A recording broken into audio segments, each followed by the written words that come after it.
Good morning, members of the public and council members. We will be beginning with our testimony on C3. We have 3 more testifiers and we plan to take action, and then we'll continue on with C4. I'd like to recognize some students from Ketchikan's Ocean Science team joining us this morning.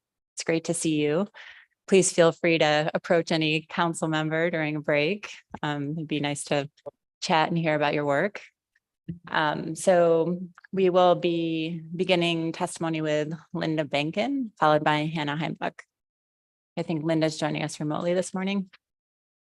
Yes, I'm here. Can you hear me okay? Yes, good morning. Great, thank you. Good morning. Linda Benkin testifying for Alaska Longline Fishermen's Association. I have a few issues I want to cover this morning under this agenda item. We did submit written comment on the sablefish fishery, and I spoke to our concerns about sablefish under your B report, so I won't go back over all that, but I did want to add to Mr. Velsko's response to Mr. Twite yesterday when he asked about the buffer between TAC and ABC and how much would be enough, to say that while it's really important, as Mr. Velsko said, to be thinking about that buffer and having a better system for incorporating socioeconomic considerations that way before we end up in the kind of mess we're in with sablefish. What we really also want you to be thinking about is how we ended up with an ABC that's so high, where we have a so-called spawning biomass of fish that are not yet spawners. And the situation driven by model harvest control rules, knife edge selectivity of these year classes that inflated that ABC, and that's the system we really want you to think about fixing and using the IRA funds to address, as the SSC has recommended. It just seems that if we are trying to climate proof our fisheries, what we did with sablefish was exactly the opposite. And we really want to see a better system moving forward to be precautionary and ensure that we are taking care of both the fisheries and the communities that depend on the fisheries for the long term.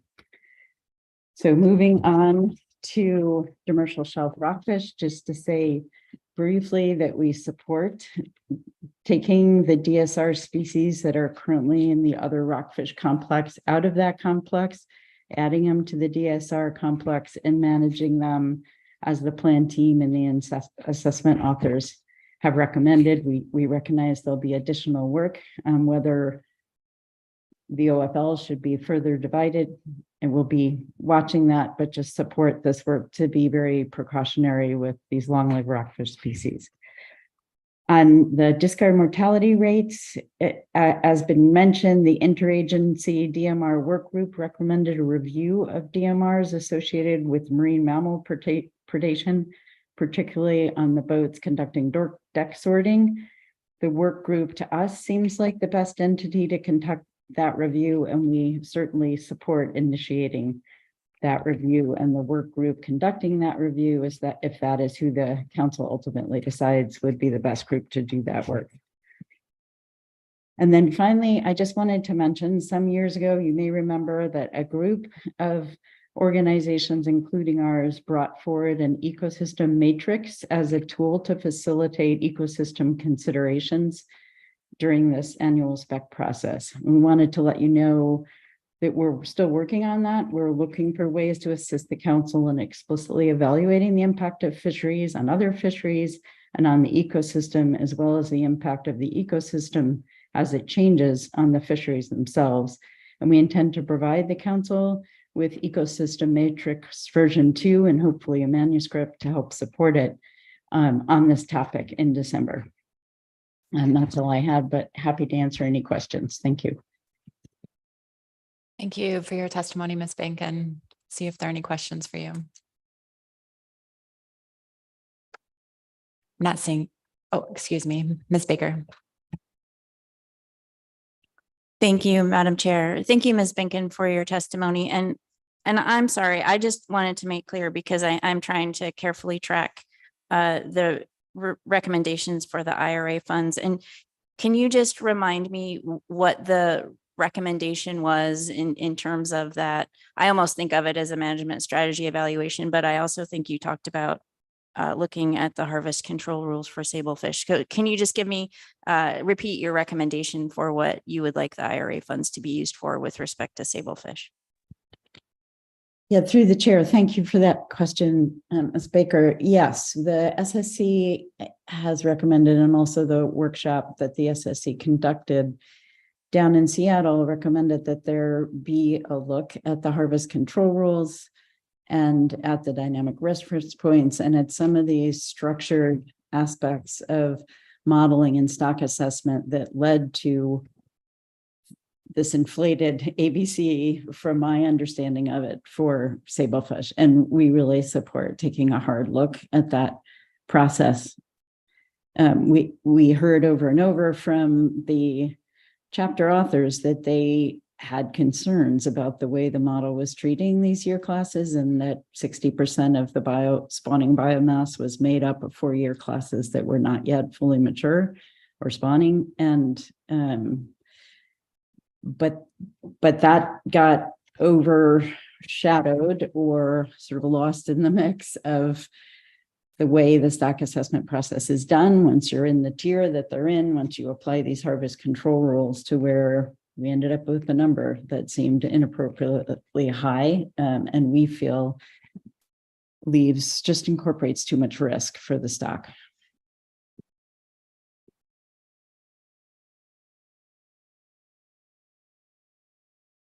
Thank you. I'm not seeing any further questions. Appreciate you joining us this morning. Thank you. So I don't think Hannah Heimbuch will be able to join us this morning. So we'll move on to Paul Olson. I think he is online. Yeah, good morning, Ms. Chair. Do you hear me okay? Good morning. Yes, we can. Great, thank you. I'm speaking on behalf of the boat company this morning. We wrote a letter on staff tasking regarding the discard mortality rates, but it seems more appropriate to discuss it here under agenda item C3. And so I'd just like to state that we support the request by the North Pacific Fisheries Association, Alaska Longline Fishermen Association, and others, that we consider an analysis of discard mortality rates in light of potentially greater impacts of marine mammal depredation on halibut in particular, with the halibut resource being at low levels. We have faced our first day of the week closure in Southeast Alaska ever, and Monday happens to be one of our most important fishing days. Our clients don't fish every day. We do eco tours, so it's a hard thing. We'd like to have real accurate information about halibut. A couple of notes from some research this morning and in the past related to orcas, which are actually not whales, but the world's largest dolphins. They have a long history of interaction with human fisheries, including joint ventures and cooperative hunts with whalers in Australia during the 1800s and with Polynesians. The term killer whale is actually derived from the term whale killer, which comes from historical observations of orcas hunting whales. The orcas that we're interacting with our fisheries currently are not whale killers, but piscivorous fish, resident orca populations, and with one exception, they've been increasing in the Northeast Pacific significantly since the 1970s. The Alaska portion that's in the Gulf of Alaska is definitely increasing. There's a little bit less knowledge about the growth rate and size of Alaska residents in the Bering Sea. These guys eat a lot of fish, mostly Chinook salmon historically. There's some scientific studies estimating that the more than 2,000 resident orcas in the Northeast Pacific can consume in excess of 2 million Chinook salmon, or 22 million pounds. So if they're changing their diet in the Bering Sea, it's a bit of a concern for the halibut resource. The Southeast Bering Sea in particular has long been the hotspot for orca interactions, and multiple analyses identify potential for even increased depredation. Why? Different orcapods can teach each other new foraging behaviors. So in a 2022 article written by former Alaska Fisheries Science Center analysts, they projected that Because of this dynamic, over time, it is likely that more groups of killer whales will learn this behavior and begin targeting commercial fisheries where prey are easily located and available. And they identified a couple scenarios. One, natural populations of fish stocks normally targeted by the orcas are reduced. This may or may not be the case with Bering Sea Chinook. Populations of killer whales increase. That's probably occurring. More groups of killer whales learn this depredating behavior and start targeting fishing operations. That seems to be on the rise, notably with deck sorting and non-deck sorting recently. And 4, killer whales become even more dependent on this reliable food source. There's a lot of studies out there. There's some dolphins have been known to fish inside of trawl nets. So I just would like to echo what others have said and request that you get ahead of the curve on this a little bit more and revisit your discard mortality rates. And that concludes my testimony. Thank you, Ms. Chair. Thank you, Mr. Olson. I am not seeing any questions for you this morning. Thank you.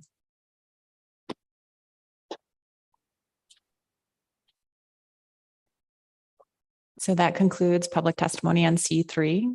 I think we will see if the council wishes to take action. Ms. Vanderhoven. Thank you, Madam Chair. I have a motion that I've sent to staff.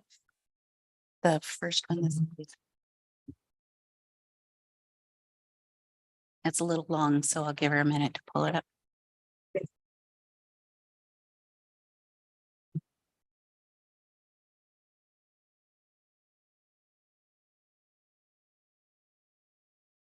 Okay. The council adopts the proposed 2024 and 2025 Bering Sea and Aleutian Islands groundfish harvest specifications for OFLs and ABCs as recommended by the SSC and sets the tax as shown in the attached BSAI Table 1, with all proposed specifications consisting of rollovers of 2024 final specifications from the 2023-2024 harvest specifications approved in December 2022. The tax for both Bering Sea and Aleutian Islands Pacific cod have been adjusted to account for the state waters GHL fishery. The Bering Sea sablefish tax has been adjusted to account for the state waters GHL fishery. The council adopts the proposed flatfish ABC reserves 2024 and 2025 annual and seasonal PSC limits and apportionments in the BSAI as proposed in tables 7, 8, 9, 10, and 11 for halibut, red king crab, tanner crab, opilio crab, and herring, and their gear type and target fishery apportionments. The 2024 and 2025 crab PSC limits have been revised using current biomass estimates. The council adopts the proposed 2024 and 2025 halibut discard mortality rates for the BSAI as shown in table 12. And I think that might actually be table 13 as I'm reading through that. And with a second, I can speak to it. Second. Thank you, Mr. Jensen. Let me just pull up a different. I think I have it on my phone. Okay. I'd like to start by reminding everyone that the various species stock assessments for 2024 have not been presented or vetted yet. Those assessments will be reviewed and vetted over the next several weeks leading up to the December council meeting. The Groundfish Plan Team, SSC, and AP will all review them and receive public comment before coming to the council in December. At that time, we'll approve the OFLs and ABCs and tax for 2024 and 2025. We need to put these preliminary specifications forward at this time to comply with the process to have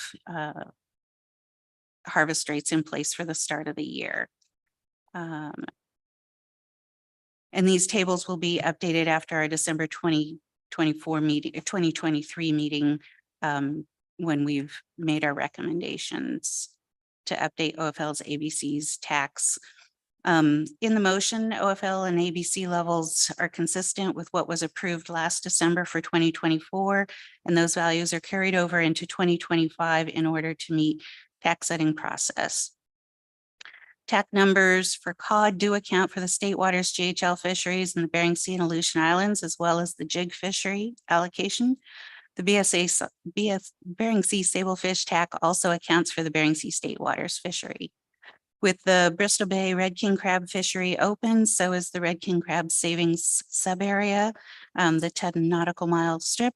And the tables do include the allocation for fisheries that can access that. Table 10 has been split into 2 tables for the year, now designated as tables 10 and table 11, to more clearly describe the stair-step reductions in halibut PSC allocations to the new PCTC program scheduled to be implemented in 2024. The halibut DMR table, table 13, has been updated to reflect the changed recommendations by our advisory bodies. The council has not yet received the updated herring biomass values, but are expected to have those available in time for December council meeting when we'll review and update the tables. And as noted in the staff presentation, Chinook PSC limit for the Eastern Bering Sea pollock fishery is not included in the PSC tables, but I did want to recognize that we have received the Three River Index letter from the state, and the pollock fishery will be operating under the lower PSC cap. Thank you. Thank you for the motion, Ms. Vanderhoven. Are there any questions?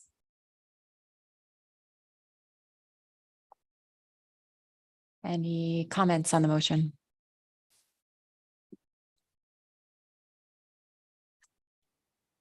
Okay, thank you. I think we will proceed with our roll call vote then.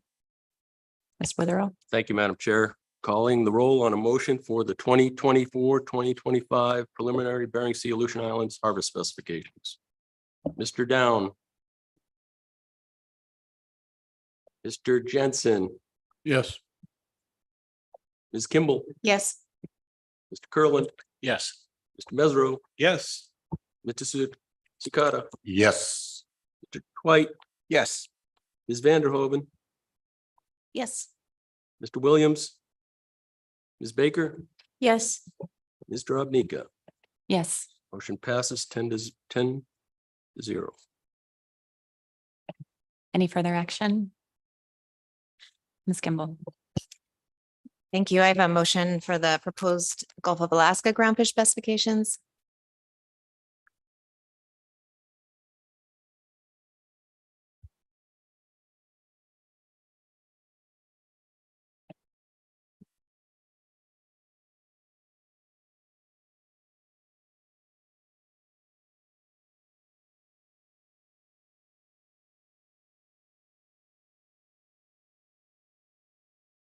The motion reads, the council adopts the proposed 2024 and 2025 Gulf of Alaska groundfish specifications for overfishing levels and ABCs as recommended by the SSC and the tax shown in table 1. Final specifications will be approved in December. The tax for both Gulf of Alaska Pacific cod and pollock have been adjusted to account for the state water GHL fisheries. The proposed Gulf of Alaska Pacific cod adjustments for state water GHL fisheries are shown in table 2. The council adopts the proposed 2024 and 2025 annual and seasonal Pacific halibut PSC limits and apportionments in the Gulf of Alaska as provided in tables 9, 10, and 11. The council adopts the proposed 2024 and 2025 halibut discard mortality rates for the Gulf of Alaska as shown in table 12. The council recommends moving the 7 demersal shelf rockfish species, which currently occur in the other rockfish complex, for example, those occurring to the west of East Yak and southeast outside, into a separate DSR complex for Western Gulf, Central Gulf, and West Yakutat during the 2024 plan team cycle for implementation in the 2025 fisheries. This change would result in ABCs and OFLs being spatially apportioned in the following ways. Other rockfish, 1 Gulf-wide OFL with 3 separate ABCs for Western Gulf, Central Gulf, West Yak, and East Yak and Southeast outside.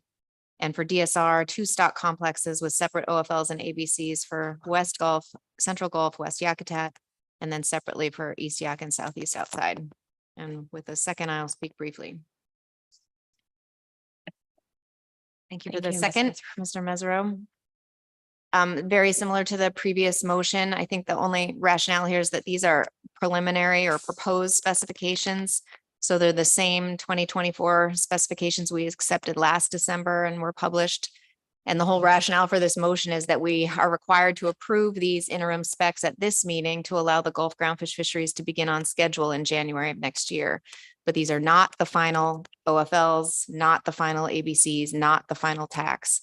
So everything you see in table 1 will be updated in December of this year using the latest survey information and the November stock assessments.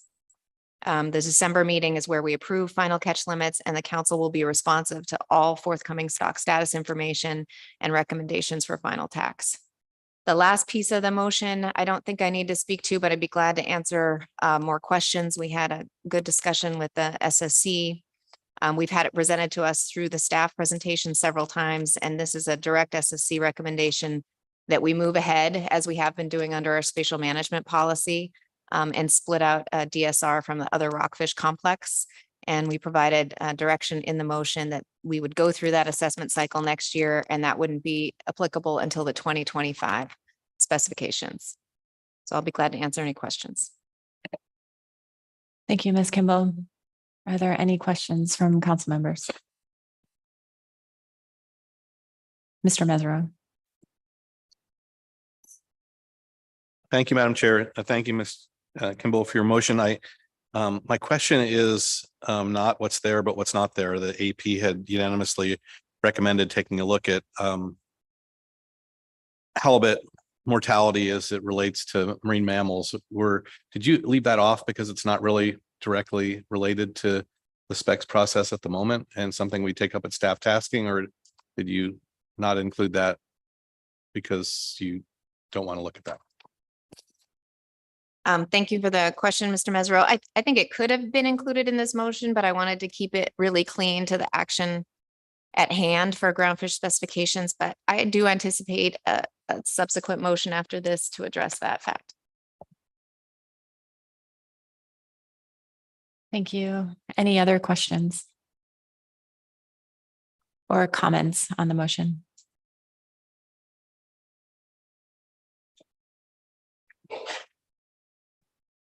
Thank you for your work on this. So I think we're ready for a roll call vote. Mr. Witherell. Thank you, Madam Chair. Calling the roll on the proposed 2024-25 Gulf of Alaska harvest specifications, including changes to the DSR stock complex. Mr. Jensen, Yes. Ms. Kimball, Yes. Mr. Curlin, Yes. Mr. Mesereau, Yes. Mr. Sukata, Yes. Mr. Twite, Yes. Ms. Vanderhoven, Yes. Mr. Williams, Yes. Ms. Baker, Yes. Mr. Down is absent, so Ms. Drobnica. Yes. Motion passes 10-0. Ms. Vanderhoven. Thank you, Madam Chair. I have another motion that I've sent to staff.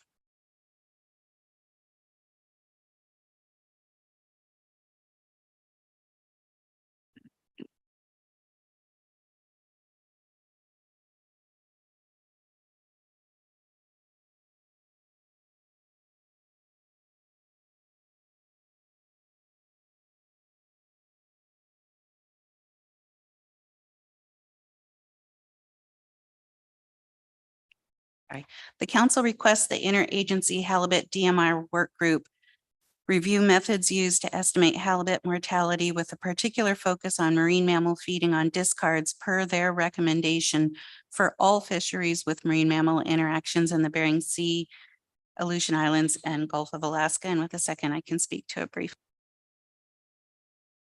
Thank you, Mr. Williams. Thank you. I really appreciate the AP picking up this recommendation from the interagency halibut DMR working group. The issue stems from an initial concern with the halibut discard mortality rate being used during deck sorting, but we know that other fisheries have had interactions with killer whales and potentially other marine mammals. I think there may be value in looking at all of these fisheries holistically. Observers do record when marine mammals are present when setting or retrieving gear, and that may be some initial starting information that might help guide the interagency's work group when they're looking at what fisheries to be looking into. Thank you. See if there are any questions on the motion. Mr. Curlin. Thank you, Madam Chair. Ms. Vanderhoven, I think I understand your motion to include an expectation that there would be some recommendations to come back, but that wasn't explicitly stated here. So I wonder if you could just address that, please. Thank you. Sure. Thank you, Mr. Kurland, through the chair. Maybe that would have been helpful to include. I think it was kind of implied. My assumption is this would work the way the current discard mortality process has been. So the interagency work group would look into these things, make their recommendation that would go to the plan team, go to the SSC, and come back to us through those advisory bodies. Thanks. Just want to make that clear for everyone.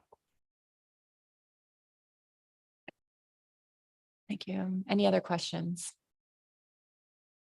Or comments on the motion?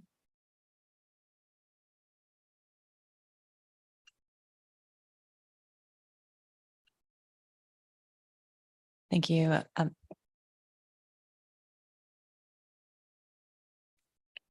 see if there are any objections to the motion. Seeing none, the motion passes without opposition. Thank you, Ms. Vanderhoven. Thank you. I think we are ready to, if we have staff available, we'll take a couple moments to transition to our C4 agenda item. Sign up for public testimony will be open throughout this presentation until the end of our AP report.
All right.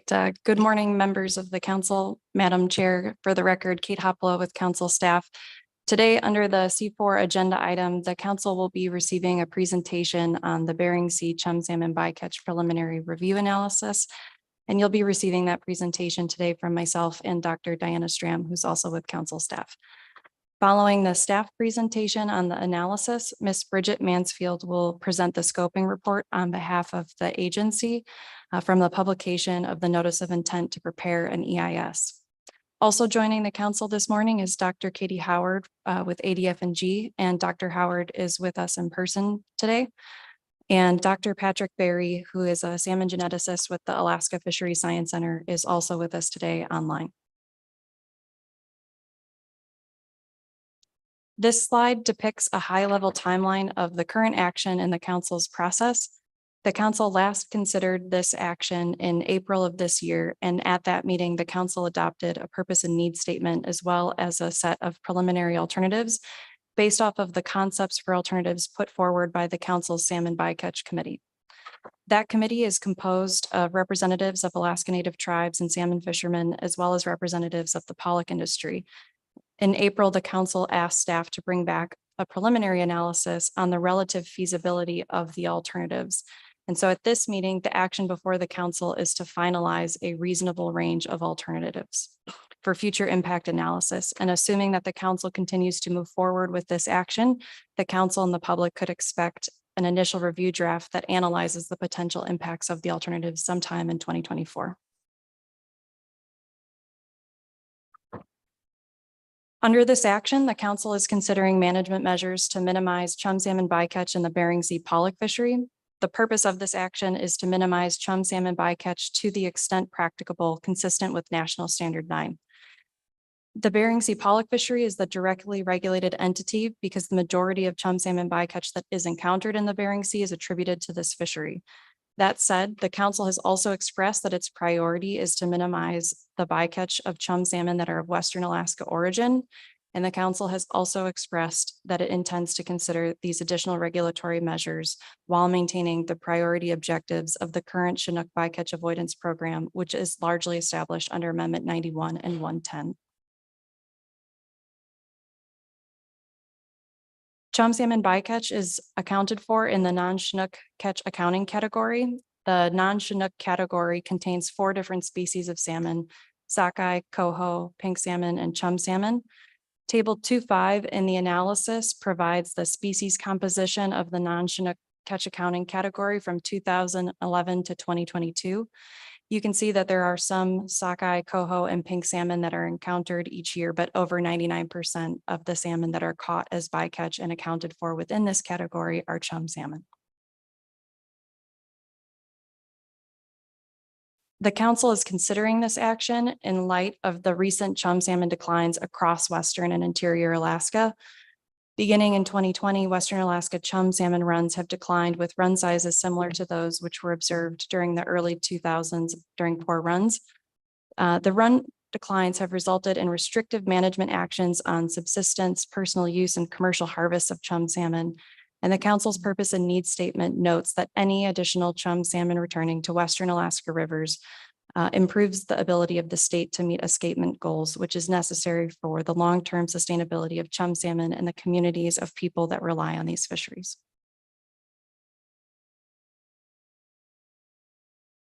The council's purpose and needs statement recognizes that climate and ecosystem changes are impacting chum salmon returns. And the council received a series of scientific reports and presentations at its June 2022 meeting that indicated the recent marine heat waves in the eastern Bering Sea have affected the survivability of chum salmon originating from Western Alaska river systems. The eastern Bering Sea was in a prolonged period of warming from 2014 through 2021, with high peaks in temperature in 2016 and 2019. Chum salmon that originate from Western Alaska rivers use the Bering Sea as habitat in their first summer at sea as juveniles, and then migrate to the Gulf of Alaska for their first winter at sea. And in 2016 and 2019, Western Alaska chum salmon were subject to heat waves in both of their major marine habitats. And these marine heat waves have shifted the base of the food web, altering chum salmon diets. Juvenile chum salmon were observed to consume less diverse and less nutritious food, and exhibited significantly lower energy density because of their dietary changes and higher metabolisms associated with these warming conditions. And simply put, Western Alaska chum salmon that rear in the Bering Sea had not acquired enough energy prior to their migration and overwintering in the Gulf of Alaska in these recent warm years.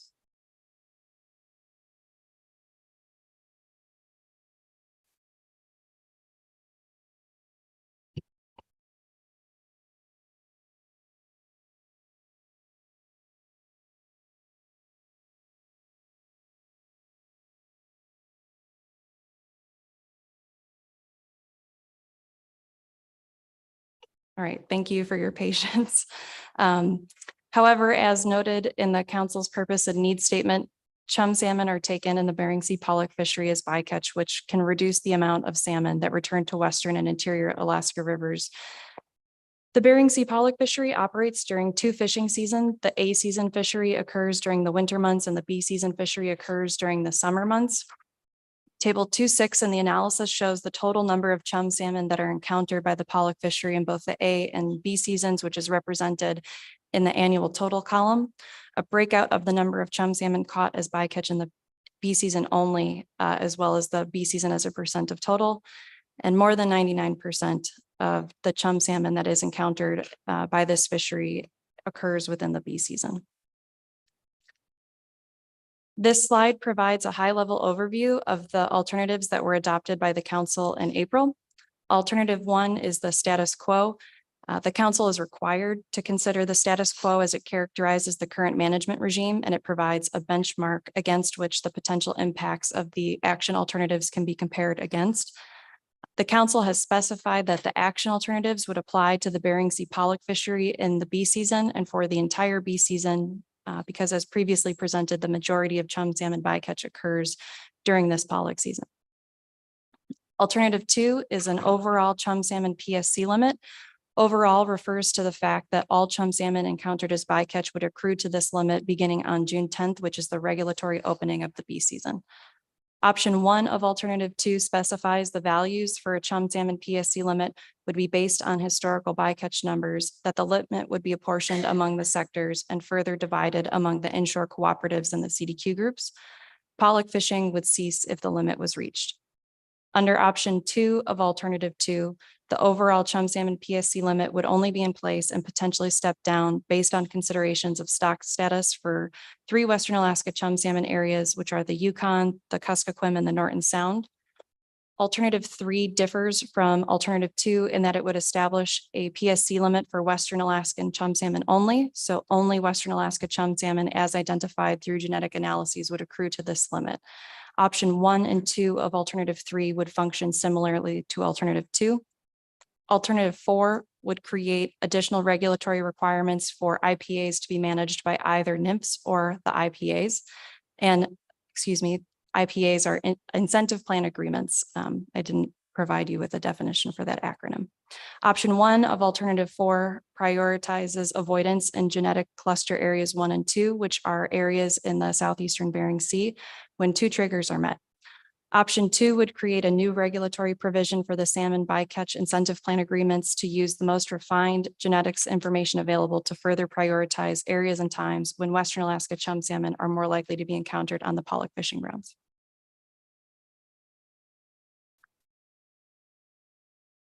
As stated before, the council is finalizing a reasonable range of alternatives for future impact analysis at this meeting. There are several decisions before the council as it finalizes these preliminary alternatives, and additional input is required from the council prior to staff being able to analyze them for their potential impacts. Staff have identified the decision points throughout the analysis, and they're summarized in one place for you in table 6 at the end of the executive summary, and this slide captures that table as well. The next portion of the presentation will provide a brief bit of background on the Bering Sea pollock fishery as the directly regulated entity. So each year, the Bering Sea pollock TAC, or the total allowable catch, is set through the council's harvest specifications process. First, 10% of the TAC is allocated to the community development quota, or the CDQ program. After the CDQ pollock allocation is subtracted, an amount determined by the regional administrator is removed from the remaining TAC for the incidental catch of pollock and other groundfish fisheries, and this amount has typically been around 4% in recent years. The directed fishing allowance is the remaining amount of pollock, and it is allocated among the inshore catcher vessel sector, the catcher processor sector, and the mothership sector. The pollock allocation is further apportioned by NIMFs among the 6 CDQ groups, and the inshore sector's allocation is further apportioned among the cooperatives. And in recent years, there have been 6 inshore cooperatives.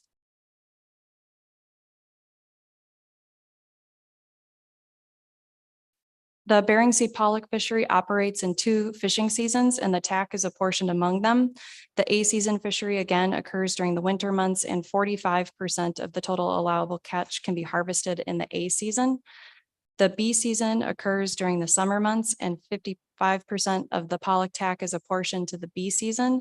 The image on the left-hand side of the slide shows the 2022 Bering Sea pollock catch by week in both the A and the B seasons.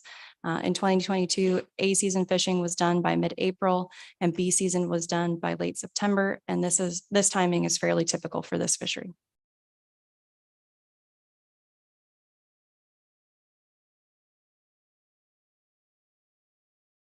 This slide shows 2 figures that depict pollock fishing effort in the A and the B season from 2011 to 2022 for those ADF&G groundfish statistical areas where pollock catch was recorded by 3 or more vessels. The darker blue contour line indicates the Bering Sea shelf, and the red line indicates the boundary of the catcher vessel operational area.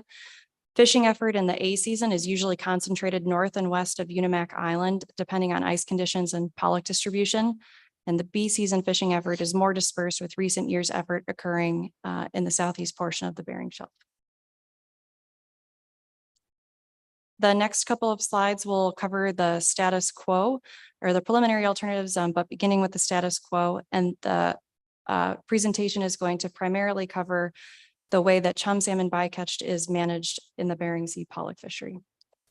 Dr. Haviland, we have a question for you. Ms. Baker.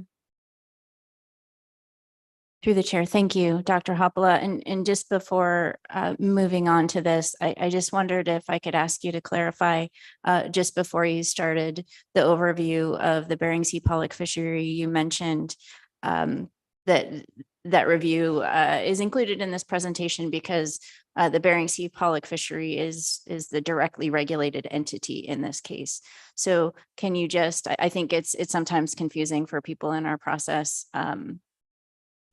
why we're including, additional information about the Bering Sea pollock fishery at this stage in our analysis versus all of the other salmon fisheries that take place and things like that. So just outline what directly regulated entity means and how that fits into this presentation, I think would be helpful. Sure. Thank you, Ms. Baker, for the question through the chair. The reason the presentation focuses on providing more information for the Bering Sea pollock fishery as the directly regulated entity is because at the end of this process, should the council take action to recommend a preferred alternative, we would anticipate additional regulations coming into effect that would ultimately govern the way that fishery operates. And so we wanted to provide you with more information to have an understanding of the way that fishery is prosecuted without going too far into the details, given that we haven't done an impact analysis. Through the chair. Thank you, Dr. Hoppala. And just in terms of that impact analysis, that is where the evaluation of the potential regulatory action impact on all of those other affected fisheries would take place in this process. Is that correct? Thank you for the question, Ms. Baker, through the chair. Yes, that is correct. Ms. Kimball. Thank you. Just on this background information, even on your slide about the Bering Sea pollock fishery seasons, I assume the analysis will go into a little more depth when you get to that stage on why the seasons are structured this way. And I think your comment in the slide about it typically done fishing by the end of September. I think it's clear that if this was a fishery that was just trying to target the fattest and highest quality pollock, they would be fishing well past October. So some of the rationale of why this fishery ends early to avoid other PSC species like Chinook, I think would be really helpful in the analysis when you get to that stage. Is that something that could be explored? Thank you, Ms. Kimball, for the question through the chair. Yes, we do consider some of those trade-offs or describe them within the written document, but they weren't covered in the presentation. But we would certainly look at that further in the initial review draft and the analysis of impacts. And then just one other follow-up and part of our struggle here is really the genetics for chum and trying to figure out management measures to avoid a smaller percentage of the chum that we care about, the Western Alaska chum. And I wondered if there was thought put into when you provide all of these background tables showing the total chum bycatch, that there could be a column that shows the proportion each of those years that was Western Alaska, Upper Yukon chum. So we can continue to focus on the proportion that we've highlighted in the purpose and needs statement. I just didn't see any mention of genetics till we get down to the last, slide 60. And it does seem to be kind of the crux of our purpose and needs. So maybe that's more of a suggestion or something the analysts could think about. Sure. Thank you, Ms. Kimball, for the suggestion. We can think more about that and how we structure the presentation. Mr. Mesereau. Thank you, Madam Chair. Thank you, Dr. Hoppala. Just one more clarification for the public that's listening and new participants that are trying to get a grasp on what these alternatives mean. For alternative 4, it said in this on the screen that you put up there that those IPAs would be managed either by NIMS or the IPAs. And that probably doesn't make sense to people that don't understand that, because IPAs can't manage themselves. It would really, am I correct in saying that it would really either be managed by the government or by the co-ops? Co-ops manage the IPAs, right? Thank you, Mr. Mesro, for the question through the chair. The way the council's alternative 4 currently reads is that the additional regulatory requirements could be managed either by NIMS, the government, or the incentive plan agreements. And the incentive plan agreements, as I understand them, are different from cooperative contracts, but that alternative and option 4 in particular is, or option 1 of alternative 4 in particular, is for additional avoidance measures in particular areas of the southeastern Bering Sea. And so it's whether those avoidance measures would be managed by NIMS, which can, the agency and the government, as you say, can take a different approach than the incentive plan agreements in industry. That answers your question.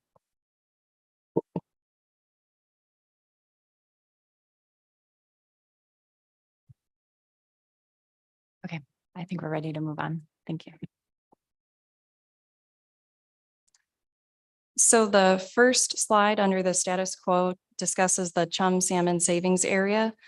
And this area, savings area, was implemented in 1994, and this is a time area closure in the southeastern Bering Sea. And the boundaries of the savings area are shown in pink in the image on the left, and the dashed line encompassing the savings area is the catcher vessel operational area.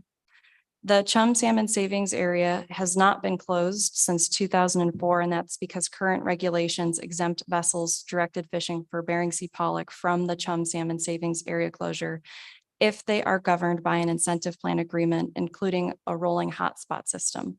The rolling hotspot system for chum salmon bycatch avoidance was first implemented in 2001. And in the early 2000s, observer and catch data had shown that the bycatch rates, or the number of chum salmon caught per metric ton of pollock, were higher outside of the chum salmon savings area than within it. So the savings area was actually counterproductive. The chum salmon savings area is still in regulations, however, as a backstop member or measure should vessels choose not to participate in an incentive plan agreement, although this has never happened.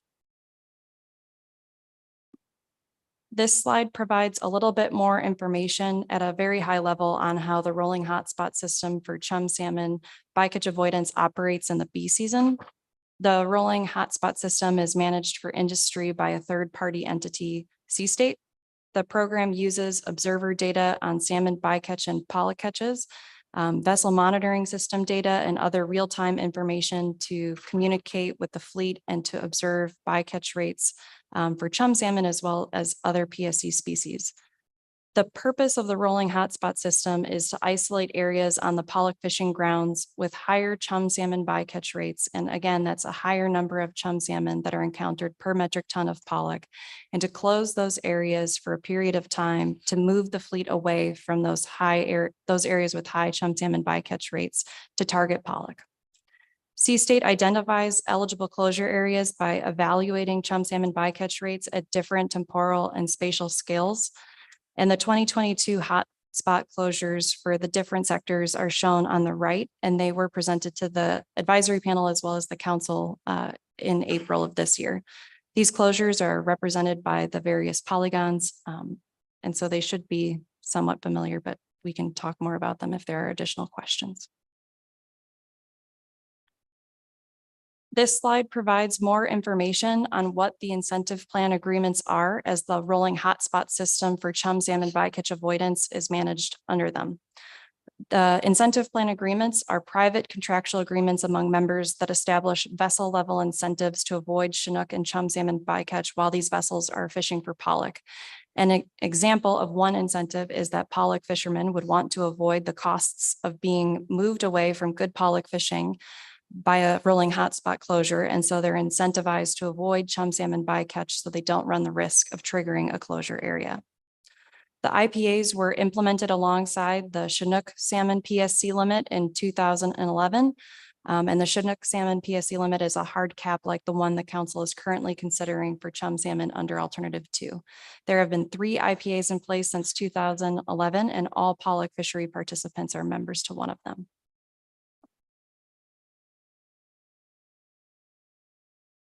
Regulations for the salmon bycatch IPAs require each agreement to include a description of how the incentive plan agreement ensures that the operator of each vessel that is governed by the IPA will manage that vessel's chum salmon bycatch to avoid areas and times where the chum salmon are likely to return to Western Alaska.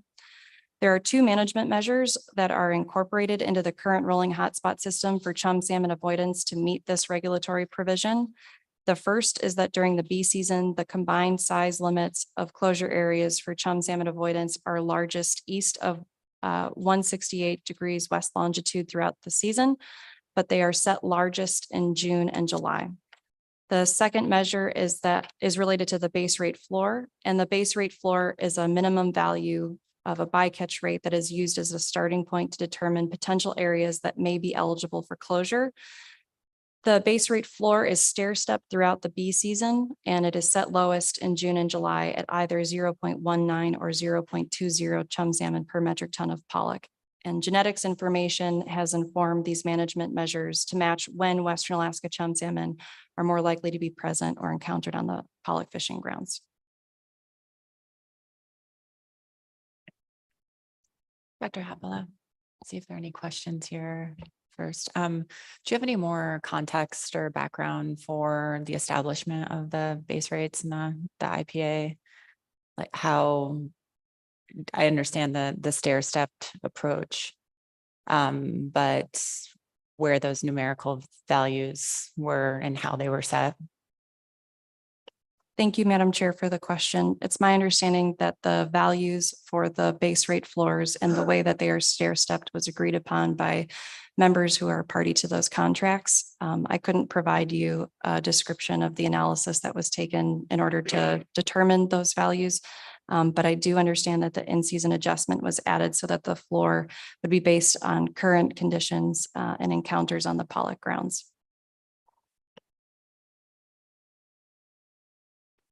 Ms. Kimball. Thank you. Follow up to that question.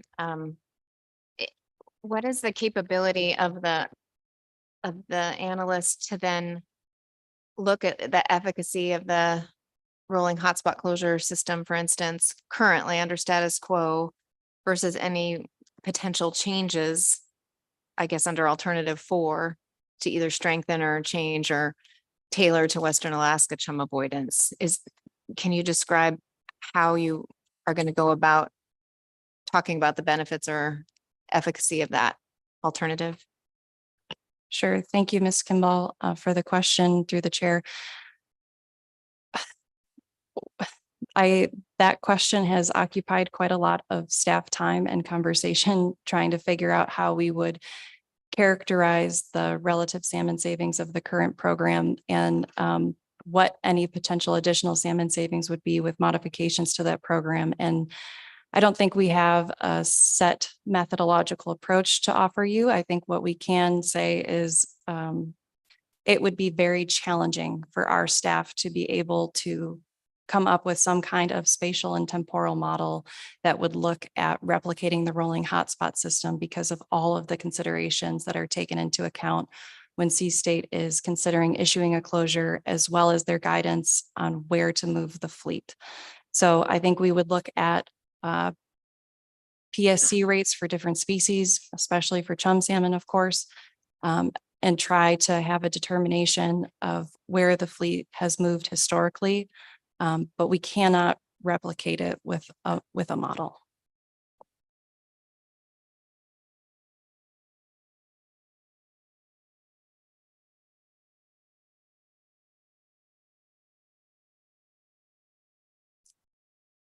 This slide captures the monitoring requirements for salmon bycatch under the status quo, and it is staff's understanding that at this stage, the agency is not anticipating that there would be any substantial changes to the way that salmon bycatch is monitored under the action alternatives that are currently being considered by the council. So in the Bering Sea pollock fishery, every salmon caught as bycatch is counted by a NIMF certified observer. And so that means that there is complete enumeration of all salmon that are encountered as bycatch. Catcher vessels either carry one NIMF certified observer on board their vessel while pollock fishing or an electronic monitoring system for compliance. And then at the shoreside processing plant where these vessels make their deliveries, NIMF certified observers count every salmon and collect biological samples. Catcher processors and motherships carry two NIMF certified observers on board their vessels at all time. And when salmon is encountered by the vessel's crew on the sorting line, it must be immediately put into a salmon bycatch storage bin and kept there until the observer can collect biological data. Since 2011, observers have implemented a systematic genetic sampling protocol, and 1 in every Chinook salmon is sampled and 1 in every 30 chum salmon is sampled.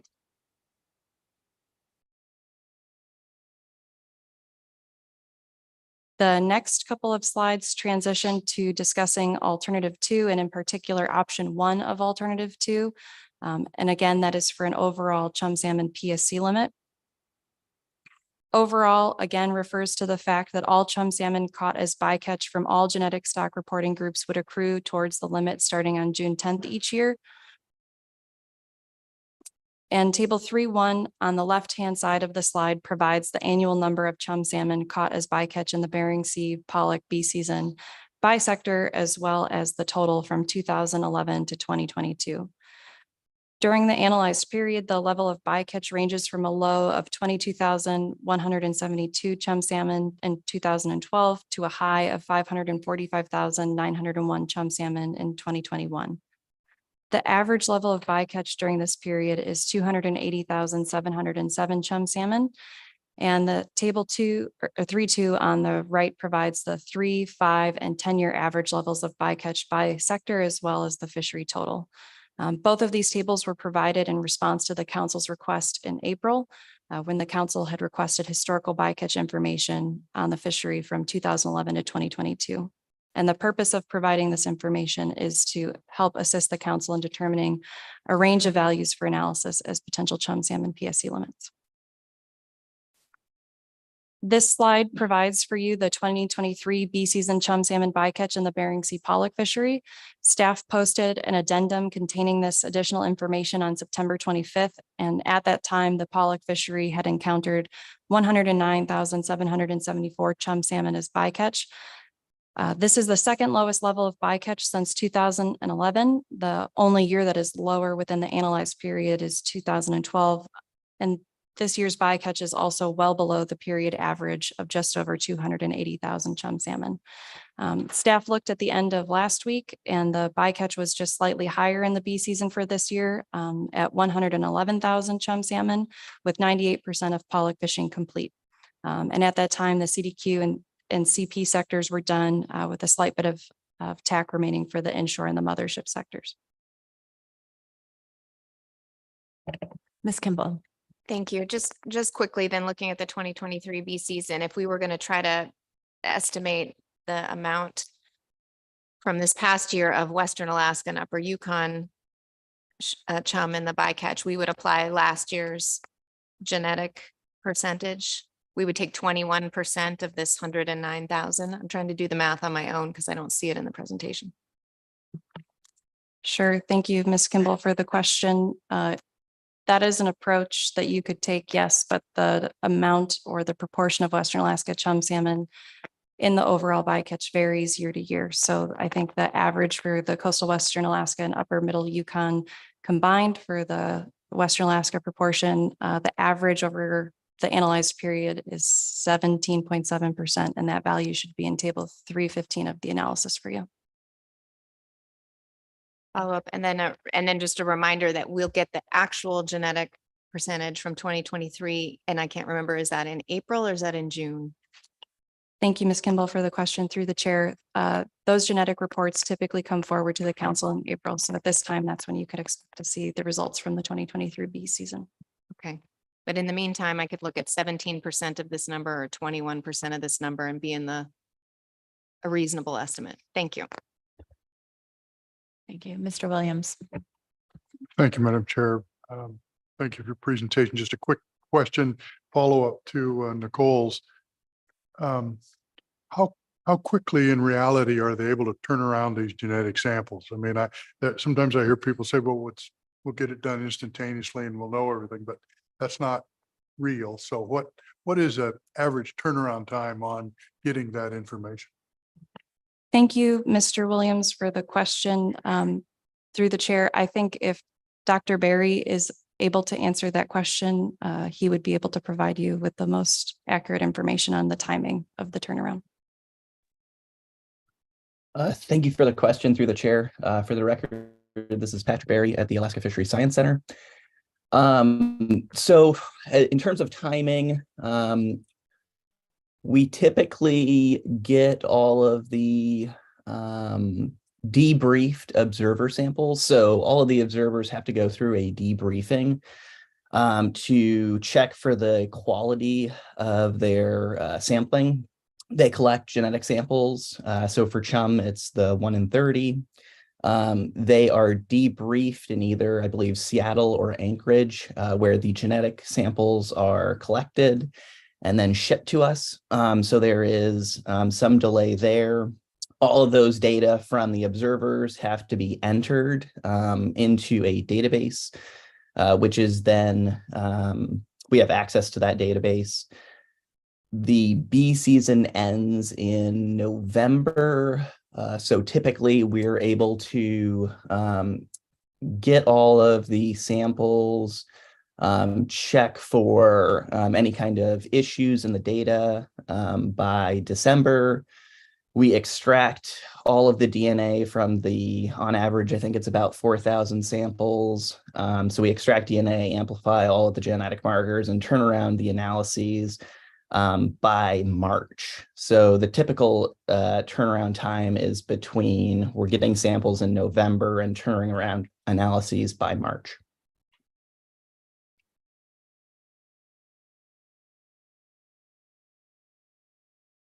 I think we're ready to move on. So again, to move forward with alternative 2, the council would need to determine a range of values that should be analyzed as potential chum salmon PSC limits. Table 3.3 in the analysis summarizes the lowest and highest level of bycatch, as well as the different period averages in one place for your consideration. And the 2023 bee season value is on the right in blue, denoting where it would fall within this range. As the council determines what range of values it would like to see analyzed, some considerations are as follows. The range of values that is ultimately selected and analyzed does not have to be the exact 3, 5, or 10-year average values. This data is there to help inform the council's decision-making. Additionally, in terms of avoidance behavior, it is possible that a relatively high value for a chum salmon PSC limit may not incentivize changes in bycatch avoidance behavior when considering that measure on its own. Conversely, relatively low values may constrain the pollock fishery in some or many years, and these are the kinds of factors that you could expect to see analyzed in a future impact analysis. And finally, the council's priority, as noted in the purpose and need statement, is to minimize Western Alaska chum salmon bycatch within the overall bycatch. Considered in isolation as a management measure, alternative 2 as an overall chum salmon PSC limit may or may not achieve that specific goal. And that's because there is uncertainty there is some uncertainty here because the proportion of Western Alaska chum salmon in the overall bycatch varies year to year. So for example, in the 2021 bee season, the number of chum salmon caught as bycatch was 545,901 chum salmon, and the Western Alaska component was 9.4%. The bycatch in 2022 was less than half of that encountered in 2021 at 242,309 chum salmon, but the proportion of Western Alaska chum within the overall bycatch was 23%. Mr. Toyett. Thanks, Madam Chair. Dr. Hoppola, I know it's really tough.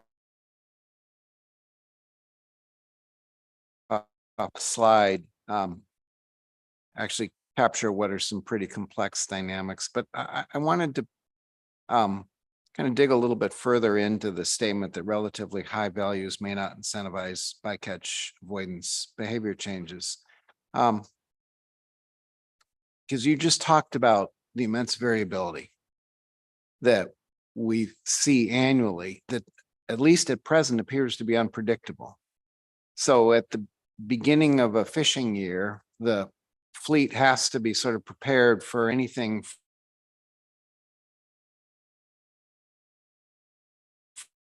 of occurrence of chum to a year like this year, when they seem to be almost inexplicably nearly missing. And it's the beginning of the year, the expectations at the beginning of the year that really shape behavior for the whole year, right? I mean, you have to pretty much have a fishing plan in mind at the beginning of the year. And it sure seems like maybe it's not bycatch avoidance behavior, but it's certainly going to be a behavior change. Almost any hard cap that's within the range of what this fleet has experienced is going to have an effect on the fishing fleet's behavior. Isn't that correct? Yes, thank you for the question, Mr. Twite, through the chair. Certainly, any level of a PSC limit, we would anticipate to change the fleet's fishing behavior. Mhm. And what we don't know is whether it would be bycatch avoidance or whether it would actually just become a race for catching as much pollock as possible before the cap is reached. Is that correct as well? Thank you, Mr. Twite, for the question through the chair. That was a consideration when the council was implementing and considering the Chinook salmon PSC limit, and it's a primary reason of why the incentive plan agreements were implemented alongside that Chinook salmon PSC limit. Right now, the incentives for chum salmon avoidance within the IPAs are different than they are for Chinook, but we have not had any conversation with industry to have a sense of whether or not their incentive plan agreements would change in light of a chum salmon PSC limit. And I think I would add on that if the next question would be whether or not that would be difficult for industry to balance, certainly, but that would be something that you would hear in public comment. I guess actually the next question was going to be more along the lines of, wouldn't it be better to word this that we know it will create behavior changes? We're not sure whether those would be bycatch avoidance, which would be desirable, or engendering a race for pollock, which would be undesirable and would likely result in higher bycatch on average, particularly at higher bycatch caps. Wouldn't that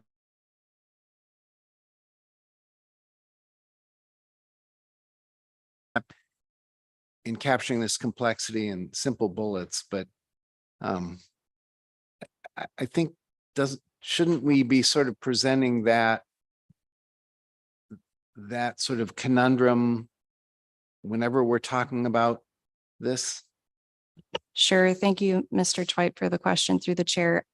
I don't know if I could say that that's how we would characterize it in a future impact analysis. And that's because we still have many that this would apply at the vessel level. So I think the general points and the characterization that you're making are accurate in terms of fishing behavior. But I don't know if I would go so far as to recharacterize what we said in the preliminary analysis at this time.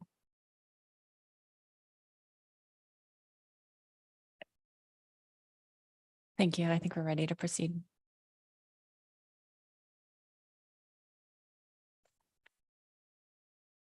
In April, the council asked for potential ranges bycatch levels during warm and cold years from 2011 to 2022. And certainly this information can be contextual for the council as it considers management measures, but a choice before the council at this meeting as it finalizes alternatives is whether it would like to link a chum salmon bycatch management measure to ocean temperature. At this stage, we don't know what that management measure would be. So if that's a direction the council would like to go, staff would be looking for input on that.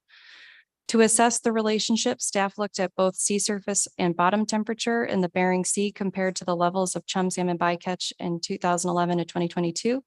The sea surface temperature data was provided by ACFIN and it's collected via satellites, and that satellite data is linked to spatial management regions.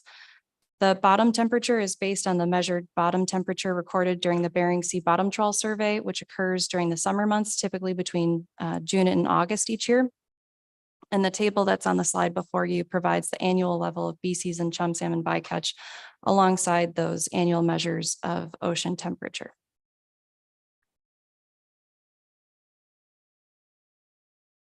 To better understand the relationship between the level of BCs and bycatch and ocean temperature, staff calculated different percentile ranges for sea surface and bottom temperatures. And then the figures on the slide here were organized so that the level of bycatch was placed in ascending order. So you could compare it to the average sea surface and bottom temperature measured by year. On the left-hand side of the slide is the figure for sea surface temperature, and on the right is that for bottom temperature. And what you can see is that for both measures of ocean temperature, the average level of bycatch is lowest when recorded temperature is also lowest. But there appears to be a clear relationship between bottom temperature and the levels of chum, salmon, bycatch. In general, when we look at bottom temperature, it seems that chum, salmon, bycatch levels increase under warmer conditions. But in 2017 and 2021, they had the highest levels of bycatch, but they're not the years with the warmest bottom temperature. And in general, the trend between bottom temperature and levels of chum, salmon, bycatch could be due to shifts in pollock and chum, salmon distributions that ultimately result in greater overlap between the two species in warm years. But there is a lot of variability in the level of bycatch that you could expect.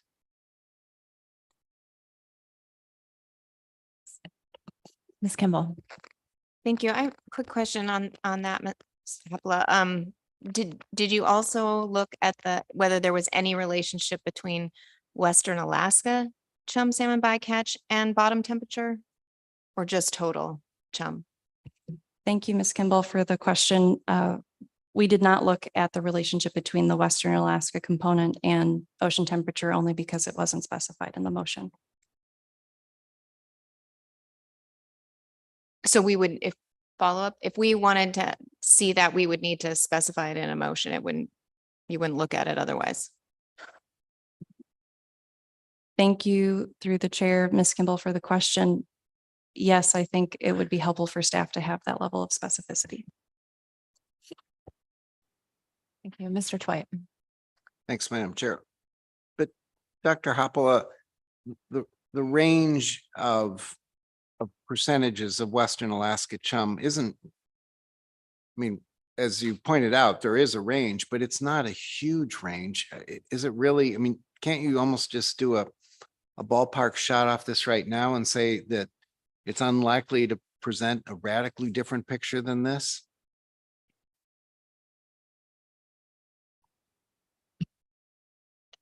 Mr. Dwight, thank you for the question through the chair. I'm not comfortable making a ballpark estimate when I haven't compared the numbers.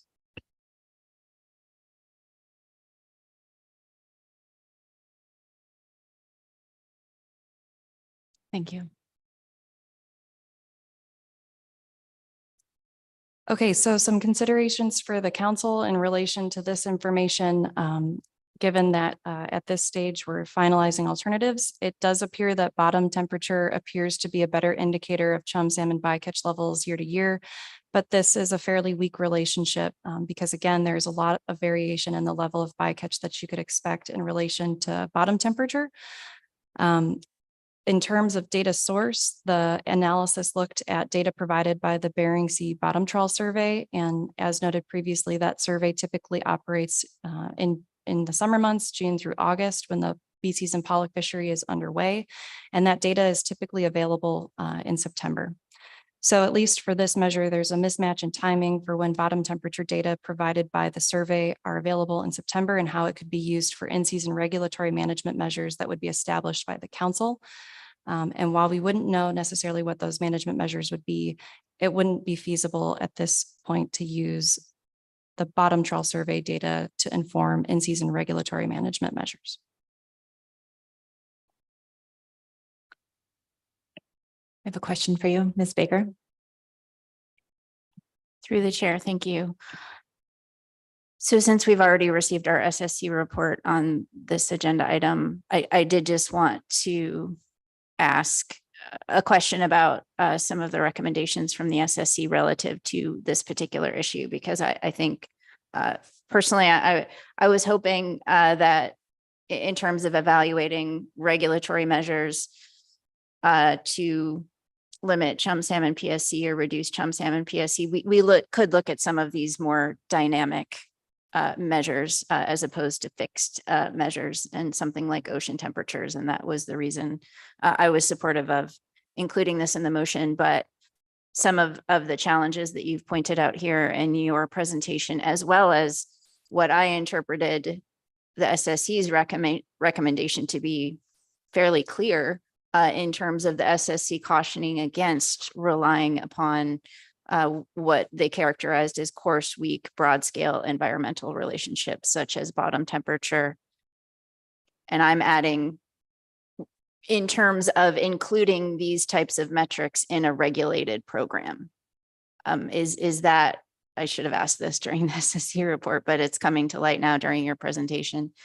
Should I read the SSC recommendation against relying upon bottom temperature and what they describe as coarse, weak, broad scale environmental relationships in a regulated program? Not to say they couldn't be used by the public fleet or in some other way. Yes, thank you, Ms. Baker, for the question through the chair. I think you have characterized the SSC's minutes and their report to you accurately in terms of how this information could be used in the different approaches for managing bycatch in the pollock fishery.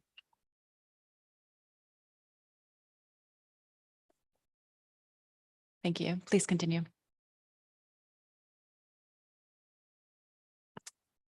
Okay, the council has indicated that NIMS would apportion the chum salmon PSC limit under alternative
being allocated to the sectors as you've shown here, for example, a 350,000 chum salmon limit, and how that would have, that limit would sort of affect or sector level PSC over an average time period, or some other, have those been provided, or because I would really like to see those, and I think that would help council decision making and the public in terms of really understanding how an overall limit would be allocated out to the sectors, and then to compare that against performance or actual PSC in the sectors over some average of the time period, or some metric.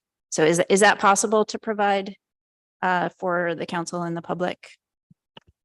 Ms. Baker, through the chair, yes, staff could certainly prepare tables like that to inform council deliberation. If you had specifics that you would like us to provide, then that would be helpful. But that's certainly something we can do following the staff presentation. Thank you. Mr. Oliver? Just a minor technical edit, so Stephanie doesn't fall out of her chair. Under the CP column in the 5-year average, it says 5%. I think that's supposed to say 26%. Thank you, Mr. Oliver. Yes, let's not have Ms. Madsen fall out of her chair. I think you're correct. Thank you. Ms. Vanderhoven and Mr. Miser. Thank you, Madam Chair. Thank you, Dr. Hapola. Kind of along the same lines as Ms. Baker, ultimately, this will be applying at the individual vessel level. And so when we get to a point where we have numbers or a better defined alternative that we're looking at, would you be able to provide some examples of maybe some of the extreme, like I'm particularly concerned about the low end and how that might be allocated? Thank you, Ms. Vanderhoven, for the question through the chair.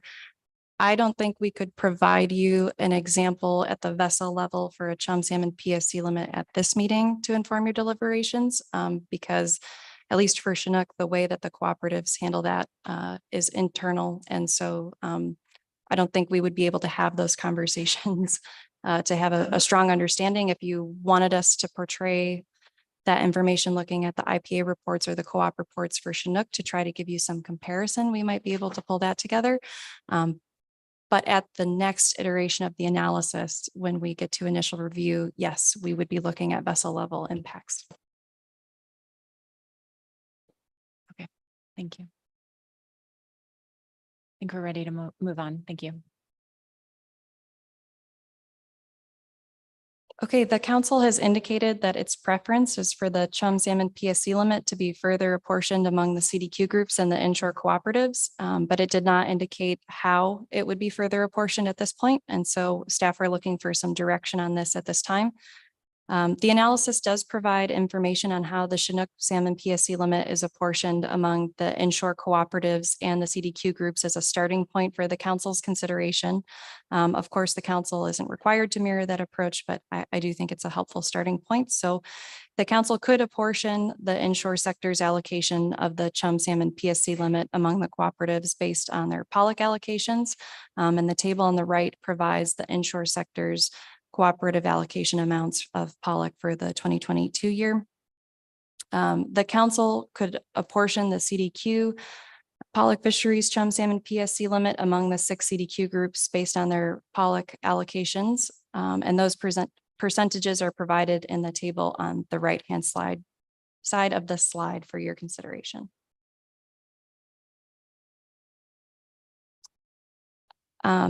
The council's April motion did not specify whether the chum salmon PSC limit would be transferable, but the council may wish to consider this and provide input.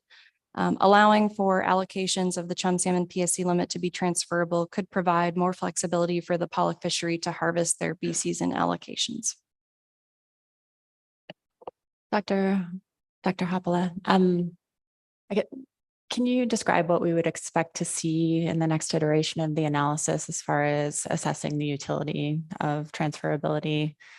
Could you provide some context for the amount of time we see that in the Chinook management, or I know that you provided a snapshot of the 2022 season and the timing of the inshore versus offshore. Would we expect to see a longer time frame to see if there's, if we see the inshore fishery operating longer than the offshore, or what other things that would we expect to see coming back to really examine the viability of this option? Thank you, Madam Chair, for the question. I think at this point, the way I've thought about it is that we would try to provide information on the different kinds of transfers that might be able to be considered, how allowing vessel level transfers or intra cooperative transfers of PSC limit might provide flexibility for vessels, particularly those with lower amounts of PSC to harvest their pollock allocation. It's my understanding that under the Chinook program, there has never been an intersector allocation of Chinook, and there's a lot of reasons for that, but I think we would explore all of that more fully in the analysis, and I'm sure we would be having conversations with the in-season management branch at NMFS to try and understand their side and considerations in terms of management and oversight.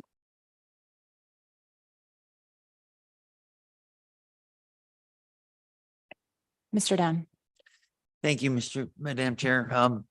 Thank you, Dr. Hapala. My question, Ms. Drobnika's question kind of rang a bell with me. So on the transferability issue, the way that I think about transferability is I think about the fact that if you allow transferability, it may provide an incentive for people to hang on, to be very careful, because it may have some value that in other words, they wouldn't use the bycatch that they have, because by saving, they could transfer that to somebody else and there could be created some value there. So it might provide an incentive. The other way to think about that is that maybe if you don't have transferability, then somebody who is not doing a very good job is saddled with the fact that they may have to quit fishing on an individual level or a co-op level. So when you look at those two ways of thinking about this, is there a way to analyze that, or is that just by looking back at other co-ops where there is transferability allowed, if that's created a savings? I don't know if that's something that I, as a council member, just need to come to a conclusion on.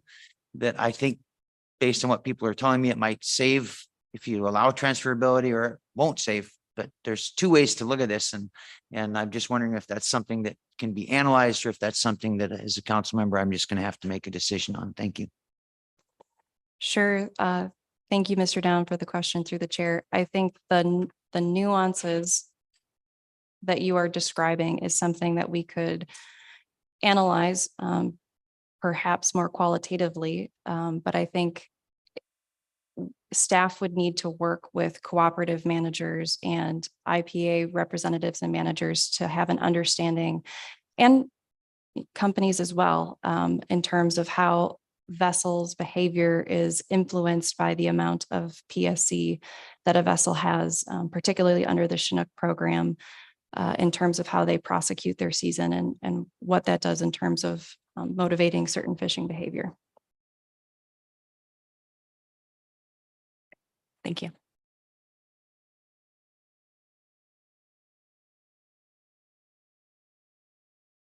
Okay, Madam Chair, we're moving on to alternative 2, option 2.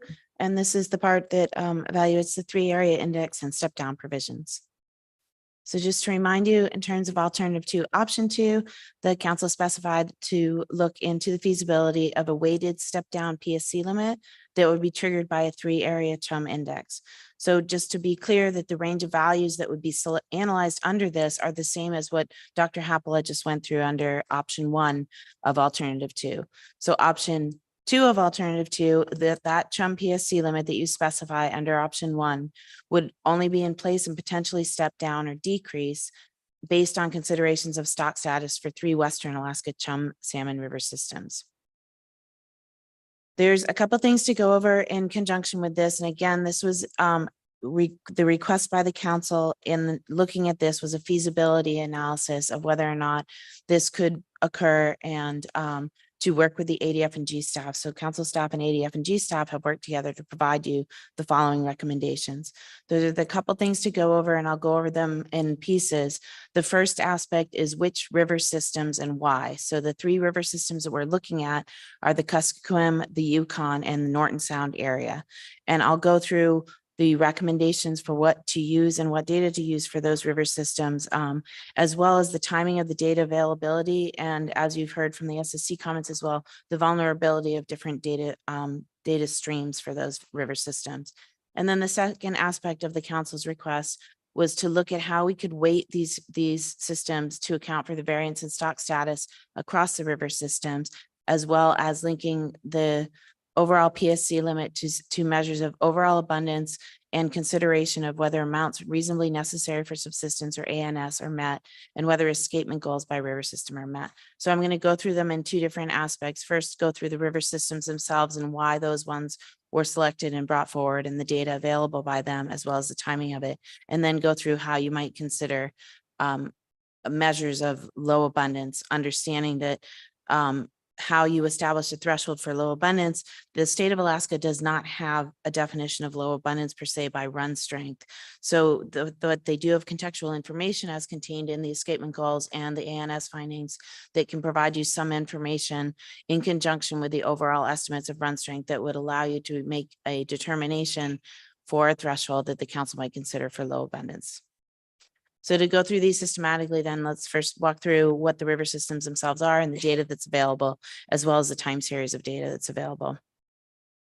The first is in terms of the feasibility, the staff recommendation is that these areas are feasible to use individually as areas to consider for stock status and low abundance if the council chooses to assess them independently. So not summing them together as we did with the 3 river index for Chinook, but look at them independently. And the primary reasons for that is there's limited run reconstructions for chum salmon rivers across all of the regions, and we'll indicate the 2 for which there are run reconstructions.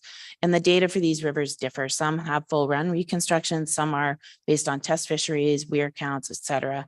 And so treating each one as an independent test, as you will, and not summing them together provides the ability to provide some proportionality across the river system because they are not of the same magnitude, but they each could provide some indication of relative run strength across and health, as you will, of Western Alaska river systems.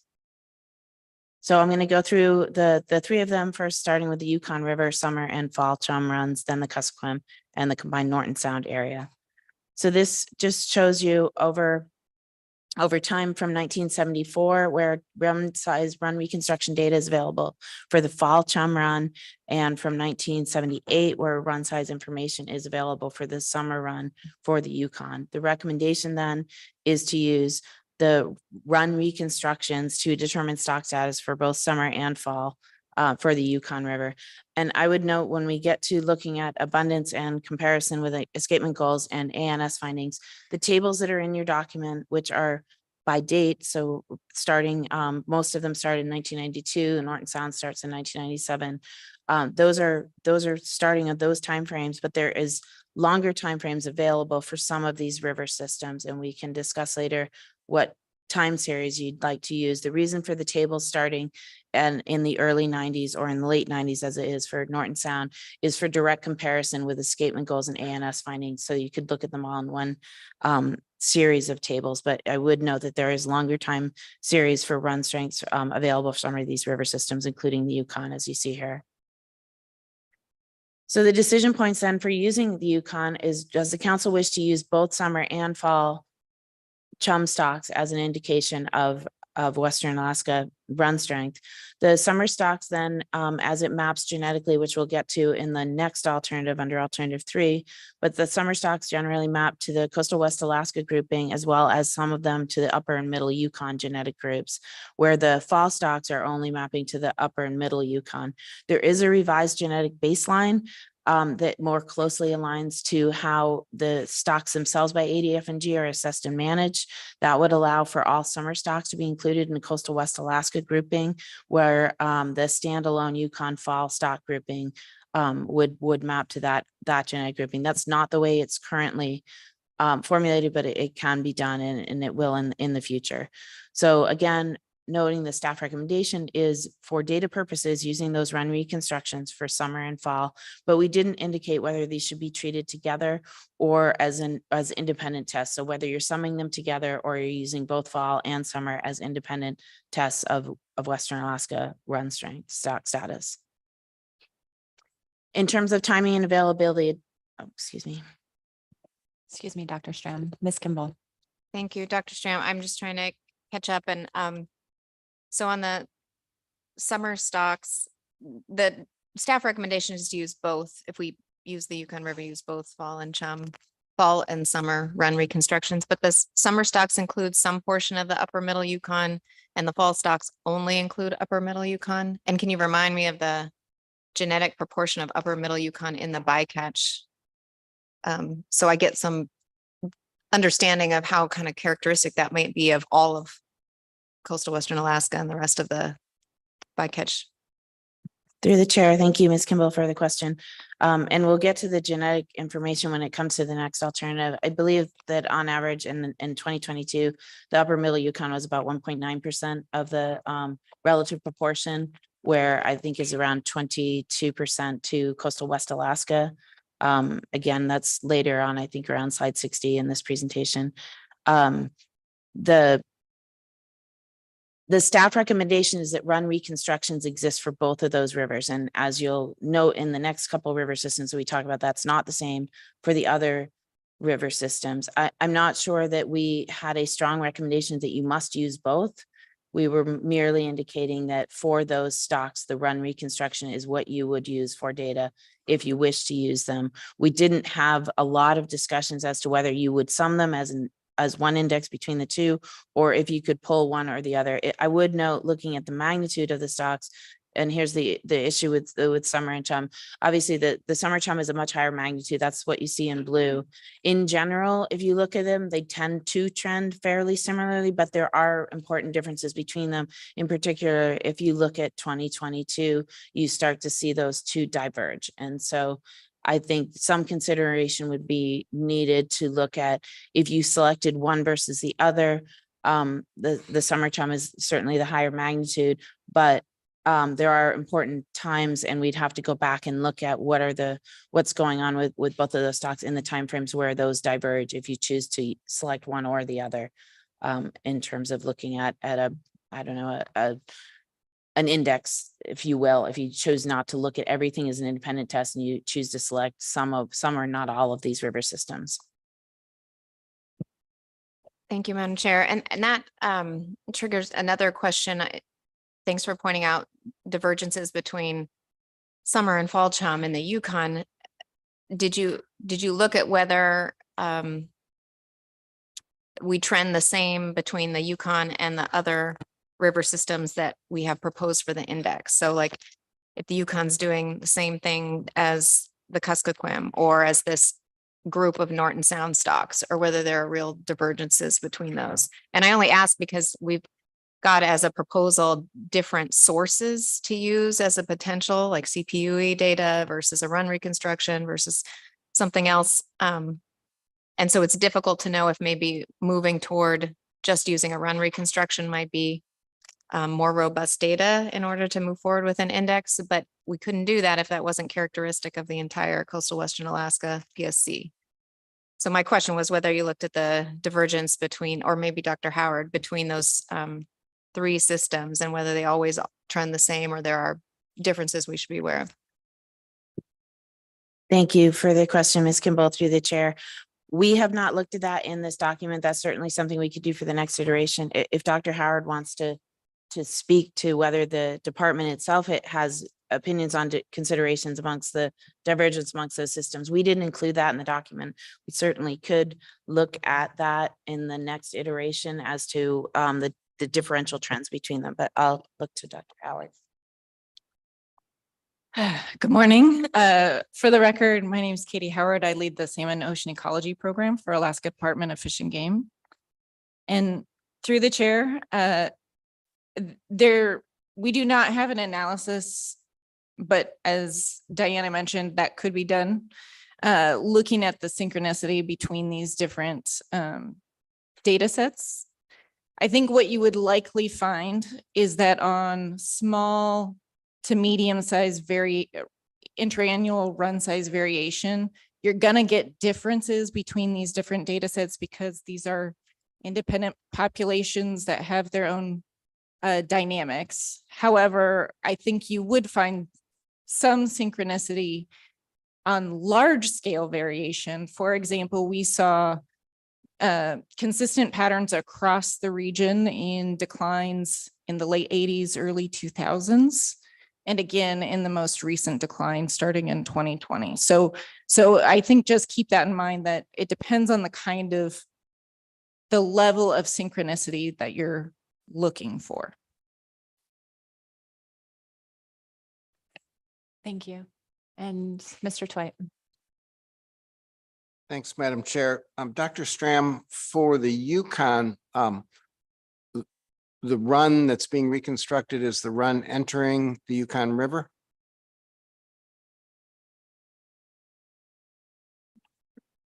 Through the chair, that's correct. So these run reconstructions are in river run reconstructions.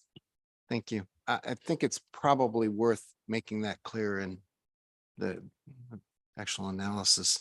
And then Dr. Howard, a question on the application, and I'm jumping ahead a little bit, but you're sitting right there. So on the application of an index like this, one of the things I've been wondering about for Chinook, the application that we have relies on the most recent previous year's run size, the population statistics to make up the Chinook Three River Index from the most recent year. And I'm trying to remember why we chose the most recent year versus the parent brood year for an index of low abundance. And I'm wondering if we would choose differently, or what your recommendation would be for chum. There's some differences between chum and Chinook in terms of the importance of freshwater production, which would be more reflected in the brood year population statistics versus the most recent year, which is probably more reflective of some of those larger scale dynamics that you just talked about in the marine environment.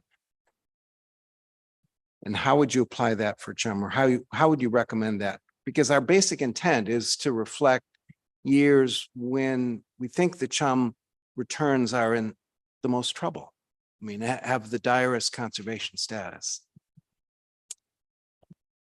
Through the chair, when we were talking with council staff about a data available, we were under the impression that it would be applied similarly to Chinook salmon. So we didn't look at brood year abundance.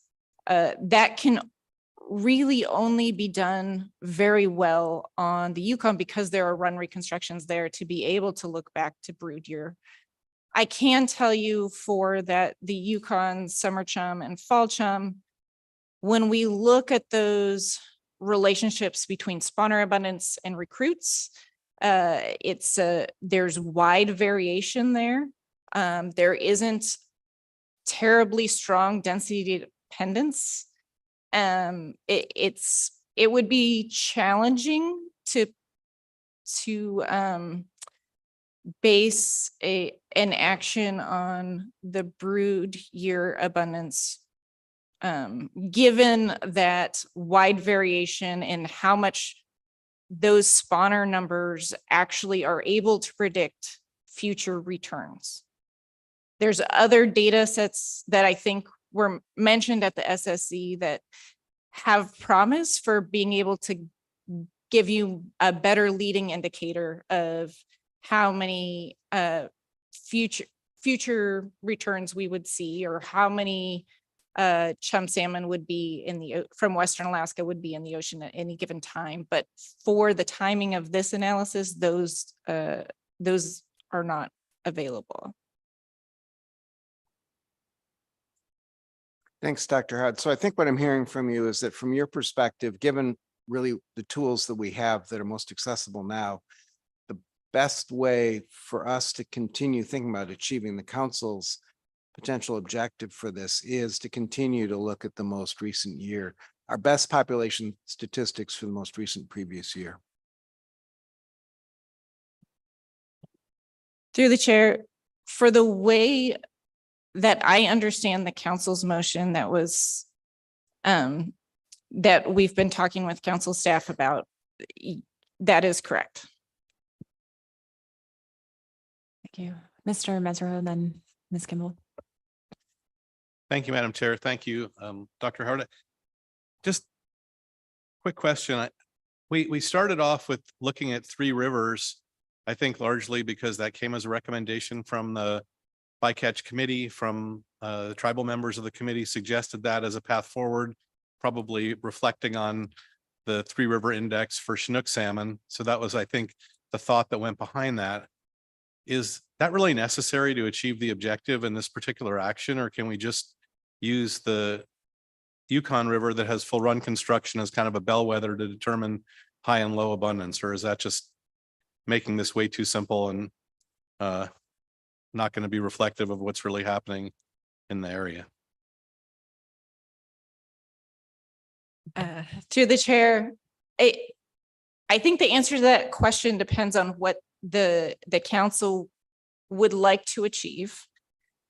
Obviously, if you choose one river system, it is not going to be wholly representative of the entire region across all levels of variability in run size. So as I mentioned, you'll probably, if you do the analysis, which I would recommend if you go down that road, you should do, you'd probably see synchronicity between the Yukon and the rest of these river systems at very high levels of variability, but perhaps not at the low level. So if that is consistent with what the council would like to see, then you could look at this from the perspective of a canary in the coal mine, that there's one system that you're looking at that tells you if things are really bad. But again, it's not going to cover the full variability that we see in all of these different populations. Thank you. Thank you. Ms. Kimball. Thank you. Just a follow-up to Mr. Twight's question on, ideal. So all of these alternatives are a look back. What happened in the previous year to trigger management measures or caps in the following year. So how far away are we from a juvenile survey that provides a forecast for chum that would say, okay, in the coming year, here's our expectation for run returns. And so your management measure is X. Is that a couple years out, or is that 10 years out? Because that seems more attuned to what people need. To the chair, I believe it is more on the order of a couple years out than it is 10 years out. That is a work in progress. So you never know what kind of roadblocks might come up that would make it untenable. However, that has been a priority in, both the department and Alaska Fisheries Science Center to work on that analysis because of the importance of chum salmon to this region and to the questions that are before you.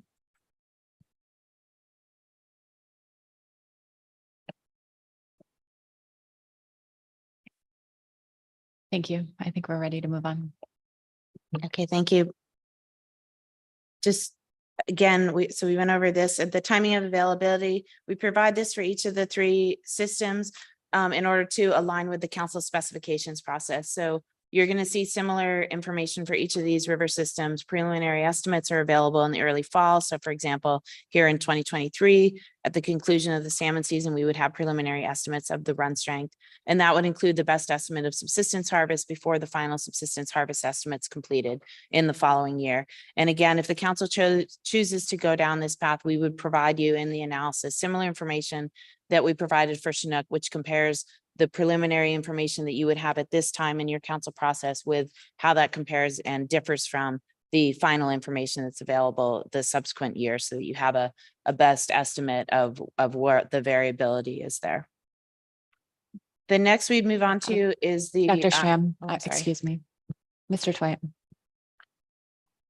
Thanks. On the previous slide, I'm not really familiar with the differences between preliminary and final estimates for subsistence. And I'm wondering, is there a lot of potential variability there? Are we likely to be in a position where the preliminary might lead us? I mean, it can be a fairly large portion of the total run reconstruction. So it seems to me it's a pretty important, at least in years when there is significant subsistence being allowed.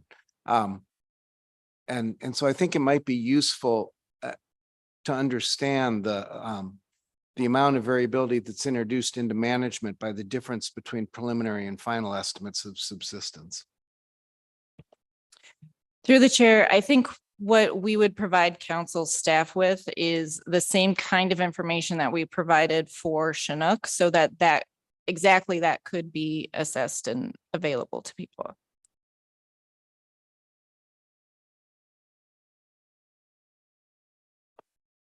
Okay, moving on then to the Kuskokwim River. Here we looked at what this graph shows you then is from the mid-70s on the data that's available from the Congricklook and the Bethel Test Fishery CPUE. And the Congricklook is a river weir, Bethel Test Fishery is CPUE, and the data that's available there. Here, the staff recommendation, if the council were to move forward with including the Kuskokwim, is to use the Bethel Test Fishery CPUE as the estimate. And so just as a quick snapshot then to go over why the Bethel CPUE would be a better data sources for the Kuskokwim. It's the only readily available information on total run abundance for the Kuskokwim. It's less impacted by weather conditions compared to weir assessments. And again, this is something that we'll touch on in terms of the vulnerability of different data streams for these river systems. And it does depend on how all of the other rivers that we're talking about, the Kuskokwim and the Norton Sound area, only the Yukon has the run reconstruction. So for all the rest of these, we do have some additional concerns with respect to the vulnerability of data streams. The Bethel Test Fishery has independently confirmed information, and it's used to provide a consistent indicator of the relative run abundance. This is used by the salmon managers and is readily available to the public. So again, as with the Yukon, preliminary data is available in season for this, with final data that's available at the conclusion of the salmon season. And those data are in ADF&G published reports and available online. So again, it would be possible to use in our specifications process. And again, should the council include the Kuskokwim in their consideration of an area index, we would provide the difference between those data streams at the preliminary and at the final in the analysis to come. Finally, for Norton Sound, then, this is where the original council motion asked us to look at the Quinnipiac. Instead of that, the recommendation from staff is to use a minimum standardized index for Norton Sound. This includes 5 different river systems. So looking at the sum of the escapements to the 5 river systems, the Snake River, Nome, El Dorado, Quinnipiac, and the North Rivers. These are all consistently enumerated through weir and tower counts. And then in addition to that, adding in the total Norton Sound harvest. These data are available from 1997 to the present. And that's what this trend shows you, is that minimum standardized index for Norton Sound. The reason why the staff are recommending this as instead of the Quinnipiac run reconstruction data are available through 2019. You'll note in your document, it is included through 2022. That was only provided for council analysis. That run reconstruction is not used by ADF&G management. And that is only one of the many runs in the Norton Sound region and may not be indicative of the relative indication for the whole system. So this standardized index then again is more representative of the region across several management sub-districts. It doesn't include all of the management sub-districts in Norton Sound, but it includes the major ones for which data are available. This would include preliminary tributary escapements available in the fall for the council specification process. That would include total estimated chum salmon passage at each of these assessment projects. It does ignore the minimal harvest upriver of those assessment locations, but it does include preliminary commercial sport and subsistence harvest data that would come from commercial fish tickets, and then the ADF&G staff expectation of subsistence and sport harvest based on their experience in fishing opportunity. The final data for this then would be available in the annual management reports published by ADF&G. For this and for others, we noted it here because the data availability across these, there's some data that's not available in general by years. But one of the things, and you heard this in your SSC report yesterday, is we wanted to really highlight what happens in the event that data to inform these indices, any of them, but we highlighted here for Norton Sound, are not available on an annual basis. What happens if you're basing it on a project that is impacted by weather, is impacted by flooding, you don't get that data stream? How will the council be looking at that the most recent estimate if you were to structure a chum salmon PSC limit against one of these area indices? So that's something that you heard highlighted in the SSC's report, and we're just highlighting it from staff in terms of considerations. We also, were as a staff questioning, if you are to go forward and we start to consider how we index low abundance and over the years, which we are also highlighting in terms of 2023 data, is the council requesting that staff include 2023 in a consideration of relative run abundance, and or as we move to the next part of this presentation, how you're defining low abundance and over what years? Thank you. Dr. Stram, it looks like we have a couple of questions. Mr. Toy and then Ms. Baker. Thanks, Madam Chair. Dr. Stram, because what's being proposed for the Kuskokwim is an index that I don't think is currently constructed and used, I think it'd be useful to understand just the relative balance of harvest and escapement data in that index, just to make sure that one's not essentially swamping the other.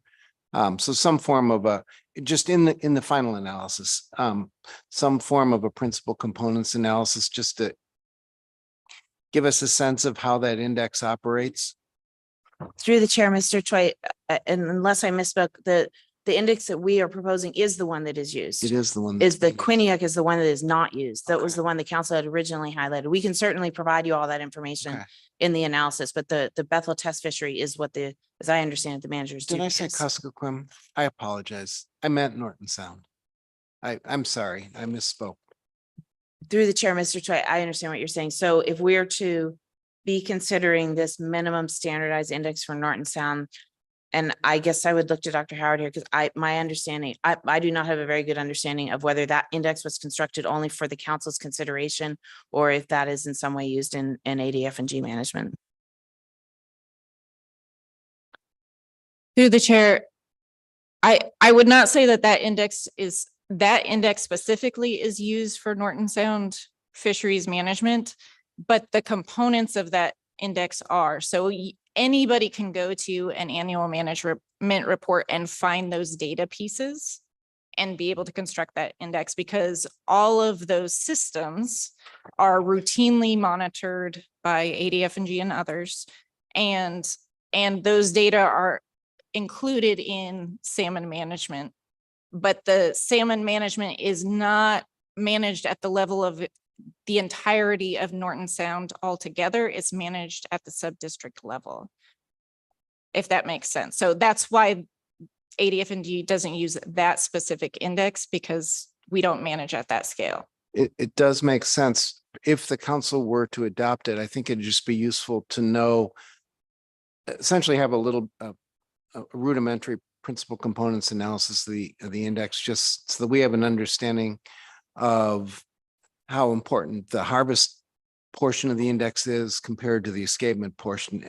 As this preliminary analysis reminds us, harvest portions, even with the best of intentions, aren't always reflective of conservation status, but they're clearly an important part of the picture. Some rudimentary analysis of this index, just to give us a sense of how much it's weighted towards harvest, how much it's weighted towards escapement, would be, I think, useful before the council actually adopts it. Thank you. Ms. Baker. Through the chair, thank you. I have a question about your highlighted recommendation, I guess, to the council at the bottom of this slide. And I'm just trying to be really clear for staff and the council and the public. And this is an important issue that has come up at this meeting through the SSC, as Dr. Stram mentioned, highlighted the importance or just the question about durability of data availability for these different indices that we're considering. And so when the slide says need to consider how to address missing data, are you looking for the council to provide specific methods for you to look at in the next version of the analysis? How does this not get lost, and how does the council provide appropriate direction, understanding that folks on the SSC are probably a little better placed than, say, someone like me to consider how to address missing data? Thank you, Ms. Baker, for the question through the chair. I think what we're trying to highlight for the council's consideration is to understand the vulnerability of data streams, so that if you are either choosing across all of these systems or picking from within them, some are more robust than others in terms of the availability of data streams, multiple data streams coming in from multiple agencies for, as I understand it, and please correct me if I'm wrong, all of these rivers have multiple data streams from multiple different sources. But some, for example, the run reconstructions are more robust to the lack of data from a particular stream in a particular data stream, I mean, in a particular year, than others that would perhaps be relying more on a WEIR or a project for an assessment. And I think that this has come up in recent years for council actions, as well as harvest specifications, and how we are newly addressing how we deal with a lack of data in an individual year or for a particular area across a lot of our assessments, as well as we are highlighting it in this. I just think that it's something the council needs to be aware of, not that we need necessarily to be provided advice on how best to address the lack of data, but I think it's something for the council to consider in terms of moving forward, which or amongst these river systems are more robust to the possibility of not having that applicable data in a given year if you are pinning a PSC limit to those data streams. Through the chair, thank you for that. And so it sounds like with that explanation, it's safe to assume that if the standardized index concept in some form moves forward to the next version of the analysis, this data durability and vulnerability, I think you described it, would be something included, a discussion of that in the next version of the analysis. Thank you. Yes, Ms. Baker, through the chair. I think we're highlighting it here. We didn't go into great depth on it, potentially possibly for our lack of council staff's lack of understanding as to the various data streams that comprise these indices. But with whatever the council chooses to move forward, we will certainly expand upon that so that there's a better understanding of that. Thank you. Ms. Kimball. Thank you. And just on this same issue, would that be centered more around any of the data that's coming from something other than a run reconstruction? Because it seems like in the run reconstruction, if you have missing data, the model accounts for that in some way. That happens regularly throughout our process, and I'm sure in Fish and Game's process.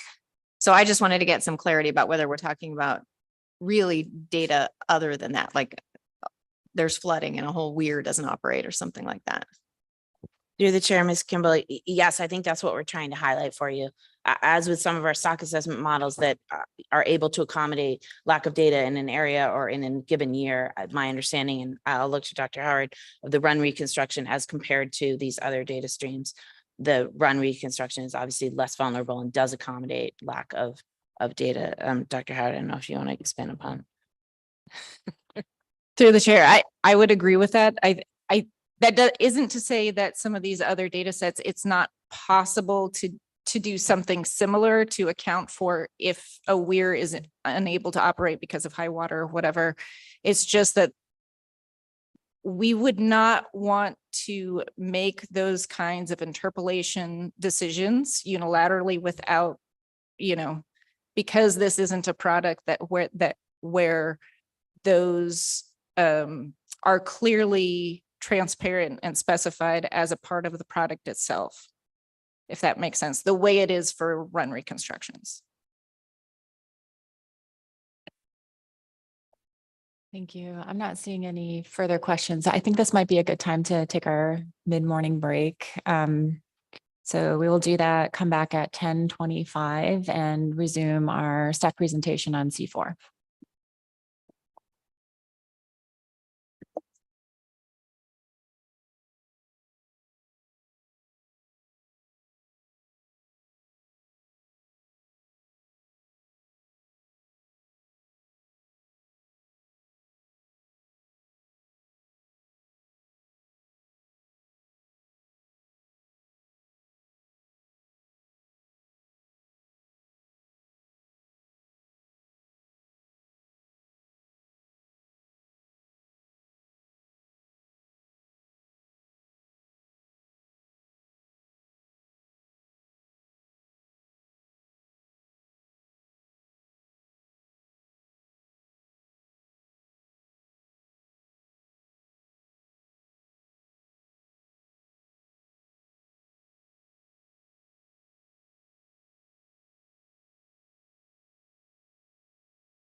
Council, please come back to order.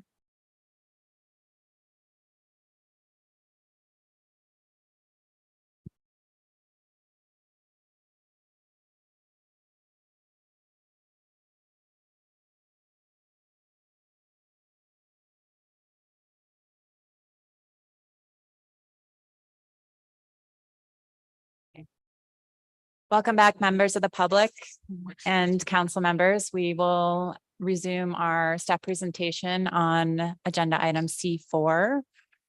It looks like Ms. Baker has a question. Through the chair, thank you, Madam Chair. And I wanted to come back to, I know this is a bit unusual in the middle of the staff presentation, so my apologies, but I wanted to circle back to the exchange that I had with Dr. Hoppala relatively early in the presentation. I was asking if there were any tables or other information in the analysis about the example PSC limit that was provided in your presentation. I think it was 350,000 under alternative 2.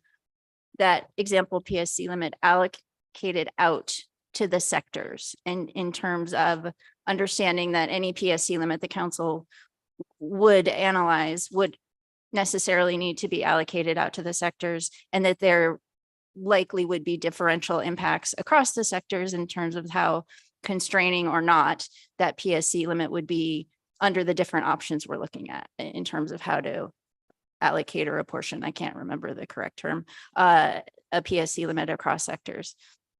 So I was wondering, I just, at the time we had that exchange, I probably should have formally requested that information as supplemental information, similar to some other supplemental information you've provided under this agenda item, because I think having that information, and I'll describe it again, would be really helpful for the council and the public to help provide responses to the questions you're asking for and focus the analysis. And so we had a chance to talk over the break and to get my thoughts together to make this request clear. If staff could provide supplemental tables for this agenda item as soon as possible, understanding that you're here with us right now giving a presentation. But I was using table ES2 in the preliminary analysis that presents the annual level of B season chum salmon PSC or bycatch by pollock sector for 2011 through 2022. And I would like to see tables just at a really high level, perhaps for the whole time series, providing tables indicating years when each sector's chum salmon PSC use would have been exceeded based on a range of example PSC limit levels and apportionment schemes. And I'll just read what I was thinking here, again, using table ES2 in terms of example PSC limits, what's already provided in the document, and some higher ranges to reflect PSC use through the time series. So the example PSC limits I would be requesting are 240,000, 350,000, 450,000, and 550,000. And again, in my mind, that reflects in table ES2, just looking at total PSC, a pretty full range of the actual PSC use that we've seen during the time series. And so these example tables would help us understand how those different levels of PSC limits would have affected PSC use by sector. And so for those example PSC limits, I also think it would be helpful, although it will create more tables, I understand, because the apportionment of the PSC limit across the sectors will depend on the method the council uses to apportion the PSC limit. I was wondering if for those example PSC limits, we could look at 3 apportionment methods. The AFA allocations is the first. The most recent 3-year average PSC use. And third, the staff suggested approach of a pro rata apportionment. So for an example, 20 as in the document, in that pro rata, 25% AFA allocation and a 75% 3-year average. Those apportionment. And so I hope, please let me know if you have any questions. I hope that's clear. And again, I just think that having those tables would be really helpful for the public and for the council to understand and identify a reasonable range for a PSC limit under alternative two. Yes, thank you, Ms. Baker, through the chair. That is certainly possible. When we're done with the presentation, we can prepare that and get it posted so that it's there for the council and members of the public to view. And I think you were very specific on the levels that you were looking for, as well as the apportionment options. So we can do that. Mr. Mazzaro? Thank you, Madam Chair. I just, for the clarification for the public, because you did pick specific limits and specific way to look at them, that would provide us with like a little bit of guidance as to what the impacts of those caps would be to the various sectors. We still wouldn't know a lot of other information that would likely come out in the full analysis that would tell us the social impacts of something similar, and it would still not provide us with a range that we're going to necessarily pick when we take action to pick ranges at this meeting, but it would provide us with an overview of what the impacts would be to the individual sectors at those levels. And that would provide us with at least a framework for better knowing what numbers to pick, because we would know the impacts to the sectors. But even then, we still need a full analysis to be able to weigh the social impacts against those impacts. But for our job today, the purpose of that would be to provide us with some rough guidance. So at least we weren't picking numbers without, and the public would know that what numbers we do end up picking will be based on, at this point, what the impacts at the sector level would be, which is possible to get in this analysis, but not easy. And this will make it easy for people to see what those are. I just wanted to clarify that that is your intent with doing this, and that's what the public should take it to be, as another tool for us to make decisions that the AP didn't have and that the public hasn't had so far. Is that a reasonable explanation? I think so, since you made the request. Through the chair. Thank you, Mr. Mazzaro. You described it much better and more concisely than I did. Yes. Thank you. Ms. Kimball? Sorry, it's awkward. I don't know if I should be asking questions of the request, but this is just to look at those tables for alternative 2, not for alternative 3 that contemplates just a Western Alaska chum cap. But is the thinking that you might be able to kind of apply your own genetic rate to the tables you just requested and be able to use that information to develop alternative 3? Or was that not, we're just trying to limit it because it's in meeting and getting a little information to guide us? I'm not asking for more. Let's make that clear. Through the chair, thank you for the question, Ms. Kimball. And I did specify requesting this information for alternative 2 exactly for that reason. I am cognizant it's an in-meeting request, but I think you have described it accurately in the sense that this information would be helpful to take that next step for alternative 3 in terms of using the genetic proportion information that's available in the analysis. Thank you. And appreciate you accommodating to that request. So I think we're ready to continue on with our presentation.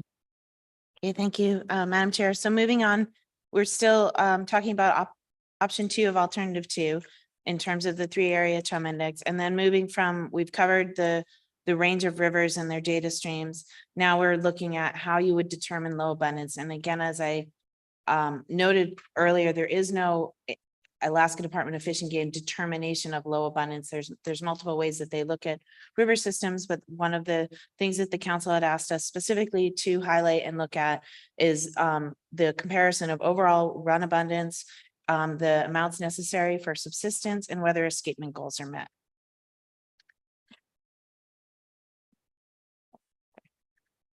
In terms of, so in your document are tables 3.8 through 3.11. I'm going to talk a little bit about the information that's contained in them and then describe what's contained in addendum information that's posted to your e-agenda. But first, as we talked about the years over which to define the data availability, it does vary by run sizes. And again, I would note that the tables that we're going to walk through are from 92 to 2002 for the Yukon, and then from for the Kuskokwim, those are also from 1992, and then for Norton Sound 97 to 2022. But I want to note, as shown here, there are more data available for the Yukon and for the Kuskokwim to earlier timeframes that we could look at in an analysis. I believe you heard a little bit from the SSC yesterday in terms of the validity of possibly looking at the longer time frame for some of those. Our questions when we discuss this with the SSC were what the utility of going back to earlier years and looking at environmental regimes for some of these stocks. But from here forward, I'm only going to be using the dates that are included in the tables in your document, which again start from 92 for the Yukon and the Kuskokwim and 97 for Norton Sound. Just to go over in terms of escapement goals, so those tables compare the run sizes with the escapement goals, whether or not they were met by year, and then whether or not amounts necessary for subsistence were met. This table's in your document. Table 313 on page 82. This gives you all of the escapement goals. This is a different year set, but from 2013 through 2021 for all of those river systems. And the thing I would just note here is that there are multiple escapement goals by river system. So there isn't a single one escapement goal that you're trying to meet by river system. It does vary, particularly for the fall chum and the summer chum. There is a drainage wide escapement goal, and I note that on some of the slides. For the others, you're looking at multiple different escapement goals. So for the Kuskokwim, there's 2 different escapement goals. For the Yukon summer, there's 3. Again, one of them happens to be the drainage wide one. Similarly for chum, for Yukon fall chum, there's 5 different escapement goals, but there is a drainage wide one, and that one we're highlighting. And then for Norton Sound, there's 5 different escapement goals for those river systems, and there is not an aggregate. And in general, all of these escapement goals include both a lower and an upper range. In terms of amounts necessary for subsistence, so this is a threshold level for levels of harvest that's deemed reasonably necessary to support subsistence needs in a particular area. So the Board of Fisheries and the Board of Game use customary and traditional use worksheets to determine whether a stock or a population has been customarily and traditionally used in an area. If they make a positive ANS finding, then that information is used and under consideration for management decisions, and harvest opportunities are made considering that range. For these areas, the Board of Fish has made positive ANS findings for all 3 of the areas that the council is considering. This table is in your document on page 80. It's table 3-12. For what's shown here on the screen, I just blacked out the ones that do not pertain to chum. So the table in your document contains the ANS findings for all of those river systems, for all of the different salmon species where they exist. What I'm just showing here is the ones for chum, for the rivers for which the areas for which the council is considering. The thing that I would note here, it gives you the year in which that ANS finding was made, and then it gives you what the range of the ANS range is for that stock. For Norton Sound, it's important to note that ANS finding, there is an ANS finding for a single district in Norton Sound, but otherwise for chum. Otherwise, the ANS is for all salmon. So it is difficult to compare directly for chum when we get to these later tables, the ANS finding with the run size and the escapement goals, because it's for all salmon. For the Yukon and for the Kuskokwim, it is specific to chum. So there's an ANS range specified for chum salmon. For the Yukon, we have separate ANS ranges for summer chum and for fall chum. And then for the Kuskokwim, you have a range for the Kuskokwim River. Here, I'm going to pause a little bit. There are tables 3.8 through 3.11 are posted as an addendum to your on the e-agenda. And here, those same tables that in your document are listed by date range. So ranging from 92 to 2022 or 97 to 2022. in the addendum that's posted, they've been resorted by run size so that you can group them instead of by year, but by the run sizes going from largest to smallest and the associated escapement goals and ANS findings for those. So I'm going to start with Summer Chum, just to point you to what information is on here. And then this is all intended to try to help the council ascertain what you would consider to be a low abundance threshold, because that is not something that is determined by the Alaska Department of Fish and Game. And it's something that the council, if you can interested in including this step down provision based on low abundance index to a river system or a group of river or individually to river systems, you need to make some threshold determination of either a threshold or multiple thresholds in which you would then associate a PSC cap level and a step down provision with it. So the information here, if you're looking first at Summer Chum, again, the run size to the left has been resorted so that it goes from largest to smallest by year there.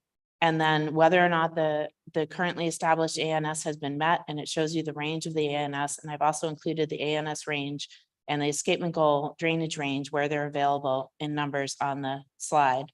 And then the next tells you whether or not a matter exceeded those escapement goals. And the reason why you see percentages is because for most of these rivers, there are more than one escapement goal. So it's giving you a sense of how many of those escapement goals have been met. In an attempt to provide the council additional information on how you might look at these tables for numbers, staff then went and tried to just give you some indication of percentages. So for each of these, we provide you what the average over that time frame is for the run size. And then just looking at percentiles of 25th percentile, 50th percentile, and 75th percentile. And where the escapement, where a drainage wise escapement goal range is listed, we've shown that as well as the ANS. And then to the right, you'll see for perspective, the midpoint of the sum of the escapement goals in the ANS, and then the lower end of the sum of the escapement goals in the ANS. And the way, as I understand it, to think about the sum of the escapement goal in the ANS, that's the minimum amount of fish going into the river that would accommodate the escapement goals and either the midpoint or the lower end of the amount necessary for subsistence. So that's the minimum that you would need going back into the river in order, and from there, anything in surplus of that is how the department would then manage for the additional fisheries. So I'll pause there just to be clear that this was just our attempt to provide the council some measure to look at in terms of looking at these thresholds. So this gives you this information for Yukon Summer Chum. Similar information is available for Yukon Fall Chum. And again, here we do have a drainage wide escapement goal range and an ANS drainage wide range, and the same percentages for this river. And then because we have that range, I've also provided to the right the midpoint of the escapement goal plus the ANS, as well as the lower end of the escapement goal plus the ANS. We could also provide you, if you wish to have that number in addition, the upper range of the drainage wide escapement goal and ANS. For Kuskokwim, then we don't have that similar information in terms of the drainage wide. So here we're providing you the escapement goals are based on assessment of the Congrucla River, not the Bethel test fishery. Again, staff is recommending that if the council is to consider the Kuskokwim as one of your index rivers, to use the Bethel test fishery CPUE. So these have been sorted based on the Bethel test fishery CPUE, but they are associated with whether or not that ANS range was met and whether or not escapement goals were met. They're just not going to match exactly to the estimates of the Bethel CPUE, but in an attempt to combine those for your consideration, in general, CPUE less than 2,300 is a value that typically fails to meet the ANS and escapement goals. And then finally, the Norton Sound. Here, there is no aggregate escapement goals, so they're assessed individually. And again, this is the one for which we indicate that the ANS is for all salmon and not just for chum. So we do not provide the ANS here because it would not be associated with chum. It's for all salmon. But we provide you the same percentages that we have for the others, and the indication that in general, with this aggregate index, if you match it to how the rivers themselves are managed, the an index value below about 70,000 salmon frequently fails to meet escapement goals and often provides for low subsistence harvest. So just to finish up this section of it, what staff needs from the council, if you intend to carry this option 2 forward, we are looking to see if you wish to include all 3 regions in an aggregate index. If so, are you intending to weight them equally? In which case, an independent test for each region is equally weighted across them. So that, for example, if you were to establish a step down provision for a PSC limit, you're looking at some form of decision framework where if all of them are assessed for low abundance and none of them are below their threshold values, then presumably the management measure associated with that would not kick in, which would be a PSC limit. If you're then looking at 2 of the 3 areas are above their threshold and 1 is below, whether you have 1 or multiple thresholds, then that would be associated with a PSC limit. As continuing level areas fail to meet thresholds, presumably your step down provision of a PSC limit would then decrease. If the council, however, wishes to prioritize one region over another, we would need to have that information in order to create that form of a decision tree. Or if the council, in looking at these areas, wishes to just select one area, as we just discussed earlier this morning, as a canary in a coal mine type situation, we would then provide you with information on how that correlates across the other river systems. And then we would use that singular river system or multiple ones to establish these step down provisions. But we would also need to know the PSC limit associated with these various steps. I think that concludes this alternative. So I can pause for a minute if there's any other questions. Ms. Baker. Through the chair, thank you. And I think I'll probably just be asking Dr. Stram what you've already presented, but I just want to make sure it's clear in terms of the information presented for each of the 3 areas. And I do appreciate, in addition to just lining up the index information, the currently established ANS range and the escapement goal range, that you've supplemented where information is available for each area in terms of the percentiles, in terms of those index numbers, averages, things like that. But just to be really clear, this information that's been presented is really the council. The reason you presented all that information is because there is no established method for the council to just adopt in terms of low, medium, high abundance for any of these areas. And so I was thinking back to the SSC report yesterday, and I think the SSC acknowledged that, but really encouraged the council in if it's going to consider this index concept to really establish objectives, really clear objectives for any threshold that it might pick. And so if, for example, I was interested in an objective for a threshold, looking at, let's just stick with Yukon summer chum, for example, because that happens to be the slide I have in front of me right now. In my mind, I would translate that as perhaps looking at if I wanted to identify a threshold where essentially escapement goals are likely not to be met and the lower point of ANS is not likely to be met, it might be a reasonable threshold for that canary in the coal mine approach to look at the lower end of the escapement goal plus the ANS, which on this slide is 583,500 in terms of the index number. Am I interpreting that correctly? Madam Chair, Ms. Baker, yes, as I understand it. And again, as you were discussing in setting your objective, I think the important part is to indicate, is the objective to take an action when something is already at a chronic or low, very low level, or is the objective to take an action before you get to that level. And I think that's the point in trying to provide you this range of numbers and the contextual information with the ANS and the escapement goals is for the council to articulate, if you are looking at one or multiple thresholds, what are the objectives of that threshold? Is it to catch it as it's starting to go down and instigate something? Or is it to say things are at a very, very low level? That's easier to define as the very chronic low. But are you interested in only in action at that level, or are you interested in action at a level before it gets there, in addition to a level when you're already at that point? Ms. Kimball. Thank you.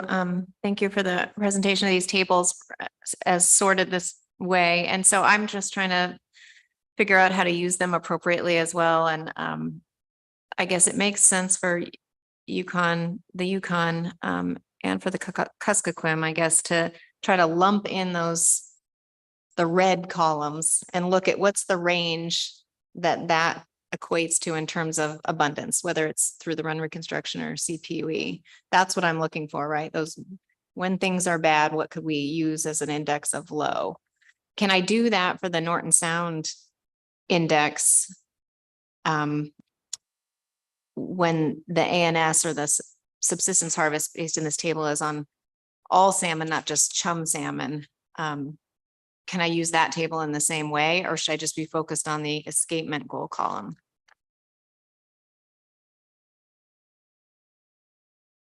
Madam Chair, Ms. Kimball, thank you.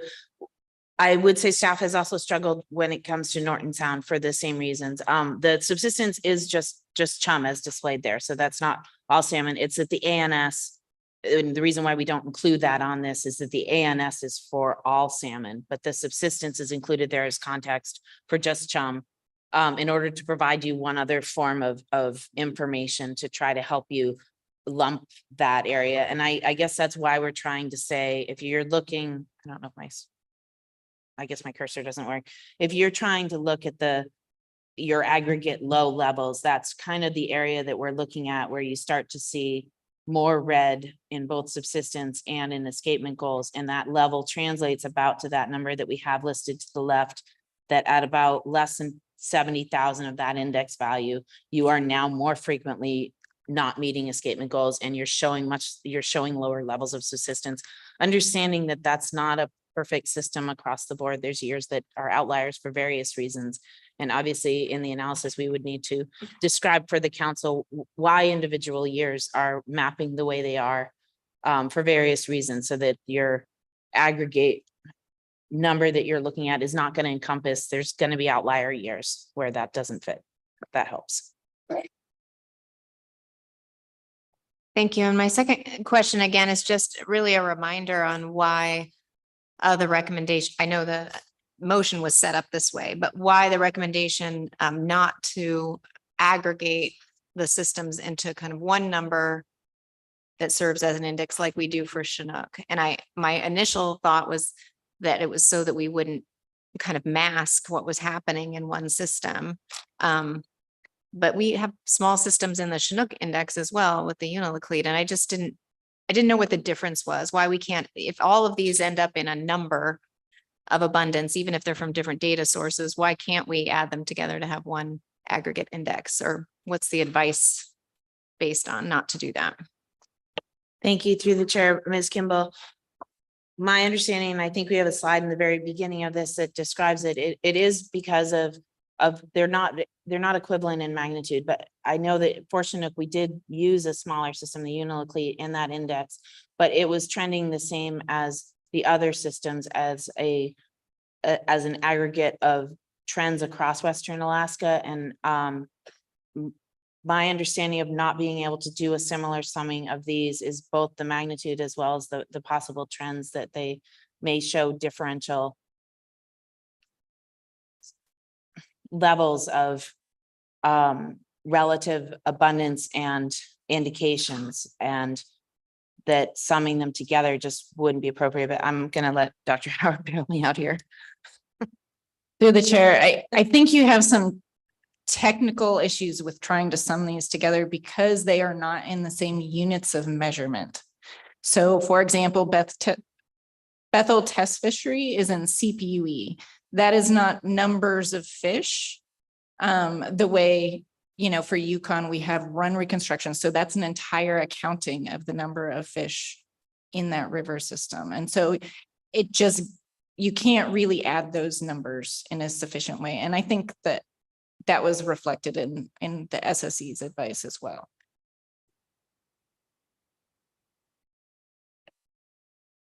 Thank you. I think we're ready to continue. Okay, thank you. Now we're moving on to alternative 3. And this is the council's alternative for a Western Alaska chum salmon PSC limit. So just to start, this was your intention in this alternative. The alternative was that it would establish a PSC limit specifically for Western Alaska chum salmon as identified through genetic sampling. And from the very beginning, we just want to caveat, it's not possible to manage a PSC limit. Not at this time. It is not possible to manage a PSC limit that is specific only to Western Alaska chum in season. NMFS does not have the data to manage that kind of a limit in season. The genetics data are evaluated after the season. So there is no mechanism for which you could do that kind of a PSC limit that a fishery would close upon reaching in season for Western Alaska chum. So given that, the staff have moved forward with the concept that we provide in here of a Western Alaska chum performance threshold. And the remainder of this alternative is we structure around the idea of a threshold and the pros and cons of how the council might incorporate that into an alternative. I just want to quickly remind you of the genetics and the genetic breakouts because it's obviously important as it relates to this alternative. This just gives you the 6 different genetic breakouts that you see when you receive your genetics report. I would note table 315 provides you in years from 2011 to 2022, the genetic breakouts, both the mean as well as the estimated number by year by those breakouts. And we are focused on the Western Alaska component. This gives you the same information in a pie graph, but only for 2022. To the right, then you see the spatial distribution of the chum bycatch. The larger circles are a higher magnitude of the PSC.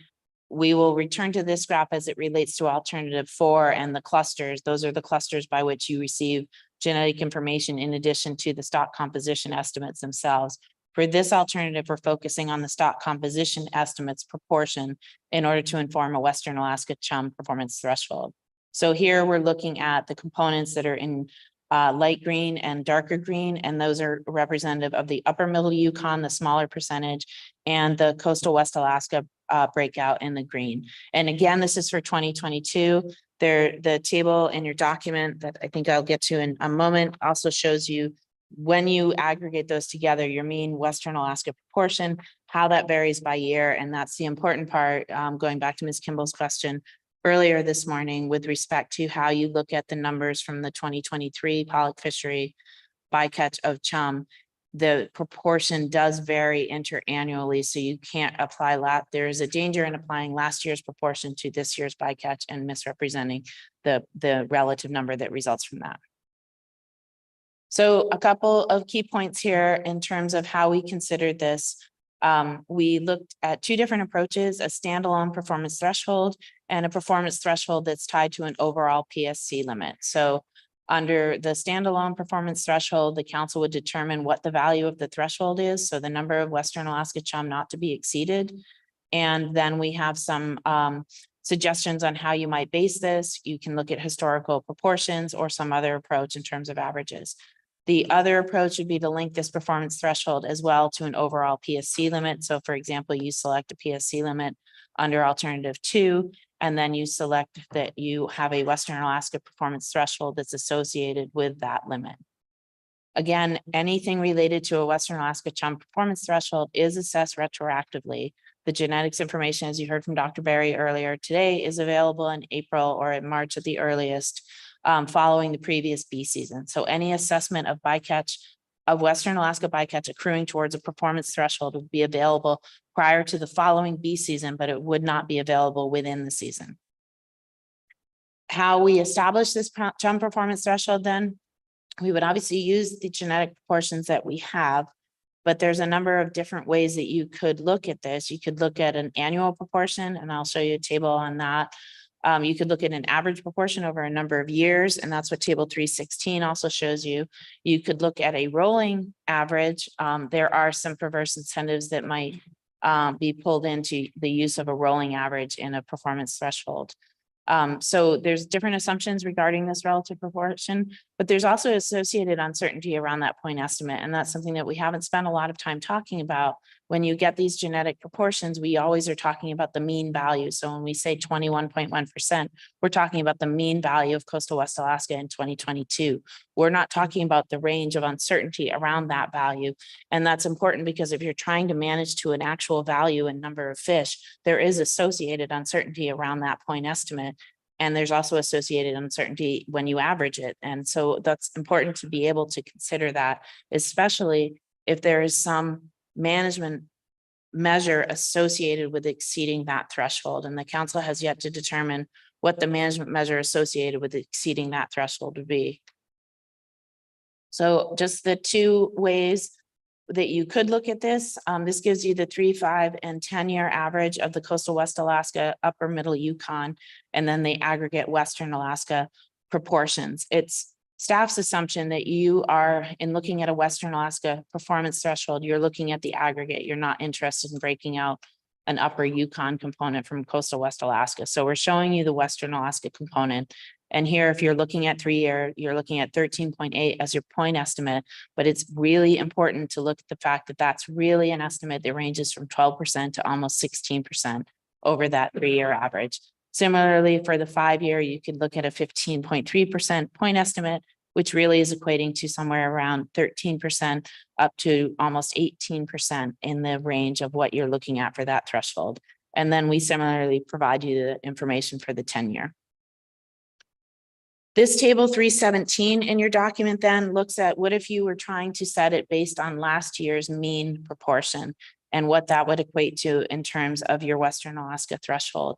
So for this example, just for illustrative purposes, we use the number of 240,000 chum salmon. That was just a rounded value of the 2022 bycatch. That's the only reason why we chose that number. We needed a number to try to walk out this example. So for this example then, if you decided to base the threshold on the previous year's genetic data, in 2011, then that genetic data was 25.1. That would lead you as a PSC cap at 240,000 as your baseline, would lead you to a Western Alaska threshold of 60,240 fish. So we walked that example all the way through. What you see is that there's significant interannual variability in the proportion, and therefore, if you were to establish a limit that way, you would have a very variable interannual Western Alaska threshold. So, and some of the decision points for a Western Alaska threshold, the value that's associated with that performance standard, does it change annually? Is it periodically changing, or is it rolling? What are the management measures that are associated with exceeding it? And how is the uncertainty in the genetic proportion incorporated into the assessment of exceeding it? How are you incentivizing the fleet to remain below a threshold? Or is it an information only item that is being posted in order to just indicate on an annual basis where the fleet came in or in association with that threshold? We also would look for direction on what time scale is associating with exceeding that threshold. Is that an annual assessment looking backwards at the previous year? Is that performance threshold intended to be apportioned according to how you would apportion a PSC limit under alternative 2? And whether or not the option 2 step down provisions are included in alternative 3, and how do you want to apply that in accordance with this type of a threshold? And I think, Madam Chair, that gets me through alternative 3. Thank you. Mr. Sakata. Yeah, going back to the genetics map, I noticed Western Alaska, coastal Western Alaska. And when I first started doing this, when we looked at the numbers that we were trying to save, call it 50,000 or just any number, and I was apportioning them mentally to the Yukon and Kuskokwim. But when I looked up the genetic information, there was some 70 some odd streams that seemed to be in that box. I'm trying to figure out the best way to ask this. What percentage is represented by the Yukon, Kuskokwim, and the Norton Sound. I mean, out of those 72 listed streams, are they all within those three systems or? Thank you through the chair. Mr. The problem with the genetics is that the degree of resolution within the coastal Western Alaska group, it incorporates everything in coastal West Alaska from Norton Sound all the way down to Bristol Bay, with the singular exception of the upper Yukon.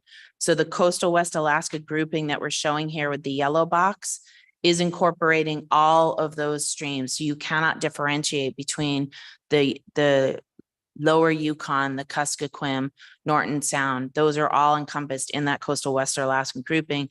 The only thing that we have separate from that for Western Alaska is the upper middle Yukon, which as we noted includes the Yukon Fall Chum Run and some of the Yukon Summer Run, and the genetic baseline that can be applied to those would differentiate just the fall chum, but otherwise across that entire grouping, there is no genetic differentiation that they can provide right now that will allow you to divide it by river system.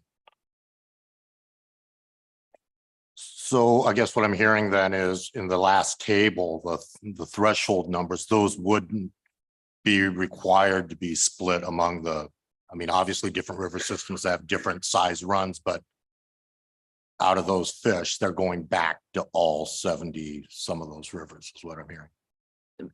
Madam Chair, yes, this is trying to establish an aggregate number that would be assumed to be going back to all Western Alaska streams, because here we've included upper Yukon with coastal West Alaska. So that number is representative of the number the council may choose, but based on that proportion that is interannually varying to going back to those river systems, that's what it would represent.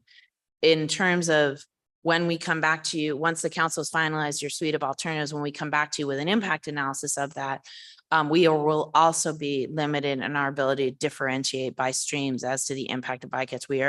We are limited to the aggregation of the genetic data.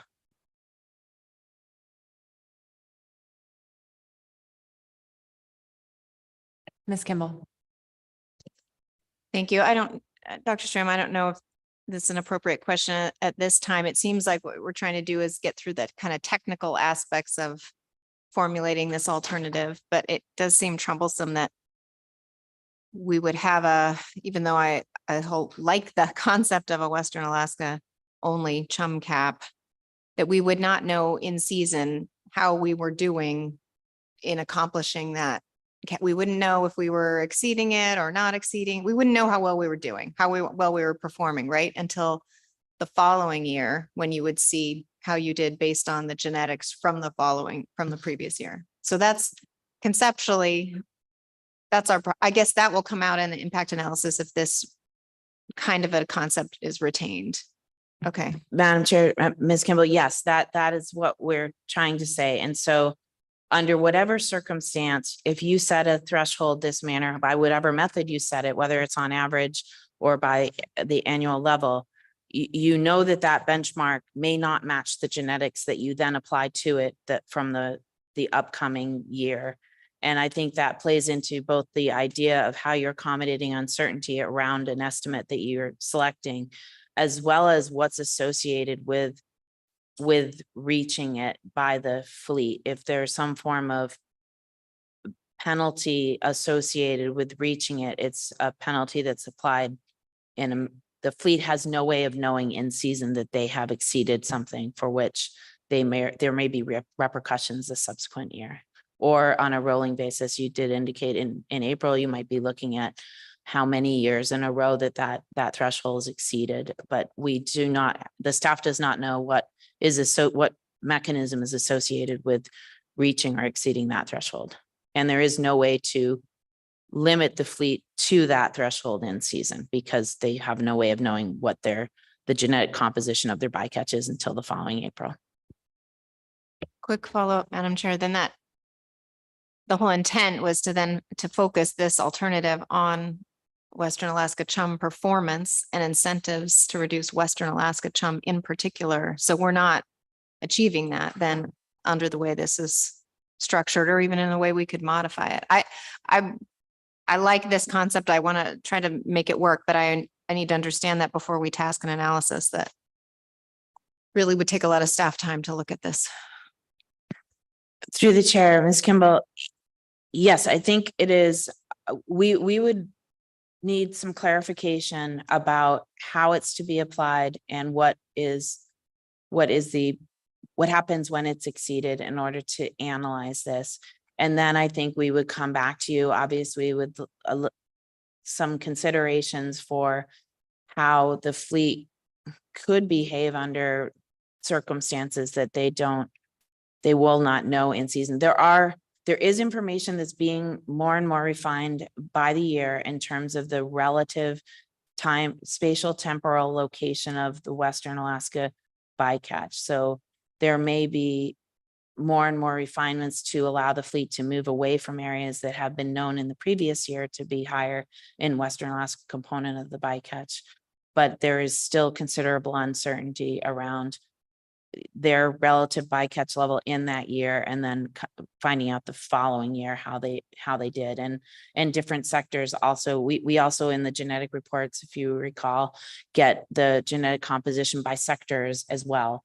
And so different sectors have different proportions of Western Alaska bycatch in by virtue of where they're fishing. So that also plays into how you would apportion such a threshold. Thank you. Thanks for that. Okay. I think we're ready to continue. Okay, the next couple of slides for the presentation are going to cover alternative 4. And just a reminder that as written in the council's motion, alternative 4 would add regulatory requirements for the IPAs to be managed by either NMFS or the IPAs. Option 1 of alternative 4 would require a chum salmon reduction plan agreement to be implemented in the BCs and pollock fishery and prioritize avoidance in genetic cluster areas 1 and 2 when 2 triggers are met. The council's April 2023 motion specifies that the first trigger would be an established bycatch rate. Again, that's a number of chum salmon per metric ton of pollock. And the second trigger is a proportion of Western Alaska to non-Western Alaska chum salmon in the bycatch. And the option is structured as it is because the majority of chum salmon bycatch has historically been encountered in cluster areas 1 and 2, and the proportion of Western Alaska chum in the overall bycatch is typically higher in cluster areas 1 and 2, which are further east towards the Alaska Peninsula. And the genetic cluster areas are displayed here for you in figure 312 from the analysis. They are essentially groupings of ADF&G groundfish statistical areas that are used by geneticists to better understand the spatial distribution of the bycatch. And so this figure for you shows the spatial distribution of the 2022 bycatch. And you can see the higher levels come from cluster area 1 and followed by cluster area 3 in 2022. So there's still a lot of uncertainty with how option 1 of alternative 4 would work at this stage. And to move forward with option 1, the council would need to determine the entity, either NMFS or the IPAs, that would be responsible for managing additional avoidance measures. And this is really the main choice for the council that will determine how option 1 of alternative 4 would work. And ultimately, this is because industry through its IPAs and the rolling hotspot system covered under the status quo is a different management tool than that which NMFS could use. So if the council were to determine that the IPAs would be the managing entity, there would be an additional regulatory provision added to implementing regulations for the salmon bycatch IPAs. And that regulatory provision would capture the council's intent of the chum salmon reduction plan agreement. And then the IPAs would be required to implement measures that respond to that regulatory provision. The council did ask staff to work with industry and IPA representatives in April to capture their ideas for additional avoidance measures that could be incorporated under a chum salmon reduction plan agreement when both of those triggers are met.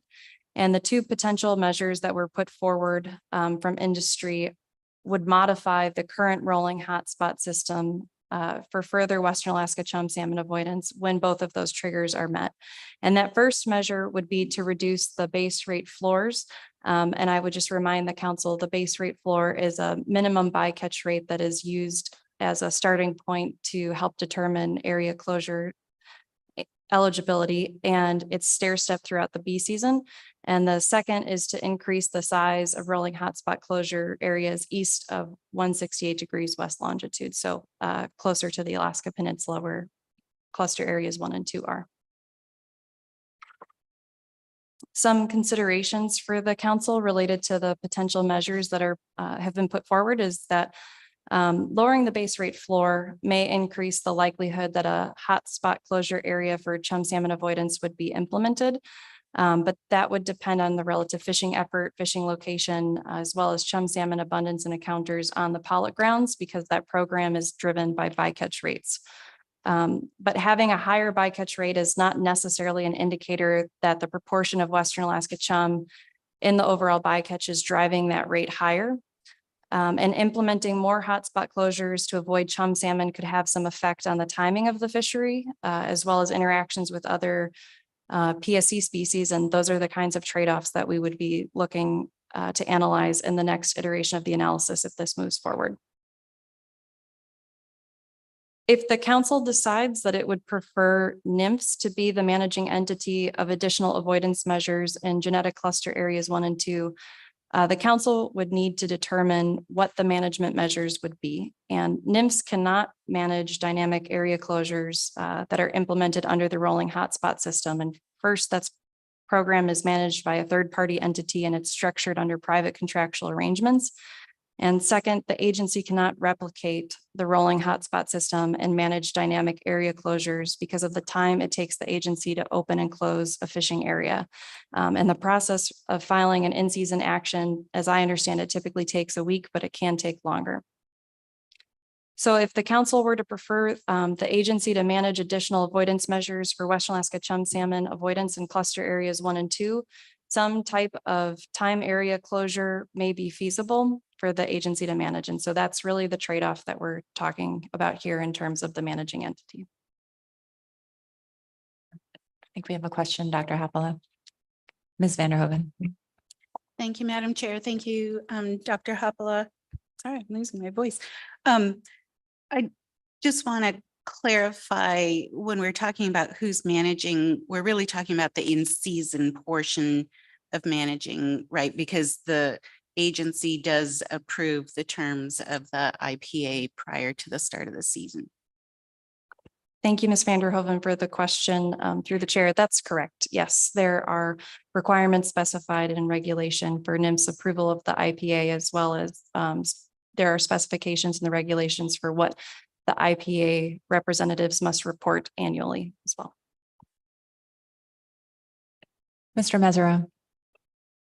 Thank you, Madam Chair, and thank you for this. So just to be clear, the decision point on this alternative is pretty binary, right? It's either that it's managed by the IPAs or it's managed by the agency. That's the decision point that you're asking for in the document. That's it, right? Thank you, Mr. Mesereau. Through the chair, yes. Thank you. Ms. Baker. Through the chair, thank you. And to build on Mr. Mesereau's question, but what I'm gathering is if the council recommends NMFS as the managing entity, there are several more there are several more decision points for the council that would be needed to move forward with that in terms of threshold set in regulation and what the management measures would be. And so just ensuring that I understand, is that correct? Yes, Ms. Baker, through the chair, that is correct. There could be decision points for the council under either approach.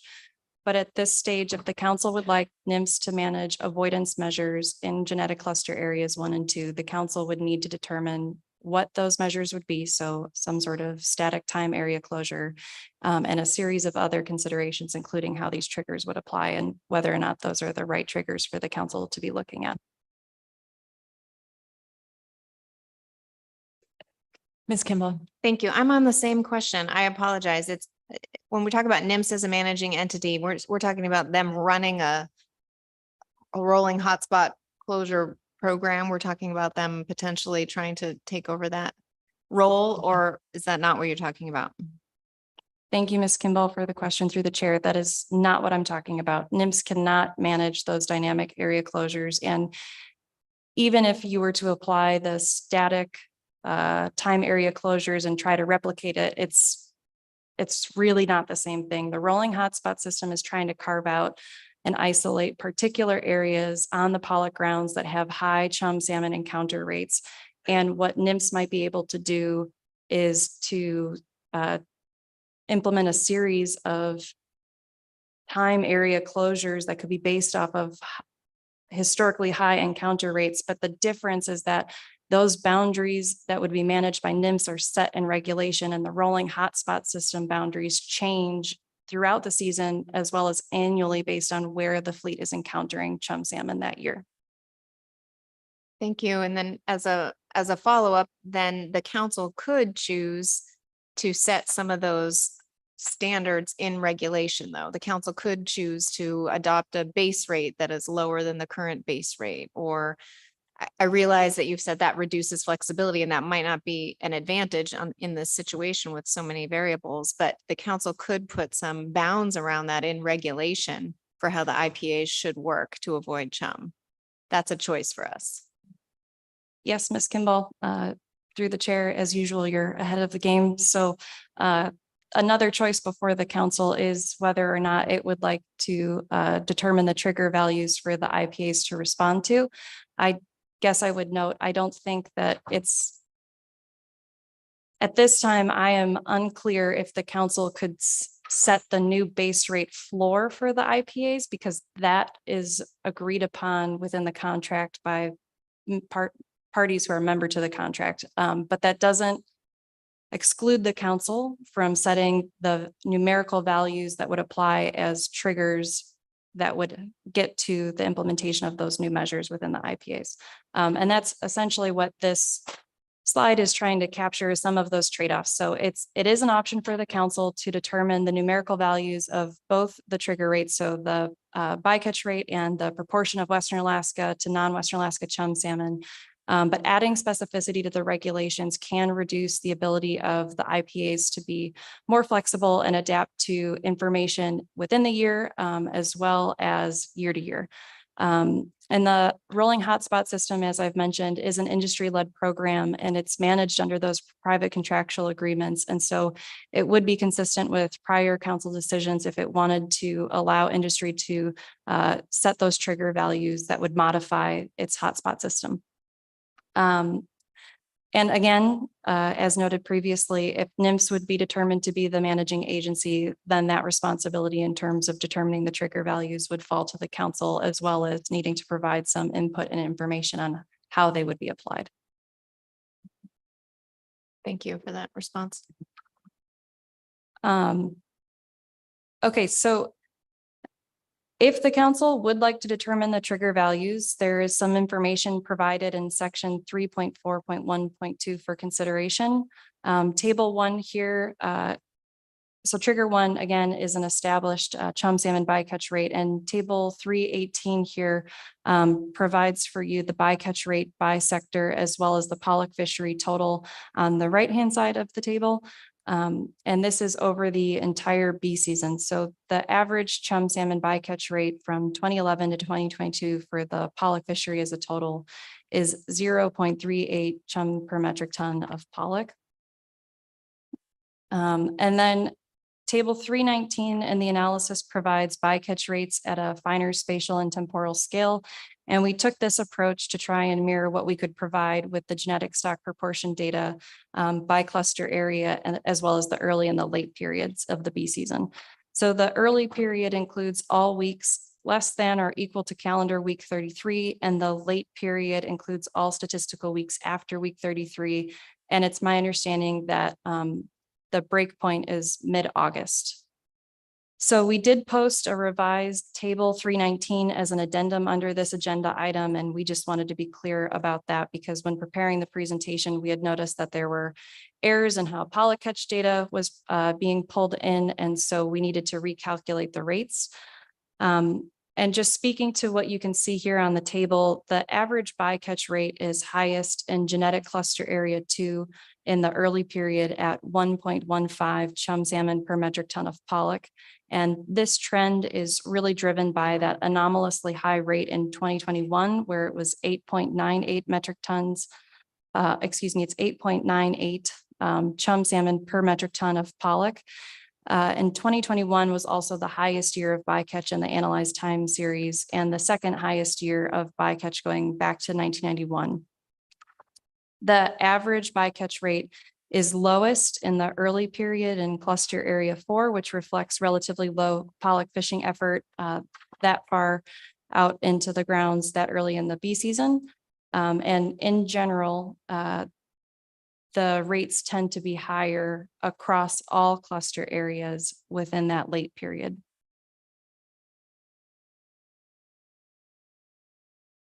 Again, if the council intends to determine the trigger values, it would also need to set a numerical value for trigger 2, which is the proportion of Western Alaska to non-Western Alaska chum salmon that would be used. Table 320 and 321 in the analysis provide information to this end for the council's consideration. On the top of the slide is table 320, which provides the estimated mean proportion of Western Alaska to non-Western Alaska chum salmon in the early period. And then table 321 on the bottom of the slide provides the same information across the genetic cluster areas, but for the late period in the bee season. I would just note that the hyphens within these table show you when there were insufficient samples to be able to estimate the mean stock proportions. And if you focus on Western Alaska chum salmon proportions, Western Alaska chum salmon are encountered in relatively similar proportions in the early and late period in cluster area 1. And the relative proportion of Western Alaska chum salmon is higher in the early period in cluster area 2 than the late. Mr. Twite. I was probably just having a dead brain problem at the time, but I was really struggling to figure out what the averages meant in these two tables, how they were constructed. I got them in cluster 1 because they added up to 100%, but then after that, in clusters 2, 3, and 4, I just couldn't track.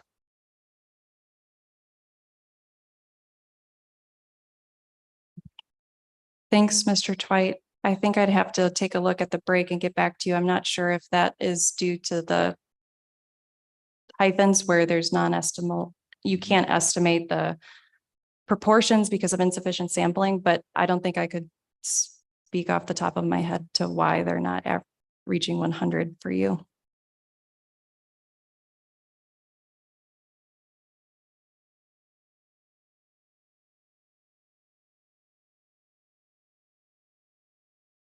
If you would like, sorry, through the chair, if you'd like us to look into that at a break, I can, but I can't dig into that for you right. I don't need it right now. I think what you just told me is that that they may not be reflecting what you hoped they would reflect. So thank you.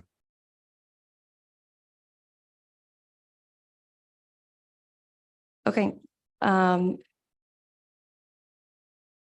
If the IPAs, well, so this slide covers for you the different ways that the triggers could be applied. So if the IPAs are determined to be the managing entity, the triggers would be applied as follows. So in the 2025 bee season, IPA managers would monitor chum salmon bycatch rates as done in the status quo.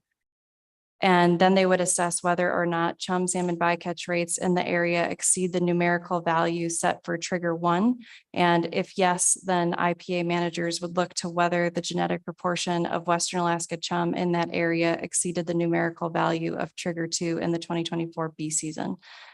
If the proportion of Western Alaska chum in the bee season exceeded the numerical value set for trigger 2, then the additional avoidance measures would be in place. But if not, the rolling hotspot system and under the status quo would be in place. And again, at this time, it's really we're not able to provide for you a clear example of how the triggers would be applied if NMFS is the managing entity. And this is because we don't yet know what management measures would be under consideration or how the council would be looking to apply the triggers.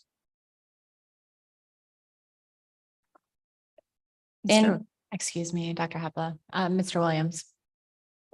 Thank you, Madam Chair. I apologize for breaking into your themes, but I'm going back to a little bit of discussion we had on the genetics that Ms. Kimball brought up earlier. And I'm looking at the way this is laid out, and it says, if the proportion of Western Alaska chum is one of the triggers, it's got to be the proportion is from the year previous applied to, in this case, I'm reading it as the 2024 season or the 2025 season with the 2024 proportion applied to it. Am I reading that right?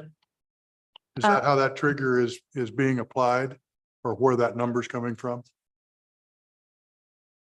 I'm not asking the question the way I want to, but I'm trying to figure out what that trigger, there's a dent of the genetic trigger or the proportion trigger, comes from the previous year's information.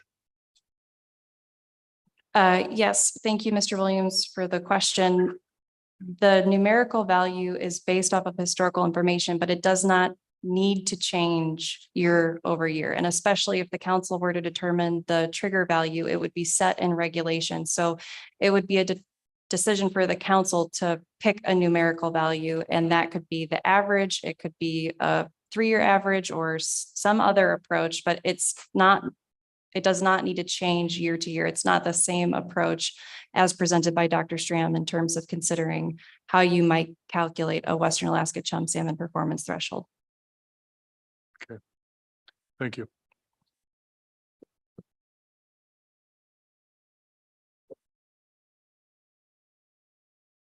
Okay, so in April, the council asked staff to provide a summary of information that would be required for staff to be able to analyze the potential changes to the IPAs. And there are several elements that would be needed in order for staff to analyze these changes. And those are listed for you on the left-hand side of this slide. If the council determines that the IPAs would be the managing entity, staff are looking for the council to provide direction on how this information should be provided. So in particular, would the council want staff to work with IPA representatives to understand potential program changes and incorporate the substance of those conversations into a future iteration of the analysis?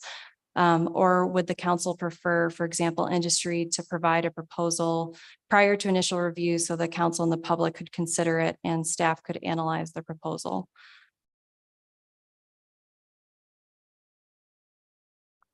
And then moving to option 2 of alternative 4, this would add a new provision to the current IPA regulations.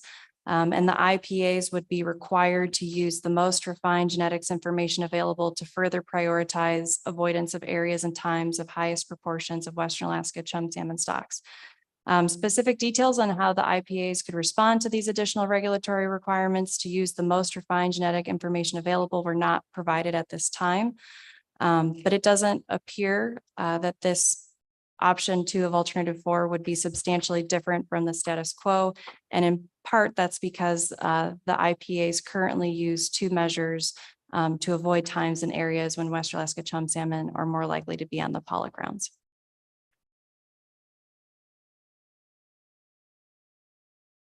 Madam Chair, the next couple of slides are just going to talk about the timeline for moving forward. So just a reminder again that the council is finalizing alternatives for future analysis at this meeting. And table 6 for you at the end of the executive summary provides a list of guiding questions. The council received the NPFMC report, which describes the NEPA procedural changes incorporated under the Fiscal Responsibility Act. And those changes are now effective immediately, and relevant to this action. The timeline for preparing an EIS is constrained to 2 years, and the EIS will be limited to 150 pages in length. The 2-year time clock started with the agency's publication of the NOI in July of this year, and it will end with the record of decision being signed. So this slide shows for you a potential. Dr. Havla, Oh, before sorry. you continue, excuse me, Mr. Mesereau.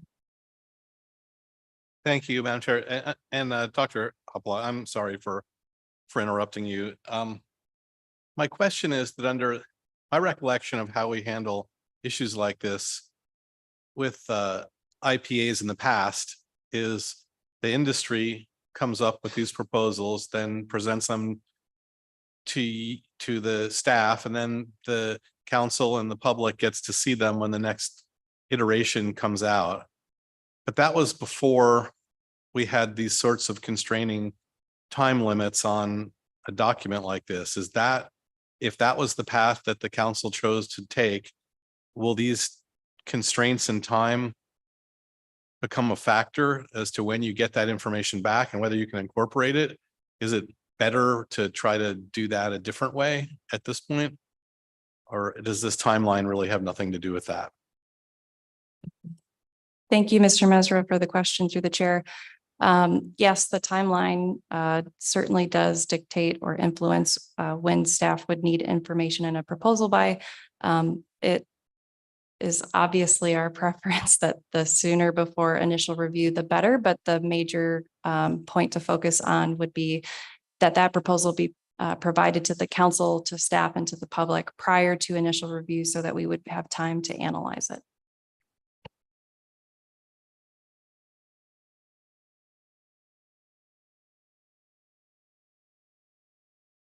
Okay, so this slide shows for you a potential schedule of the draft EIS. And it's just trying to demonstrate all that needs to get done from both the council and the agency within this 2-year window. And in order to comply with the new statutory requirements, the council will need to take final action no later than December 2024 to allow the agency sufficient time to get through those final steps to issue the record of decision.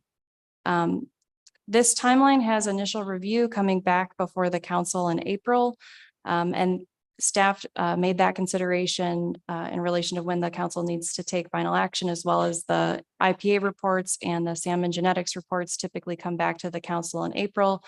But if the council would like, we could take initial review in June of 2024 without wrinkling up this schedule too much. But staff have been presenting this timeline to the SSC and the advisory panel.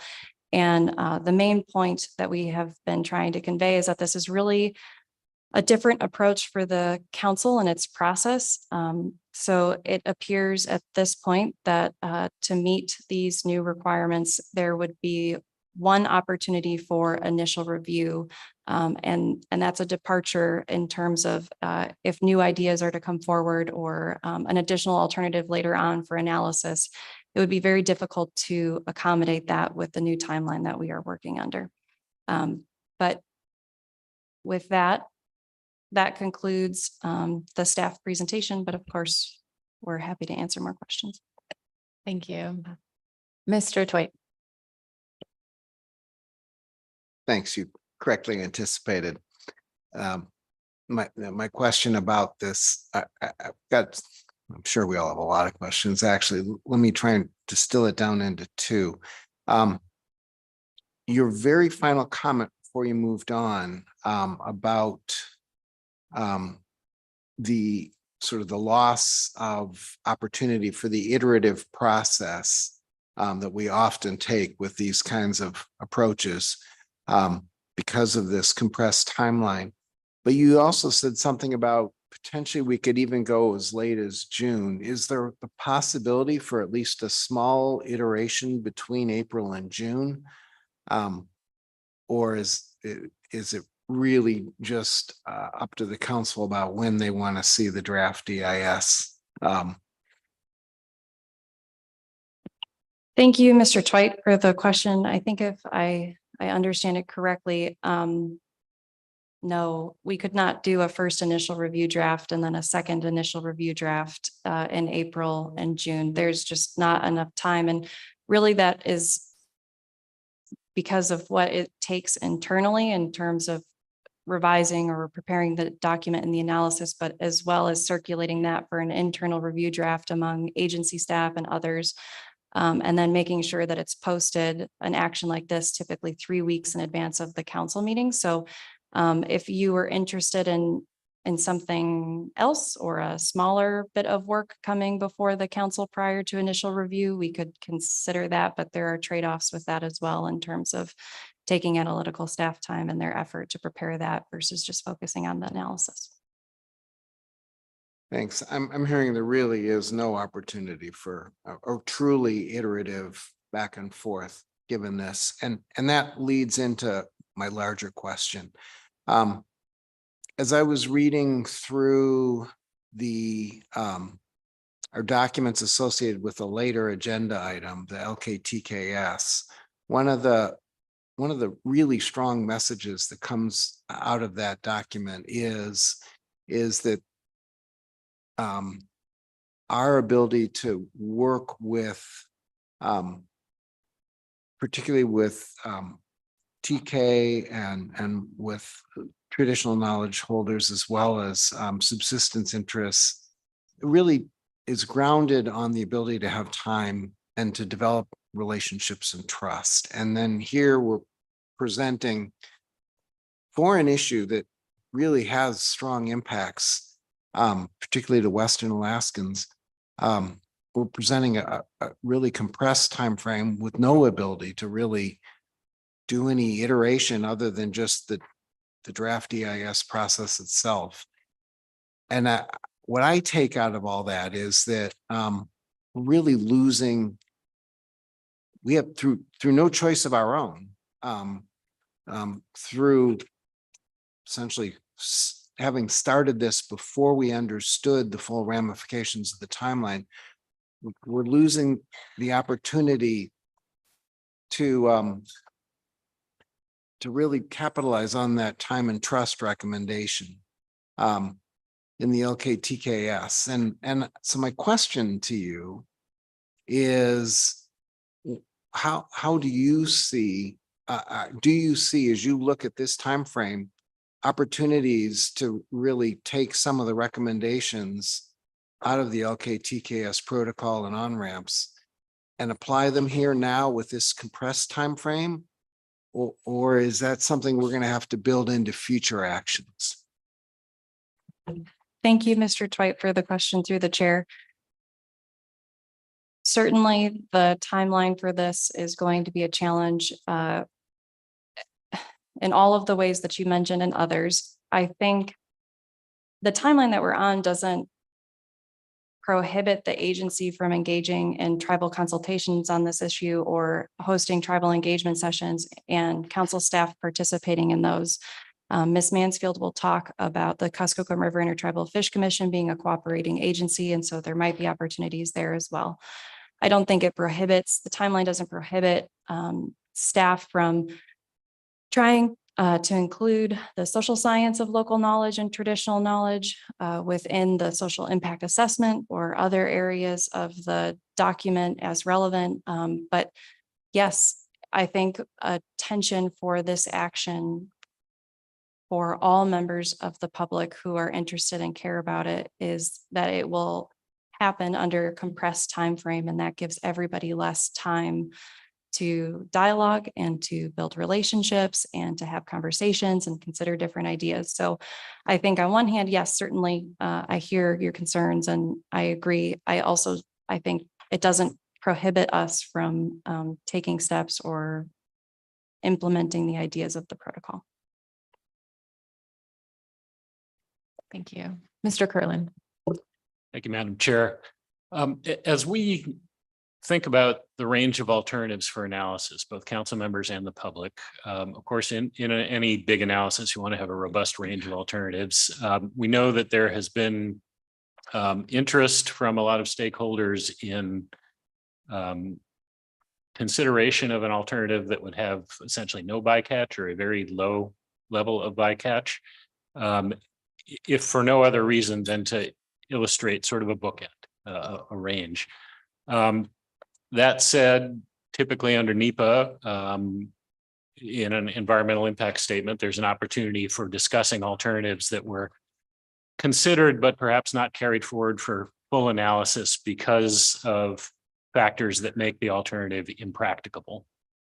So I'm wondering, as we think about alternatives to carry forward here for analysis, if you could shed any light on to what extent staff may be able to analyze if there were an alternative that were not carried forward for full analysis, could the analysis still describe some of the implications of either a no bycatch or a very low bycatch alternative, to try to provide that analytical contrast, maybe without the full-blown analysis.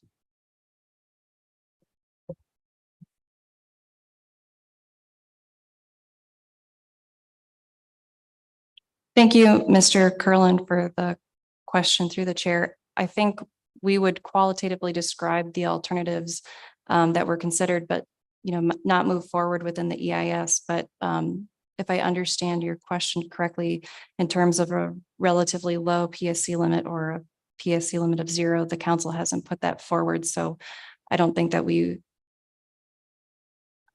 I can't say that we would discuss that at this point.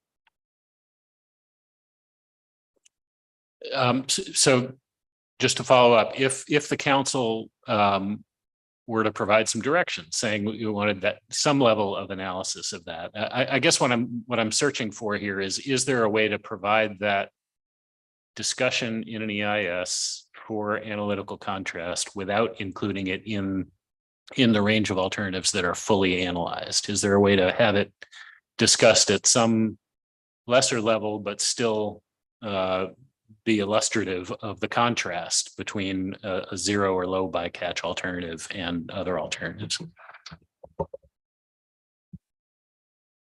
Through the chair, Mr. Curlin, I guess I would say from perspective of the most recent EIS that we just did, when we were looking at that section, we did incorporate things that were brought up by the SSC for us to consider as analysts. So we did incorporate things for the Halibut ABM EIS in the section alternatives considered but not carried forward for analysis that pointed to previous iterative discussion papers of concepts and indices that were considered and not carried forward. So we were able to, by reference, incorporate a lot of analysis that was done in advance of that. I think the question that we would have as analysts is including something in that section that was never brought forward for analysis. So I think that's what we would be struggling with. Yeah, and that's what I'm struggling with too. Is there a way for us to show the public essentially some sense of what the effects would be of a no bycatch or low bycatch alternative without fully carrying it forward for analysis? So I get your comments to your answer to be that there would be some real limitations on that, but there may be some indication in the EIS of what the implications would be. Is that a fair assessment? Thank you, Mr. Curlin, for the question. I think that's a fair assessment, but again, we'd look for the council on direction on exactly what it is looking for there, especially if it's outside of the alternative in the range. Mr. Witherell. At the risk of making this discussion more complicated, I think you could note in the analysis that there was an alternative that was discussed by the Salmon Bycatch Committee. So you could note that and maybe capture the value of the pollock fishery a little bit, because we have data on that, and maybe a little bit of other costs in the description of why that wasn't carried forward. So just, like Dr. Hoppel said, it would be a qualitative description of why it wasn't carried forward in the rationale, but there are pieces that we could include because we all understand some of the values, some of the costs. So, and the benefits that to some degree will be drawn out in the analysis of the other alternatives. So I think we could capture that to the best of our ability. Thank you. Ms. Mr. Mesereau. Ms. Kimball. Thank you, sorry. On this timeline, I just, I worry a bit, especially with the language about, I know that you're looking for us to finalize the range of alternatives so you can go forward with a true impact analysis. And I think that's the task of the council today. But in every issue that comes before us, we then receive that information, get new public testimony, hear new ideas, modify the alternatives or options to respond to that, and then go forward with the next iteration of the analysis. And so I'm still expecting that will be the process here, regardless of having, the word finalized there and regardless of having a compressed timeline. And I just wanted some confirmation that that's still available to the council. And then also if anyone can respond to what are the repercussions if we miss this timeline because we're trying to sort through complex issues like establish an index to establish low abundance to protect Western Alaska chum over Asian chum. What are the repercussions of missing the timeline?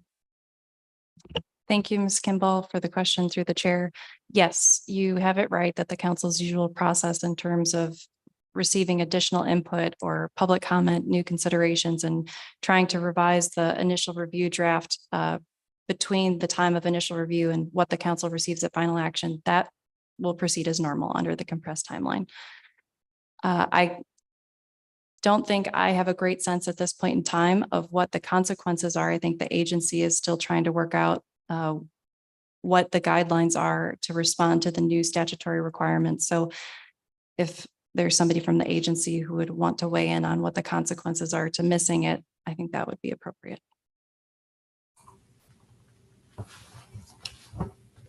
Through the chair, this is Bridget Mansfield, the Alaska Region NEPA coordinator. I can speak to that a little bit. Thank you, Ms. Mansfield. Yes, as I noted, this is Bridget Mansfield for the record, NEPA coordinator for the Alaska region. I think everyone's aware that we've had a little bit of NEPA whiplash the last couple of years. And the most recent change was this June Fiscal Responsibility Act that changed statutory language to NEPA. And it did have an effective date immediate upon signing. And so, yes, we're under the changes to the timeline and page limits and a number of other things. As Dr. Hoppala noted, the agency is currently, and I will use the term scrambling, to try to provide some guidance to all of the regions. Just to note that these changes do affect every federal agency and the Council of Environmental Quality as well. Under the White House is also scrambling to try to provide guidance to all the federal agencies. This EIS is, if not the first, one of the first EISs that the agency is undertaking under these new constraints. So we are figuring this out as we go along in terms of how do we accommodate the timing. And to directly to the question of what are the consequences, at this time, we do not know. We don't have guidance on that. We haven't had any experience with any of our analyses going forward that have run into such a thing because we simply haven't had time to do that. So we don't know. We do know that the statutory language does require an annual report to Congress on any actions that exceed the time limit. So don't have a really good answer, but that is as much as I can provide you at this time. Ms. Kimball. Thank you. I have another question, but it's not on the timeline. If Okay, well, Mr. Mesereau. Thank you, Madam Chair. So the discussion we've had about the April or June timeline to receive the document, that's not something that I've heard until now, which is fine. But I would assume that much of the public hasn't heard that from now either. So I guess it's another decision point for the public, particularly rural Alaskans who subsistence activities to share with the council and public testimony what the difference between that timeline would mean to them in terms of participating in this process. I think that's a fair statement. Okay, that's all I have. Thank you. Ms. Vanderhoven. Thank you, Madam Chair. I think my question is going to end up being for Ms. Mansfield related to the timeline issue. We've kind of got this situation where we found ourselves in a timeline before we realized that was happening. Is there a way to reset the clock on that? We've got big complicated things that we're not fully developed, or we're not sure how they could work. And so if that changes something fundamentally, can you do that through like a new NOI to reset the clock rather than having to rush a decision on incomplete information or not very helpful information? Thank you for the question through the chair. Technically, yes, that is possible.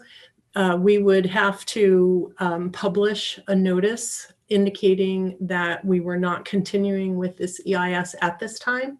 And then we would need to publish a new NOI when we were ready to start the 2-year clock.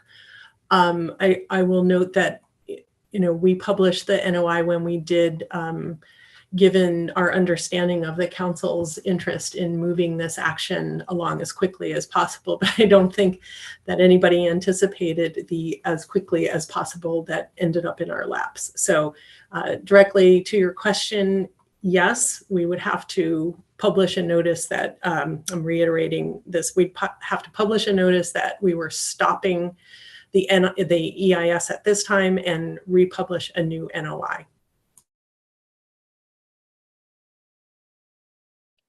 Mr. Twite. Thanks, Madam Chair. Ms. Mansfield, then one of the consequences of that would be that all the work that the public has put into providing scoping input would all have to be done again. Is that correct?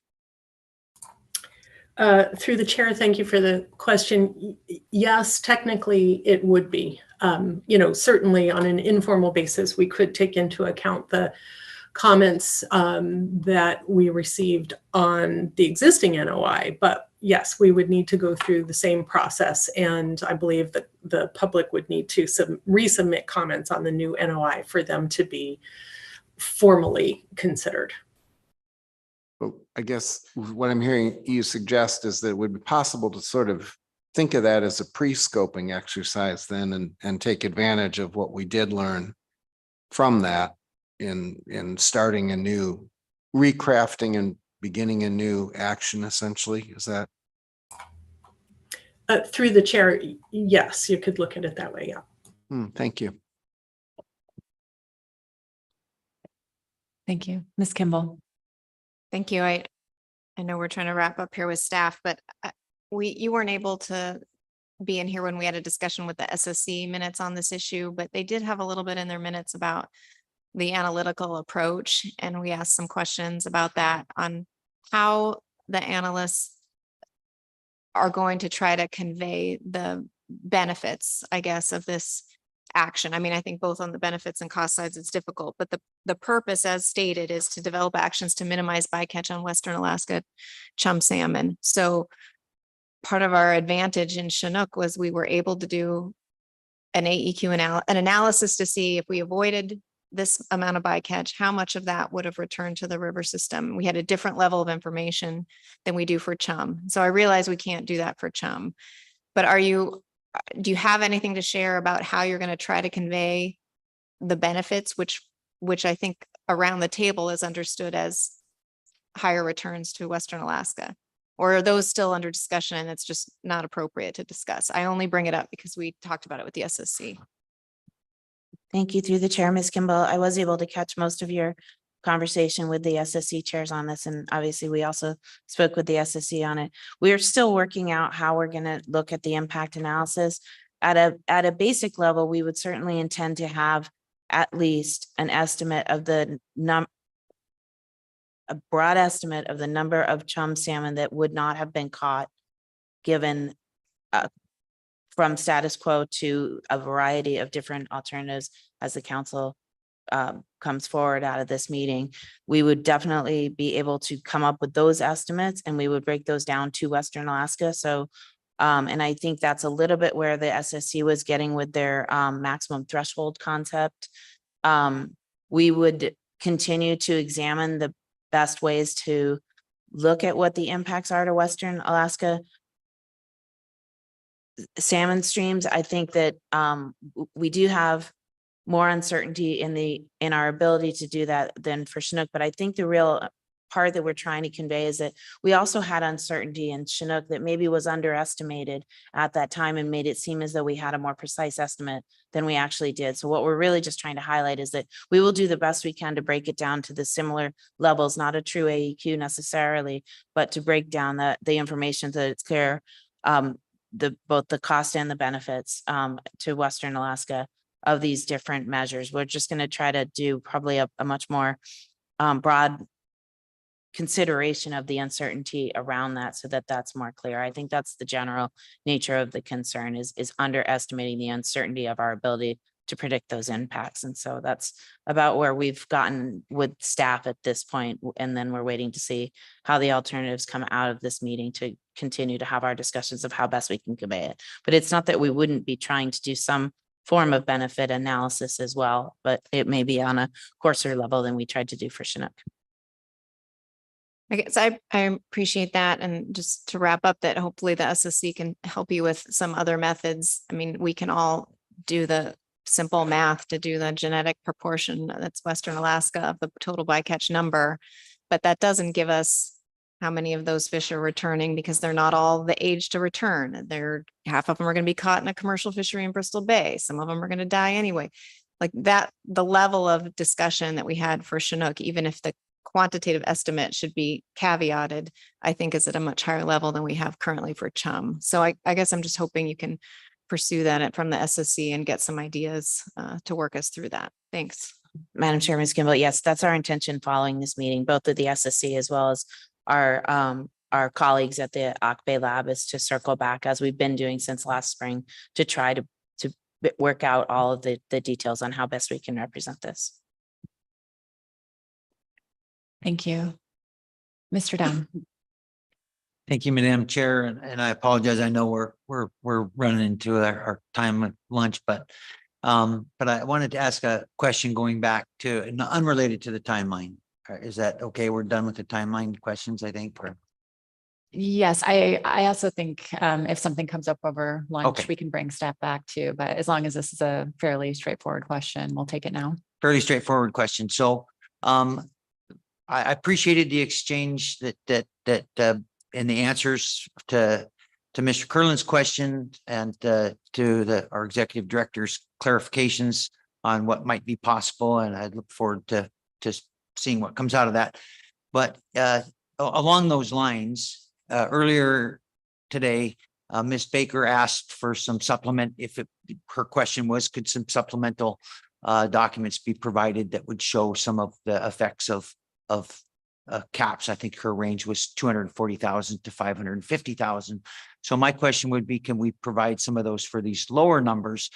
Being that the average, I think, is 188,000. Maybe we could look at 188,000, or if we wanted to round that to 150,000, and then just look at maybe effectively anything less than that is about the same, that the pollock fishery would be closed during the bee season pretty quickly and all of the recent years. So I don't know that we need to look at anything lower than that, but is that possible that we could see some lower numbers as well? Through the chair, Mr. Down, yes, if the council has specific lower numbers that it would like to see, you could make a suggestion for those. And then without further direction, I think we would just be assuming the same apportionment options as specified by Ms. Baker. Ms. Baker, I believe, was taking those from a specific table, Mr. Down. I'm not sure if you were referencing a table or not in your suggestion. I believe I would reference the same table, and I'm not sure of that, but I think that the table that I'm referencing is the table that shows that the average was 188,000. And so my intention here would be to look at a lower number than 240,000. So I don't know if that's able to tie in with her question. I don't want to complicate this. I'm just simply noting that I think that would be helpful based on public testimony that we've heard in the past, and public testimony that I anticipate we'll have to look at something lower. And there may effectively be no difference between 240,000 and 150,000. But if there is a difference, I would think that we would want to look at that as well. I'm happy to have Ms. Baker clarify if that fit in with her question or her intention, or if it's something entirely new.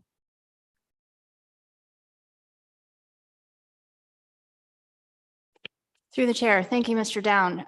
When I made the request earlier of staff, I did specify the PSC limit ranges that I requested be included in the supplemental tables. Two of the lower level PSC limits that I suggested, 240,000 and 350,000, were directly drawn from staff examples used in the preliminary analysis. The higher limits that I suggested also be included as examples for supplemental tables were 450,000 and 550,000. And I hopefully described that although those numbers are not specifically represented in table ES2, they are within the range of total chum salmon PSC in the B season within the time series. And so, Mr. Down, I'll look to staff to correct me if I've got this wrong. I think the number you suggested was 188,000, which also is within the range in table ES2.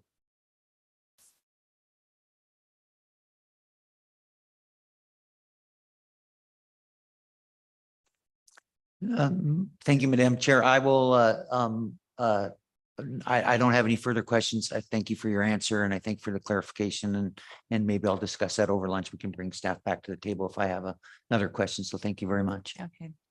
Thank you, Mr. Down. Yeah, I think it's a good time to break now, and we can bring staff up for additional questions after lunch. As a reminder to the public, after we conclude staff presentation, which we're likely very close, we'll take a scoping report from the agency as well as our AP report. Following the AP report, we'll be taking up public testimony. So the deadline for signing up will be at the conclusion of the AP report. If you need, I just think there are 2 kiosks in here. If you need any assistance, please call on a council member or staff that you see over lunch. Thank you. We will resume conversation at 1:30. Okay, let's come back. Thank you.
Members of the council, please return to the table.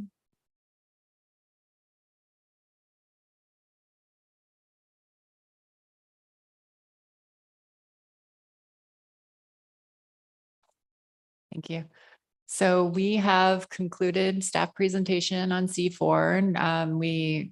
Staff have fielded a bunch of questions for us. I'll see if there are any additional questions before moving on to the scoping report and then the AP report. And again, I'll put out one more reminder to members of the public wishing to testify. Please sign up before the end of the AP report. That'll be the deadline for the sign up closure. Thank you. So I'll see if there are any questions for staff before we transition to the scoping report.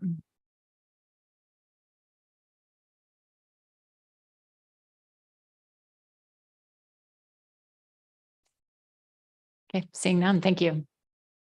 Ms. Mansfield, are you online? I am here, yes. Okay, I think we are ready to hear the reports whenever you are. Okay, thank you. Good afternoon, Madam Chair and members of the council. My name is Bridget Mansfield, and as I noted earlier, I am the NMFS Alaska Region NEPA Coordinator. This afternoon, I am providing a brief overview of the scoping report for the Bering Sea Chum Salmon Bycatch Management Environmental Impact Statement.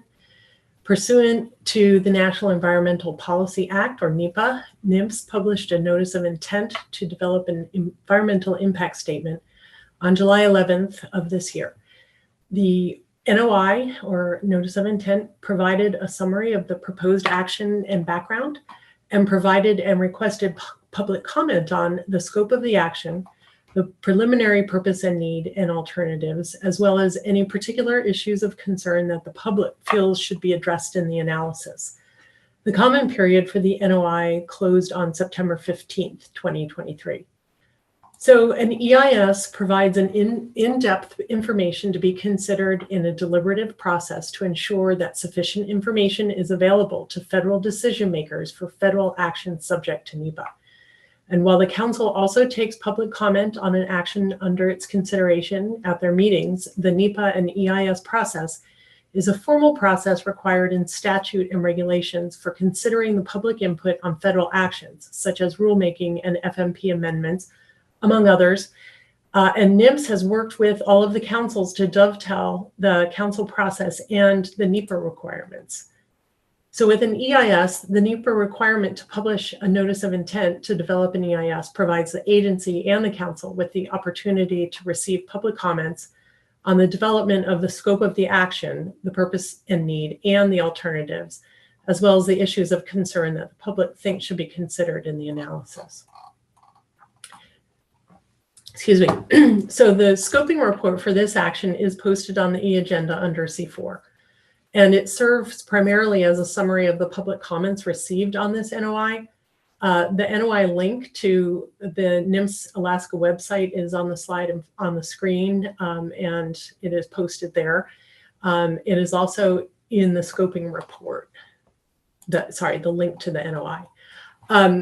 The scoping report itself contains a brief summary of the action being considered, as I noted already, the preliminary purpose and need, and the preliminary alternatives. That is followed in the report by a description of scoping and the role of public comment under NEPA. And I will just highlight here a couple of items from that section. The report notes that NEPA is a procedural law with an environmental emphasis intended to facilitate better government decisions concerning the management of our lands and oceans. Scoping is the term used for involving the public in the NEPA process at its initial stages. In the initial stages of the NEPA process, federal agencies involve the public through the scoping process, giving the public, other agencies, and interest groups a formal opportunity to comment on potential issues associated with the proposed action. This scoping process helps identify the environmental issues and those related to the proposed action, and identify alternatives to be considered through written comments and consultation with agency officials, interested members of the public and organizations, Alaska Native representatives, and state and local governments. This scoping report further contains a section that describes where we are in this process. This is the same graphic that was also included in the preliminary review analysis prepared and presented today by the council staff. The scoping report further contains a section on tribal engagement. It briefly notes the government's responsibility for tribal engagement and opportunities for tribes, tribal members, and representatives to engage with NIMS directly on this issue via formal tribal consultation on a government-to-government basis under Executive Order 13175, as well as through more informal engagement. The scoping report also includes a section on cooperating agencies under NEPA, and specifically on this EIS under development. It notes the CEQ regulations for implementing the procedural provisions of NEPA that emphasize agency cooperation early in the NEPA process. The implementing regulations provide for any federal, state, tribal, or local agency to be a cooperating agency if it has jurisdiction and/or special expertise with respect to any environmental issue to be addressed in an EIS. Cooperating agencies agree to participate in the early development of the EIS and assist in the writing and review of portions of the EIS that are within their expertise or management responsibility. NIMS received and accepted a request from the Kuskokwim River Intertribal Fish Commission to be a cooperating agency with NIMS for this EIS. The Fish Commission is a tribal consortium with authorizing resolutions from 27 federally recognized member tribes throughout the Kuskokwim drainage to act on their behalf in fisheries management, research, and monitoring using the best available indigenous knowledge and science. They have special expertise on issues related to subsistence use of chum salmon and collaborative management of Kuskokwim River salmon stocks. Additionally, the State of Alaska Department of Fish and Game will be a cooperating agency on the CIS based on their jurisdiction for management of salmon fisheries in state waters and connected inland waters, as well as special expertise regarding salmon-dependent communities that may be affected by the proposed action. The report then goes into a summary of the comments received on the NOI. The scoping report is intended to present a summary of the submitted comments for the council to consider in its deliberation in finalizing its purpose and need, reasonable range of alternatives, and significant issues to analyze in the draft EIS for this proposed action. For full contextual understanding, NIMS encourages all interested parties to read the full comment submissions. They may be found at www.regulations.gov by entering the docket number into the search bar. The docket number for those listening is NOAA-NMFS-2023-0089. These instructions and the docket number are in the scoping report on page 7 and are on the slide on your screen. Ms. Mansfield? Yes. Before we move on, I think we have a question for you, Ms. Baker.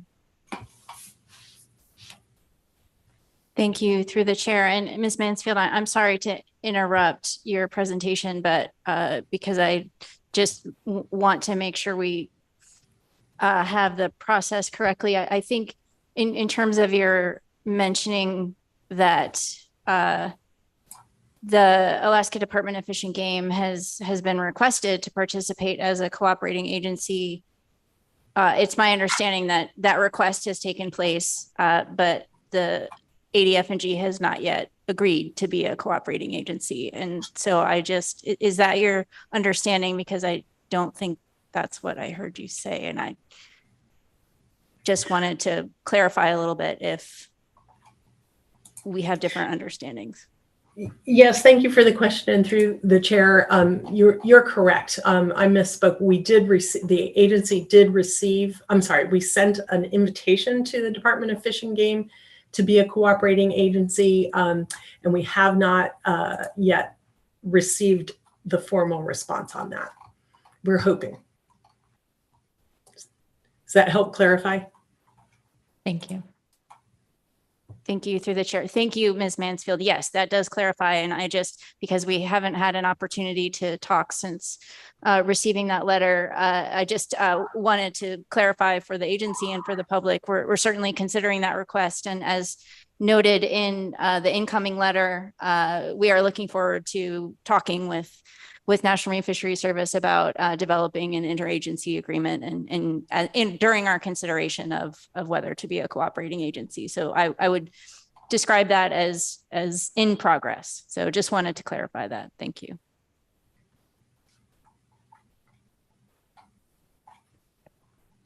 Madam Chair, may I continue?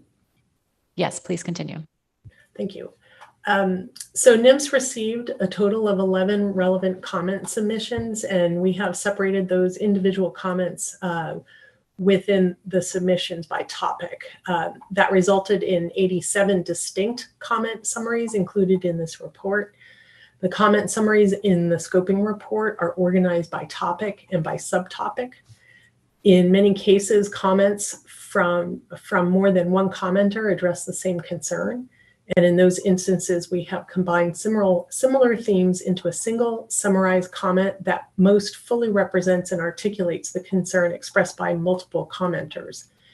Comments with a distinct perspective have generally been summarized in part or included in whole. Therefore, the number of unique comments under each section in this report does not reflect the number of individual comments on any particular topic or subtopic. This approach is meant to reduce duplication within the report and is not intended to minimize the importance of any topic or concern presented in submitted comments. And during the process of identifying content for this report, all comments were treated equally. The emphasis is on the content of the comments. They're not weighted by organizational affiliation or other status of commenters. No effort has been made to tabulate the number of people for or against a specific aspect of a topic in the interest of producing an EIS that both meets the mission of NIMS and best serves all stakeholders. All comments are considered equally on their merits. And so here I will review for you the comment topics and subtopics presented in the scoping report in order to give you a flavor of the breadth of the comments submitted, although I'm not going to go into detail on individual comments. So comments were received on a number of different topics. The first topic is the purpose and need statement. The comments there are further differentiated by subtopics that support or oppose the purpose and need statement, although I'll note that we received no comments that oppose the purpose and need statement. Further, there were additional comments on the purpose and need statement. Those are included in the report. The second topic includes comments on the alternatives and options. Those are further differentiated by subtopics. Again, we separated those into comments that support specific alternatives and options. Again, I will note that we received no comments that supported specific alternatives and options in their entirety. We also had comments that oppose specific alternatives and options.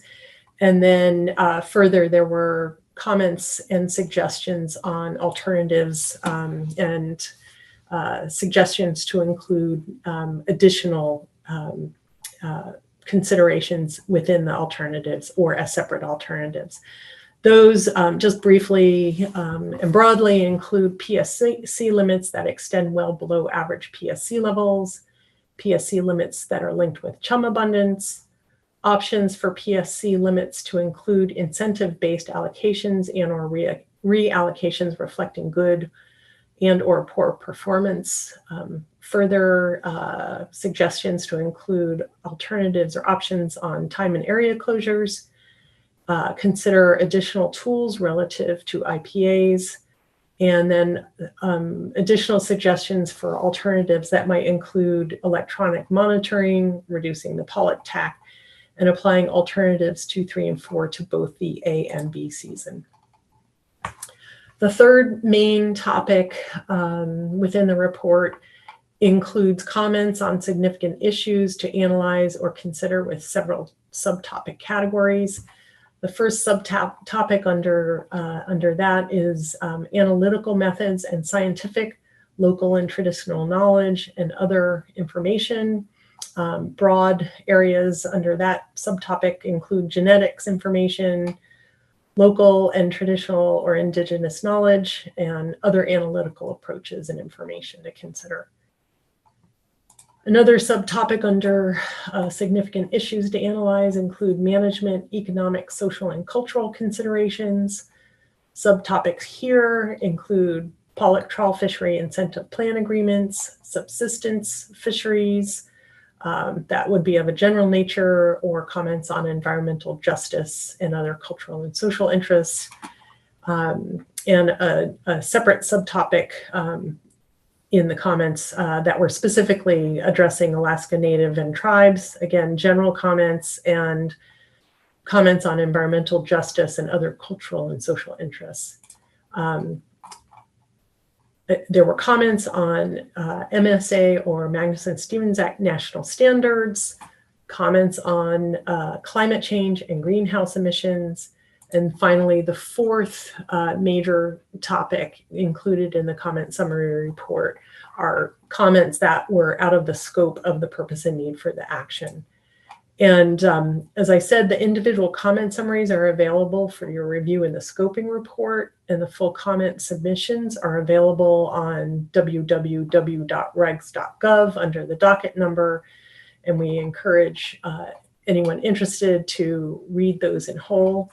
And I thank you for your time. This concludes my overview of the scoping report for the action, and happy to answer any questions.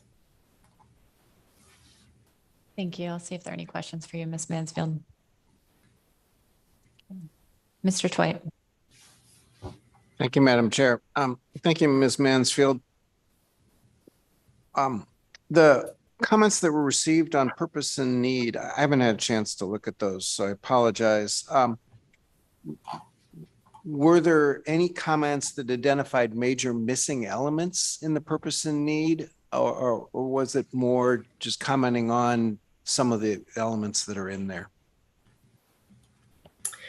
Through the chair, thank you for your question. I believe it's the latter. I don't have all the comments in front of me either, so I'm off the top of my head. I believe that they were generally statements in support of the purpose and need. I think there was a comment on including eco-based fishery management and lower bycatch caps. But I think generally there were, as I recall, there were not any comments that distinctly called out something that was missing in a large way.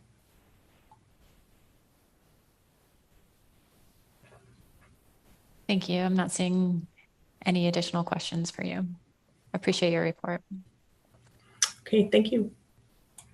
Thank you. So I think we are ready to hear our AP report.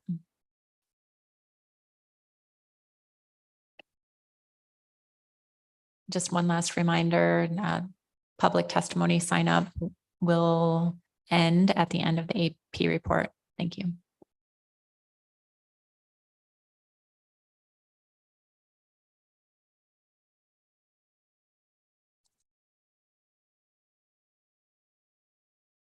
For the record, Paul Wilkins, Vice Chair of the AP. Good afternoon, Madam Chair and members of the council. For the record, my name is Brian Ritchie, Chairman of the advisory panel. I'll read the AP motion now. The AP supports the current purpose and need, the full range of alternatives in the chum salmon bycatch preliminary review, and recommends the document move forward for initial review. Purpose and need unchanged from April 2023. I can read the purpose and need if you would like, Madam Chair. If it's unchanged, that's unnecessary. Thank you. Thank you. Alternative 1, status quo, unchanged from April 2023. Alternative 2, overall bycatch PSC limit for chum salmon, unchanged from April 2023. Alternative 3, bycatch PSC limit for Western Alaska chum, unchanged from April 2023. Alternative 4, additional regulatory requirements for incentive plan agreements to be managed by either NIMS or within the IPAs, also unchanged from 2023.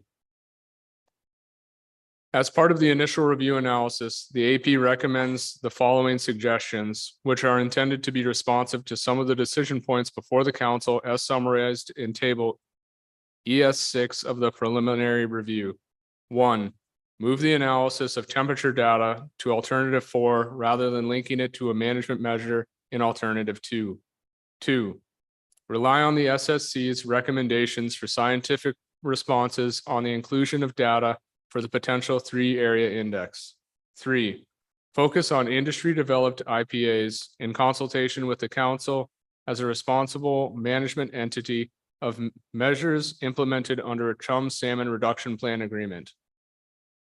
4, have the IPAs evaluate the efficacy of potential regulatory indicators and determine trigger values. This would include supporting industry consultation with council staff to submit a detailed proposal for analysis prior to the initial review for incorporation into that analysis. The following is a list of potential regulatory indicators that could be evaluated for inclusion in the industry's IPA proposal. A, temperature data.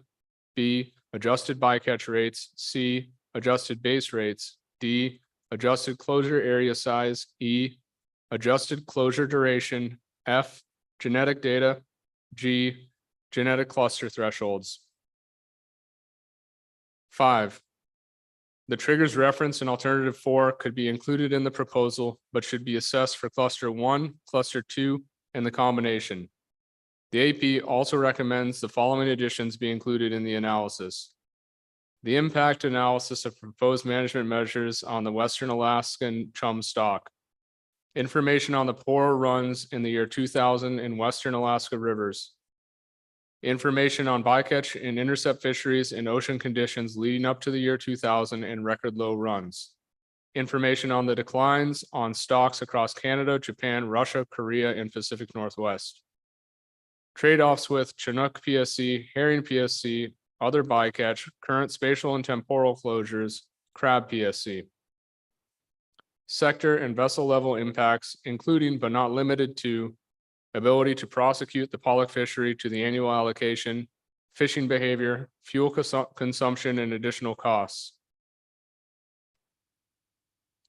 Consider sustainable Alaska Department of Fish and Game data that is protected from funding shortfalls in order to ensure continued reliability of data and have a contingency plan in place for unavailable data sources. Refine genetic clusters that reflect the pollock fishing grounds more accurately. Analysis should expand on CDQ participation in the pollock fishery and any actions effects on the 65 Western Alaska CDQ villages. Socioeconomic impacts of each alternative to all communities affected by the chum declines and the state of Alaska. The main motion as amended passed 14-3.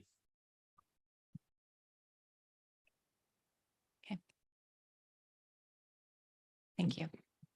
There was a second motion, Madam Chair. Okay, please proceed, read your second motion, and then we'll take questions on both. Thank you. Motion 2, the AP recommends the council include periodic review for any action alternative. And that motion failed 7-10. Okay. Thank you. Thank you for your report. And I will see if there are any questions on the AP report. Ms. Kimball. Thank you for your report. So the AP couldn't come to any advice on the refinement of alternatives, but they could provide advice on what they think the eventual impact analysis should include. Is that how I take away this entire motion?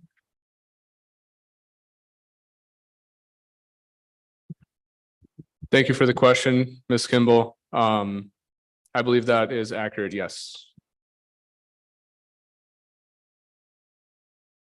Mr. Mesereau. Thank you, Madam Chair. Thank you for your presentation. Both of you, why didn't you answer the 6 questions in the executive summary? What happened? Why did you not answer the difficult questions? That's what you're there for, is to work through these issues and then provide your advice to us. And you didn't do that in the last motion on this agenda item. And now on this one, it appears you punted on the most difficult issue, which just puts it back to us. And that's not normally what we expect from the advisory panel. So could you help me understand why that was impossible to provide a range for caps? Through the chair, thank you, Mr. Mesereau, for the question. There was an amendment that was proposed for the motion that included some options for alternatives to part of the list of alternatives that included some values. There was a robust discussion around the table about those values, and in the end, the AP did not pass that amendment. If that gets to your question, through the chair, it gets to the first part of it, and I certainly appreciate the fact that somebody was willing to put their neck out and provide a range of alternatives and then engage in that discussion around the table. But normally what happens is when someone does that and it doesn't pass, that somebody else puts out an alternative as opposed to just saying no to it. And then we get a discussion about that, and then we'll get the rationale points for and against both of them, and then we can use those to formulate our decision. And that is the pivotal decision point in this analysis, which is an analysis of probably one of the most important issues that this council has taken up in recent history. So I guess I understand what happened there, but then was there no further comment about coming up with a more acceptable range for the 11 people that voted against that range? Or did the discussion just die when that one didn't get passed? Through the chair, thank you for the question, Mr. Mesereau. There was not robust discussion following that on including a range, no. through the chair, I would add there was consideration of ways to improve the amendment in order to sort of get to a point where it was more palatable for some AP members. And there was a lot of discussion about the difficulty in arriving at a set of numbers that would work under alternative 2 for getting at the point of the purpose and need, which is to specifically address impacts on Western Alaska chum, salmon, and the trade-offs that would be associated with that were clearly very difficult, but it was deemed by some AP members not to pursue it further because of the inherent difficulty in arriving at a sort of a wider range of numbers that was more acceptable to some AP members. Thank you. Ms. Kimball. Thank you. I don't have a question. I do want to commend the AP for at least building out the rationale. I think you've heard from the council before that really the vote is less important than understanding what the AP discussion was, and the points kind of for and against each motion. And so, not to sound too critical of the AP's job on this item, even though it's somewhat disappointing, I think the rationale is very helpful and I appreciate it. Through the chair, thank you. Thank you. Mr. Twite. Thanks, Madam Chair. I'm on, gosh, where am I in here? The portion of the motion under alternative 4 that suggests additional information. So that describes, for instance, additional information on the poor runs in 2000, and information on declines on stocks across Canada, et cetera. I think I can sort of understand some of the value, but why focus just on 2000? It's my understanding that there have been other fairly dramatic and notable chum crashes in the past. Was there something about 2000 that the AP thought was particularly important, or was the point here more broadly to get at just sort of general declines, and then or these sort of sudden declines? And I'll ask that first. Through the chair, Mr. Twite, thank you for the question. There, towards the end of the analysis, there was an addendum that included a sort of a longer range of historical chum abundance in the concerned area. And one of the AP members noted specifically that there had been some past declines, especially in around the year 2000, and wanted to focus on those specifically to sort of give us a sort of a relatively recent comparison, I guess, as you have a sort of a robust groundfish fishery, and to be able to determine whether or not that would inform the current action.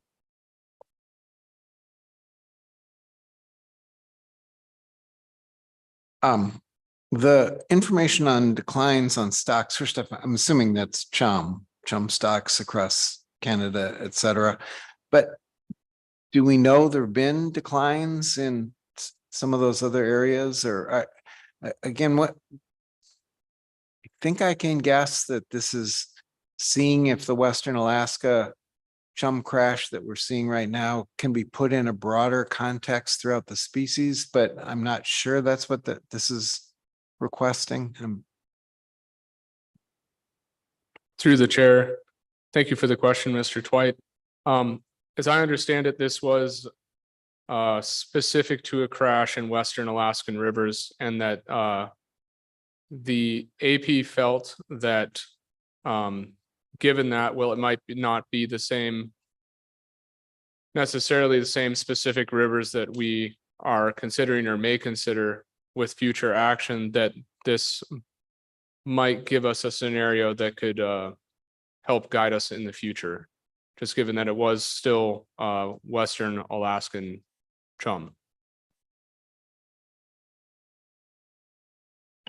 To follow up, we did have a little bit of discussion about chum abundance, sort of nationally and internationally as well, which also sort of precipitated the additional bullet.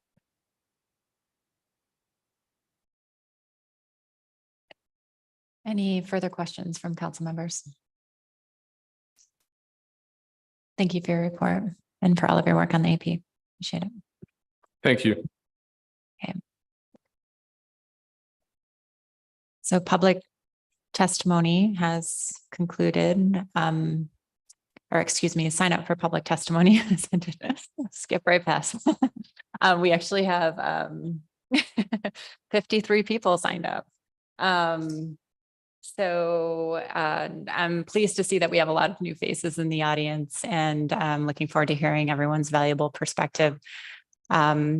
Just a few reminders: individuals will be given 3 minutes, and associations and organizations 6. Each association or organization will be recognized for 1 6-minute testimony, and all other testifiers from that association will be given 3. Testifiers may choose to not take questions, and each council member may ask 2 questions to a testifier who wishes to take questions, and those questions should relate to the testimony provided. And a reminder to council members to not ask softball questions. The council has established these rules in order to provide consistent guidelines for all members of the public who wish to provide testimony, and to give equal and respectful treatment to all. Please keep an eye on the timer and to track when your testimony should wrap up. If your time expires, I will alert you of that and ask you for a short summation so that we can get to the final picture of the message you're trying to convey. Please understand that interrupting a testifier is unpleasant for me, and it's not something that I like to do. It's certainly not meant to be disrespectful of anyone, but again, it's intended to provide consistent guidance to each of our valuable testifiers. Thank you. So I think we have 55 signed up now, and we will begin with Melena Jordan, followed by Vivian Corthias.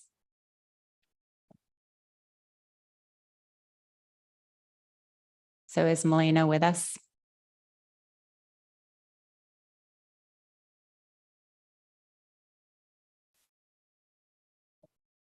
If we miss someone, I will circle back. After, I'll try to do that every 5 or so testifiers to not bump someone all the way to the end. But if anyone knows Melena, please let her know that public testimony has begun.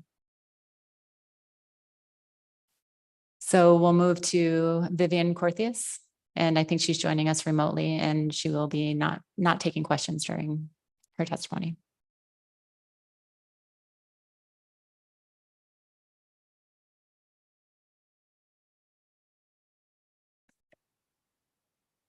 I don't think Vivian is online yet.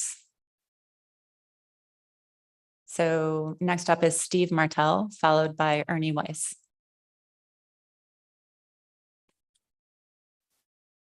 Okay, thank you.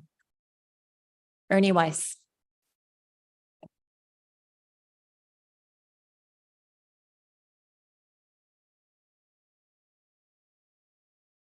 Good afternoon, Madam Chair, members of the council. For the record, my name is Ernie Weiss. I serve as Natural Resources Director for the Aleutians East Borough. The borough includes the communities of Acatan, False Pass, Cold Bay, Nelson Lagoon, King Cove, Sam Point, and a processing plant at Port Muller. Attached to my sign up is a PDF that includes 4 photos each of our 6 communities that you can review at your leisure, or the staff can click through them if they want. I did not coordinate with staff. I know many of you have been to our rural communities. If you haven't, we'd love to have you out. I'm not going to take up very much of your time. I just wanted to remind the council that the Aleutians East Borough and our communities are dependent on fish tax, including on Bering Sea pollock delivered to our onshore plants. And these support important programs and projects that are beneficial to our people and communities. The borough was formed in 1986 to sustain the health, education, and welfare of our residents. The borough levies a 2% tax on raw fish delivered to our ports, and this tax revenue supports schools, airport and marine infrastructure, and the ability to make bond payments on debt for these projects. Bering Sea pollock is one species delivered to our ports, and it's a major contributor to our fish tax revenue that we depend on. Losing that revenue on pollock would have negative impacts on rural communities. We don't believe a chum cap that could potentially end the pollock fishery is the solution to the Western Alaska chum salmon crisis. Our fishermen and communities are salmon fishermen and communities first. Commercial salmon fisheries and processing have occurred in the region for over 100 years, and the Aleut people have been sustained by the salmon long before that. We are sympathetic to the situation on the Yukon and Kuskokwim and the impacts to the people in those communities by the low chum salmon returns. We appreciate the council moving forward on an action to try to address the struggling chum stocks. But please keep in mind all the communities that will be impacted, including Aleutians East Borough communities, as you move forward. Those are my brief comments. Thanks for hearing them, and thanks for your service on this council. Madam Chair, I can answer any questions anyone has. Thanks. Thank you, Mr. Weiss. See if there are any questions. Ms. Kimball. Thank you. Thank you, Mr. Weiss, and appreciate the photos. You're not providing any specific advice on the set of alternatives, just providing us a reminder of your group of communities that are dependent on the groundfish fisheries and salmon fisheries. And I just want to make sure I didn't miss anything in your testimony about the alternatives. Thank you for the question through the chair. Yeah, no, I'm not providing any specific advice. I know you guys have a very difficult job and I'm going to leave it to you, but I appreciate the comment. Thank you, Mr. Twite. Thanks, Mr. Chair, and thanks, Mr. Weiss. The council has access to the work of the agency and developing the community profiles. And I think that's one of the several sources of information that the analysts will turn to. And I'm just wondering, from your perspective or from AEB perspective, do those community profiles pretty much contain what we need to understand the potential impacts to those communities, or are there other sources of information that we're going to need to also go to be able to understand the potential impacts as you're describing them? Thank you, Mr. Twite. Madam Chair. Yeah, I think so. I think they've covered it all, although I have reached out to some of the analysts and we are certainly available if we can provide anything else. Certainly, there's some information that's proprietary to the processors that we don't let go, but we want to help in any way we can.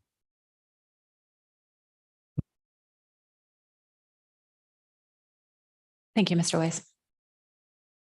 I think we have Vivian Corthius online now.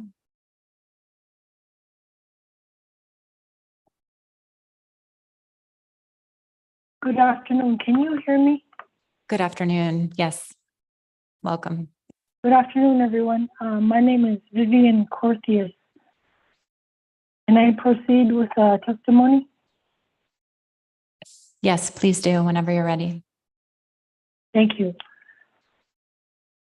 My name is Vivian Corthius. I serve as the Chief Executive Officer for the Association of Village Council Presidents in Bethel, Alaska. We are a tribal consortium of 56 federally recognized tribes. I am Yupik and a member of the Monarch tribe. I will speak this afternoon to agenda item C4, chum salmon bycatch. I've been listening since yesterday, and yes, I agree with the council comment that salmon from the AYK rivers is the canary in the coal mine. For the past 4 summers, the people of the Yukon-Kuskokwim Delta and across Western Alaska have been deprived of the food that we have relied on and that has nourished our families and communities for generations. And yes, I also agree with the council comment that our salmon is a bellwether, a predictor of what is happening to salmon in our environment. Our elders who have relied on and eaten salmon their entire lives have been abruptly deprived of their traditional food. We are experiencing a famine, an extreme scarcity of food, an absence of salmon in our rivers. This should be unacceptable to everyone. The council cannot ignore what is happening in our rivers and to the salmon, to the environment, both in river and in the ocean. The communities along the rivers in Western Alaska, and yes, I agree with the council that we should look at all the social impact, not just on sectors, but consider the environment, the ocean, the rivers, communities, and people in Western Alaska pertaining to salmon bycatch. What is happening in our villages and on our rivers is inequitable. It's unfair. Tribes are bearing most of the entire burden of conservation of a species in crisis when our subsistence fishing practices have nothing to do with the problem. While our communities suffer and most heavily We are the most heavily regulated salmon fishing restrictions in the country. The pollock fleet wastes thousands of salmon each season. Climate change cannot be used as an excuse not to address the problem we are facing. Climate change is a context, one in which we now live and that needs to inform fisheries management practices, including bycatch allowances. The salmon crash most likely has multiple causes, and it will take a holistic approach to stop this crisis and rebuild our salmon resources. Earlier today, the council comment was made, salmon bycatch is a conundrum, a confusing and difficult problem or question, like a puzzle. Bycatch is one of the pieces of the puzzle, and addressing it is something within the council and agency's control.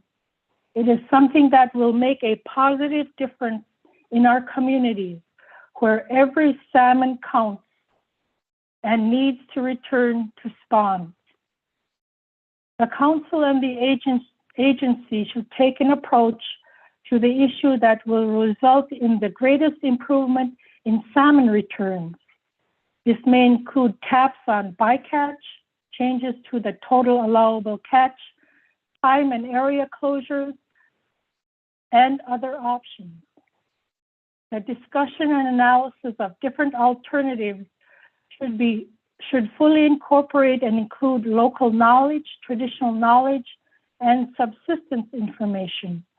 The council should work closely with tribes and organizations as full partners in this process. We must work together now before it is too late for our salmon to ever recover. Everyone, not just tribes, must do their part to conserve and restore. I urge the North Pacific Management Council to hear our cry for help in Western Alaska and make decisions to help us. We look forward to working in partnership with the council to find a path forward. Thank you. Thank you for joining us this afternoon, Ms. Gorthius. You're welcome.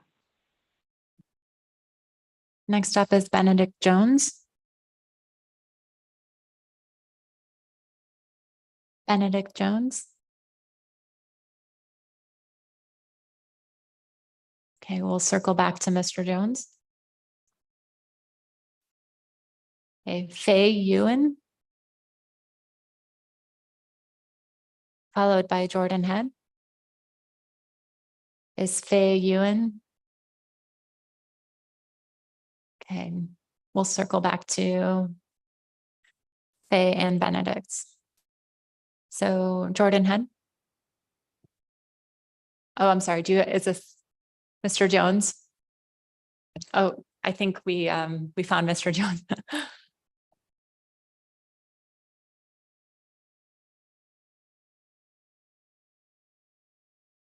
Sorry, I was late. I was talking to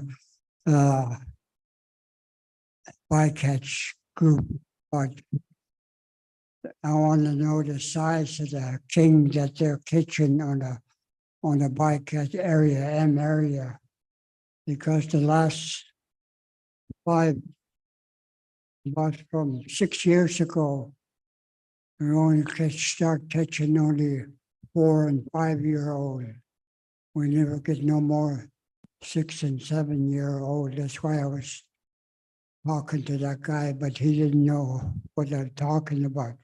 My name is Benedict Jones, Kai Cook. I'm a subsistence fisherman. I work with the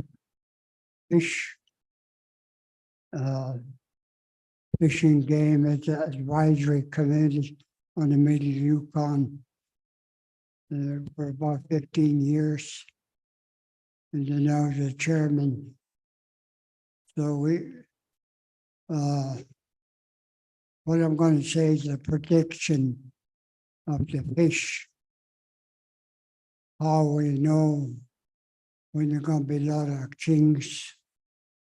The spruce beetles float on the Yukon River and the Kycook River. So we know there'll be a lot of fish. About 3 years ago, that down in the mouth of the Yukon, the wind direction got to be the right way for the wind, for the kings to come into the Yukon. There's northwest wind. I just found out from people from Mnemonic.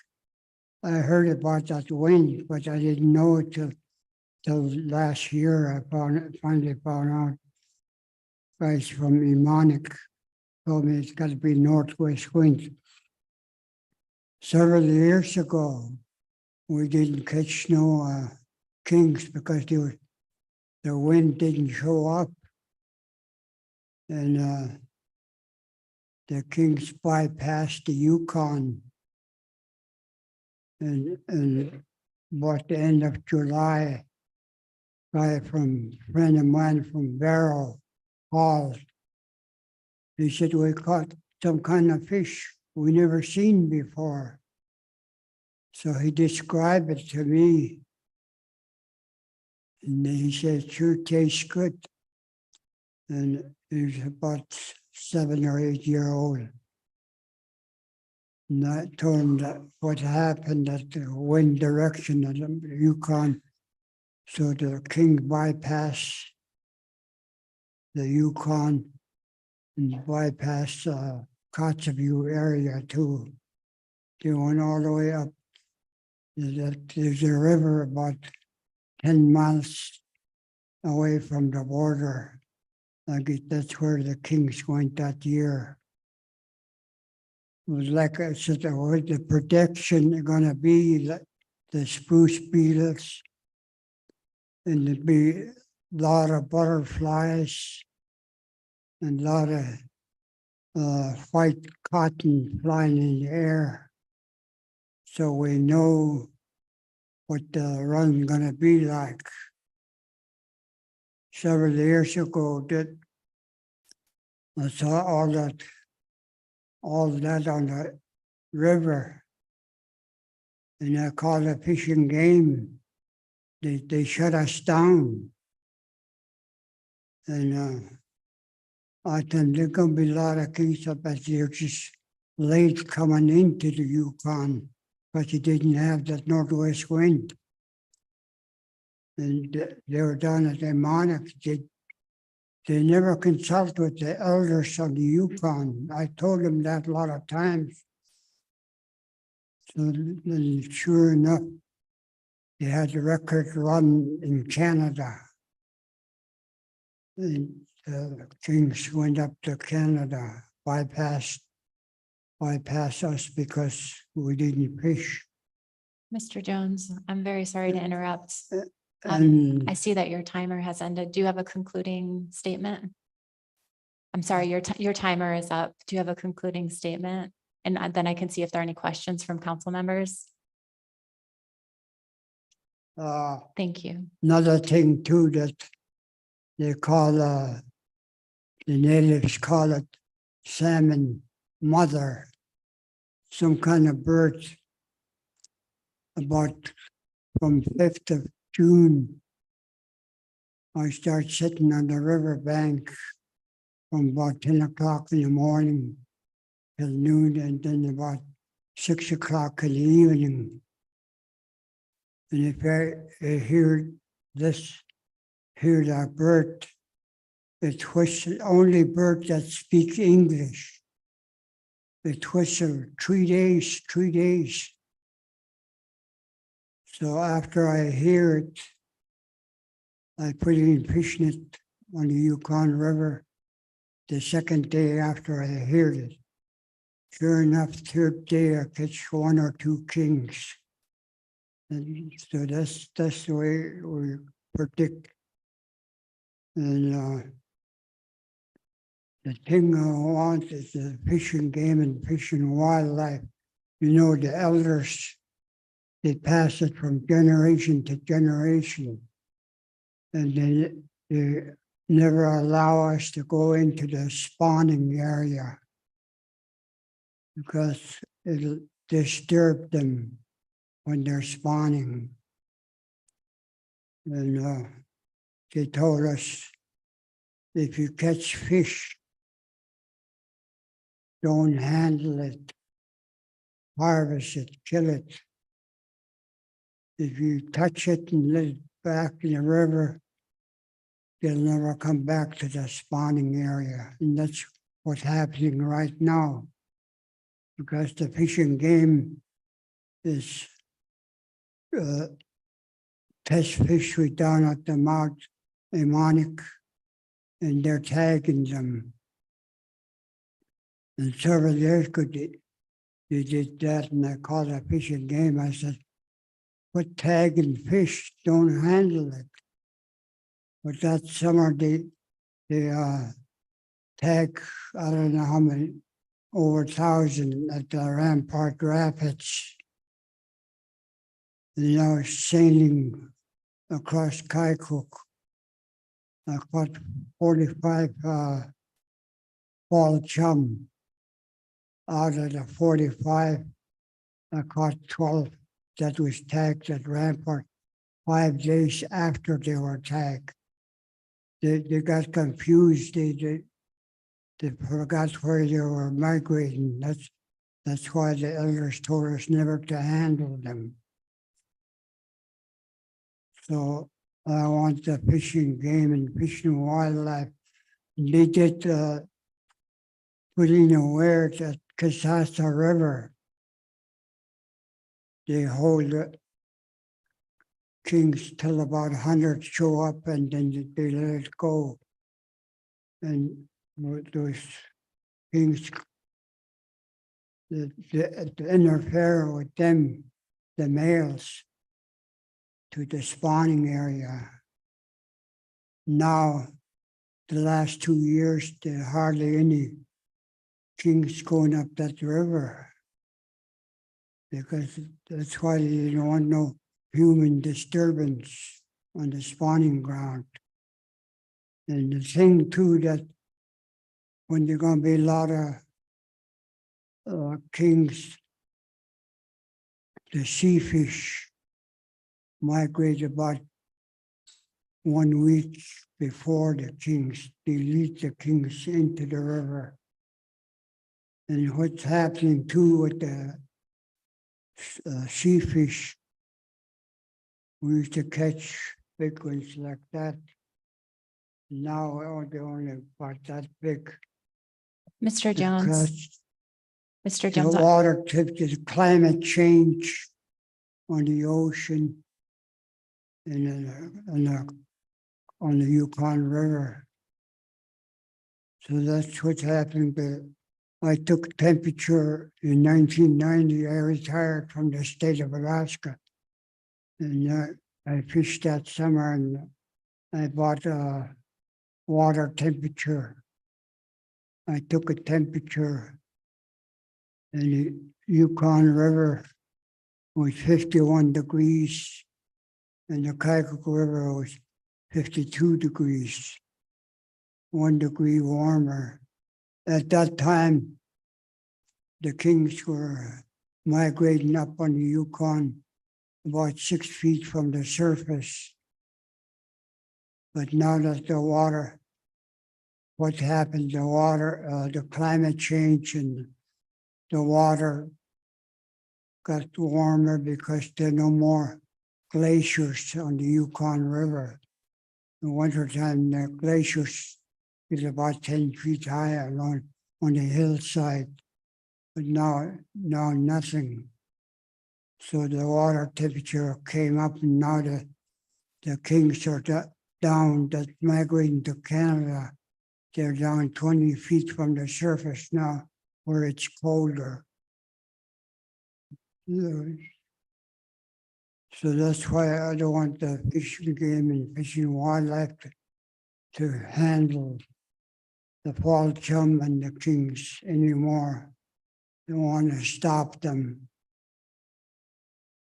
That's all I got to say for now. Thank you very much for your testimony, Mr. Jones. We appreciate your time. It's very valuable. See if there are any questions from council members. I'm seeing none. We hope to catch you in the hallway a little bit later. Thank you so much. Yeah, you're welcome. Appreciate it. And next up, we have Faye Ewan.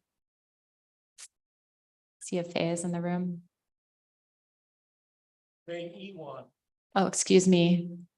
Faye Ewan.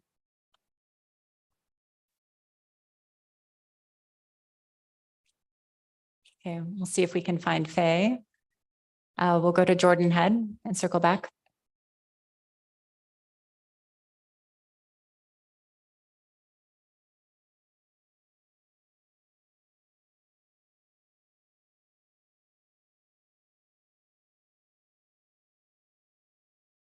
Thank you, Madam Chair. My name is Jordan Head, and I'm the Executive Director of the Bristol Bay Science and Research Institute. I have with me Michael Link, the former Executive Director for the last 20 years and the current CEO of the Bristol Bay Economic Development Corporation. BBSRI is a nonprofit science and research institute whose mission is to conduct applied research and monitoring to improve the well-being of residents of Bristol Bay, Alaska. And our focus over the last 25 years has primarily been on Bristol Bay's fish stocks and fisheries. But I think what we're most well known for is the Port Muller test fishery, which operates in the Bering Sea outside of Bristol Bay, and the at-sea genetics lab, which BBSRI pioneered alongside the Alaska Department of Fish and Game. In this lab, we run stock composition estimates in real time on board one of our vessels for sockeye salmon returning to Bristol Bay to give fisheries managers and the fishing fleet a preview of what districts and rivers fish are migrating towards in the next week. We are currently planning a study of chum salmon bycatch in the inshore B-season fishery that builds upon the methods and techniques that we have been developing through our at-sea genetics lab, and you can find more in our written testimony. What we are attempting to do is produce weekly in-season estimates of stock-specific chum salmon bycatch in the inshore B-season pollock fishery in 2024 and 2025. This is designed to be an accounting tool to provide a level of weekly harvests of Alaska chum stocks throughout the season. And the work we will use is widely accepted salmon genetics research methods, and the stock of origin reporting groups will mirror those that are currently provided to this council by NOAA's genetics laboratory. For this study, BBSRI will operate our mobile lab in Dutch Harbor, and NOAA's genetics lab will use the genetics information we provide to produce weekly stock composition estimates. What this project won't be in 2024 is a very fine scale fleet movement or management tool. We are taking a stepwise approach to demonstrate and perfect this tool. And in 2024, we will not characterize catches by specific vessels or small groups of vessels. So at this time, it won't be used as designed as a tool to move specific vessels or groups of vessels away from high concentrations of Alaska chum. But the scope of this project will focus on shore plant deliveries, so it won't encompass catcher processors or mothership sectors at this time. However, in the future, we hope to add both of these. There'll be two major components of this study: shoreside catch sampling and on-site laboratory analysis. Shoreside catch sampling is already occurring in the fishery, and BBSRI will augment sampling efforts currently done by NOAA, but at a higher sampling rate. And BBSRI would do this by stationing catch samplers in both Dutch Harbor and Akutan to sample the daily deliveries at a higher rate than is currently done. BBSRI will then genotype samples in Dutch Harbor and electronically transfer genotype data to NOAA's genetics team, who will then produce weekly estimates by stock reporting groups currently used. This is similar to the partnership we have with ADF&G that is used in the Port Muller test fishery. Technically, this project is entirely possible. We see our challenges primarily as logistical and therefore have devised a stepwise approach to goals. And we see addressing logistical challenges before we go live and produce weekly public releases of information, which we plan to in 2025. We see several benefits to this program. First is the timeliness of information. Rather than waiting until a postseason analysis that can often take 8 to 10 months after fish are actually harvested, industry managers and interested parties will have an accounting of stock-specific chum bycatch on a weekly basis in season. And we hope that this can facilitate meaningful communication amongst stakeholder groups. The timing of the current assessment means that only raw chum catch is available for industry and upriver users during the season, and they are left to speculate about the chum that are being caught. At least in theory, results from this study will eliminate the need for month-long speculation, as the number of Alaska chum caught as bycatch will be available to be presented. We expect that better information will help ease tension, improve communication, and help facilitate trust between different user groups. Another benefit would be greater temporal and spatial resolution of the origin of chum salmon bycatch. The project will analyze up to 3 times as many fish as is currently being done. The existing NOAA program produces annual estimates by 2 to 3 temporal strata and limited single-season spatial strata. Greater numbers of analyzed fish will facilitate a better understanding of the temporal and spatial distribution of Western Alaska chum salmon that are caught in the inshore pollock fishery than is currently available. Whether and how this information might be used to manage fishing effort in season will only be known once this is a proven project and the information is obtained and considered, but I would not like to speculate at this time. Funding for this project is fully funded for 2024 and 2025, coming from a State of Alaska direct legislative grant from the Bristol Bay Science and Research Institute and CVRF. Thank you. Thank you. I'll see if there are any questions. Ms. Van Norhoven. Thank you, Madam Chair. Thank you, Mr. Head and Mr. Link.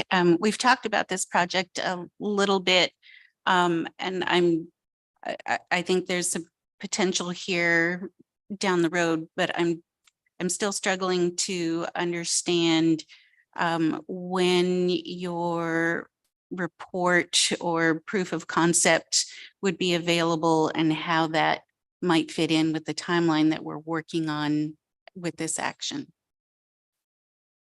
Yeah, thank you. Through the chair. Yes, you guys are on a very tight timeline, and we're planning to go live in 2024. And that's where a lot of the bugs will be worked out logistically. And so you wouldn't have this available for making determinations at this point in time, but we wanted to come and let everyone know that this will be happening, and hopefully this information could be used in the future, but I don't think it'll be ready by the time you're making decisions on this. Ms. Kimball.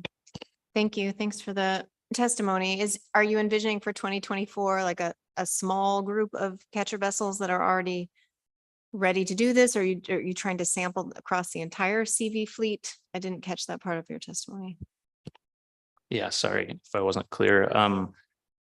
At this time, we're looking to do the shoreside sector. So boats that are delivering to plants in Dutch Harbor and Akutan and do plant sampling once fish are delivered to the plants. So we would hopefully be able to encompass the entire shoreside sector. And at this point, we would not be doing the mothership or catcher processor sector.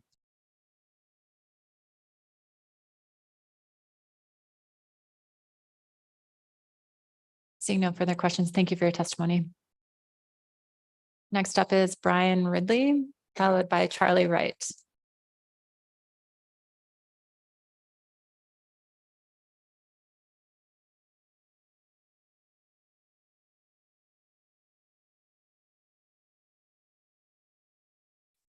I was trying to pick where I had the best light. My eyes are getting old, you know. So thank you, Chair and Council, for your time today. My name is Brian Ridley, and I'm a tribal member and grew up in the native village of Eagle, which is on the Yukon River at the Canadian border.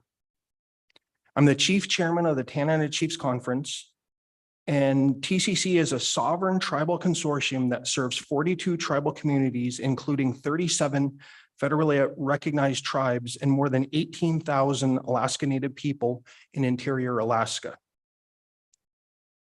I first want to remind the council why we are here today. The council has the statutory obligation in 16 USC 1851 to enact conservation and management measures that take into account the importance of fishery resources to fishing communities, to provide for the sustained participation of such communities. The decisions that you make in the ocean impact the participation of fishing communities on the Yukon River all the way to the headwaters in Canada. It impacts our fishing communities' livelihood and survival. Salmon are critical to the Yukon River communities where more households report food insecurity than in any other areas of the state and nation, and heavily rely on the land, animals, and fish to feed their families throughout the year. On average, salmon make up 53% of diets of tribal community members of the TCC region, which we now don't have. Fishing for salmon goes beyond health and nutritional value. It's essential to maintaining intergenerational education, cultural norms, language, and our subsistence economies. The annual harvest and sharing of wild foods is ceremonial. Our tribal stewardship principles are taught to our children to take only what we need and do not waste. Traditional hunting, fishing, and gathering embodies our tribal ways of life and who we are as a people. Since harvesting salmon in river is vitally important to our communities, it is your responsibility to ensure sustained participation, yet you continue to fail to meet this duty. And so I'm here again today in person to testify. The salmon stocks have plummeted in the past decade, resulting in repeated fishing closures and restrictions that cause our nets, our tables, and our freezers to be empty year after year. This season, the Yukon River communities faced another year of record lows.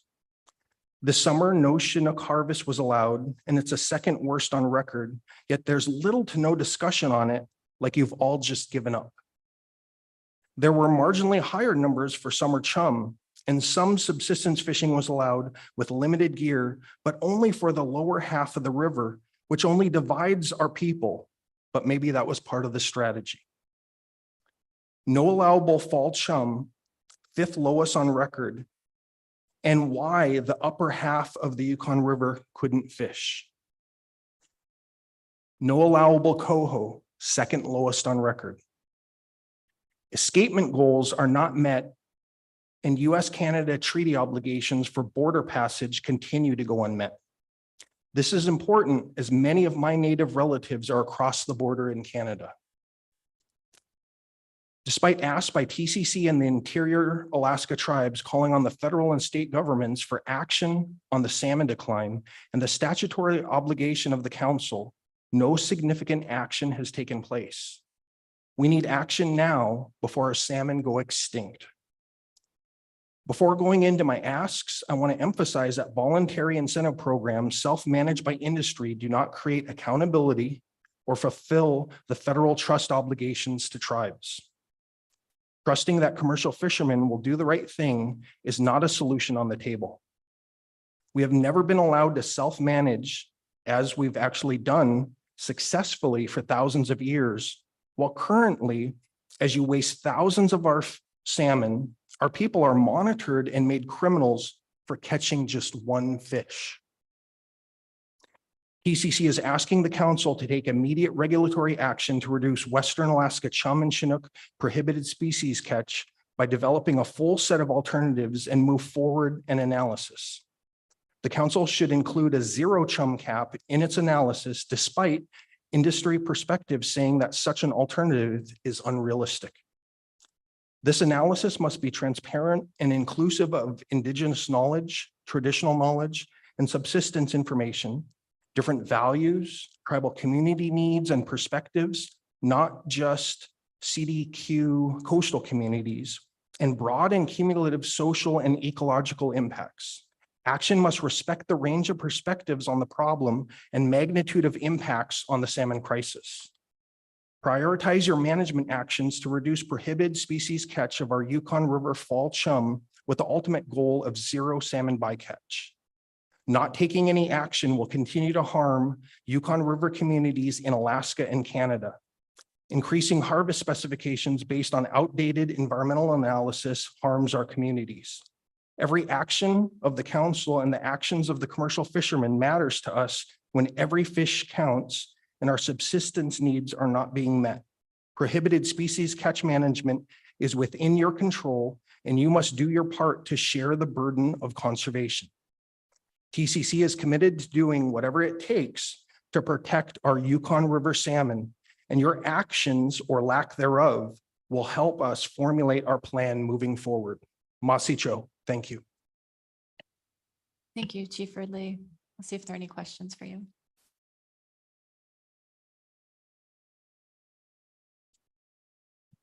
I have a question for you. You mentioned the importance of making sure that we have local knowledge, traditional knowledge as part of this analysis.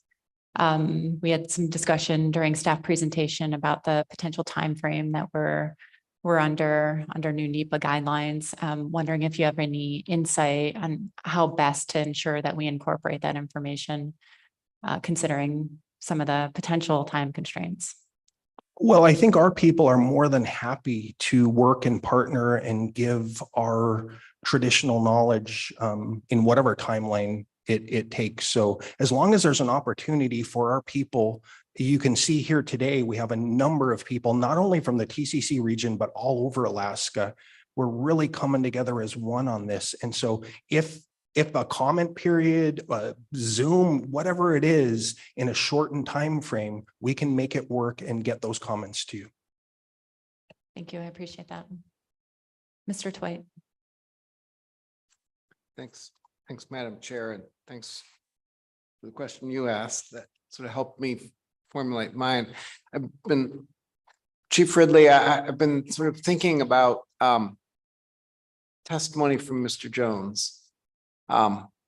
And sort of what that tells us some about what's different with Chinook. And I'm wondering, can you give me a sense from what you've learned and heard from elders along the river of the kinds of things that we can hope to learn about chum as well, and explaining sort of how these sudden crashes occur?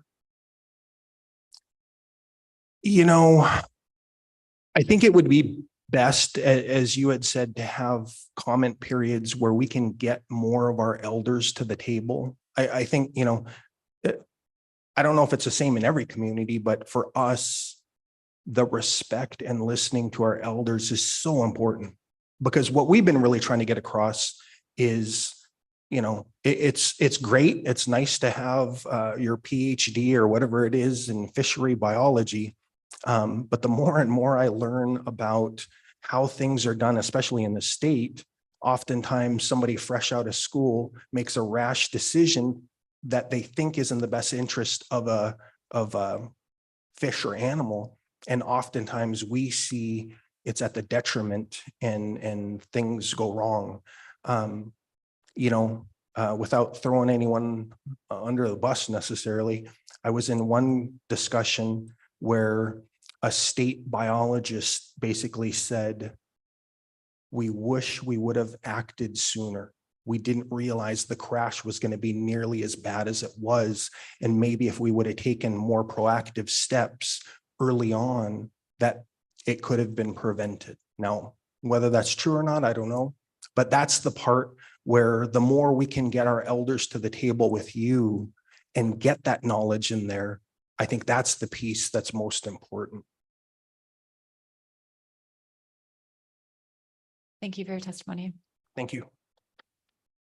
Next up, we have Charlie Wright, followed by Brendan Raymond Jacobian.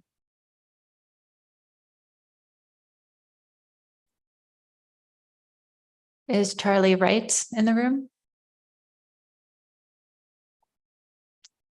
Okay, we will circle back to Charlie. Brendan? Okay.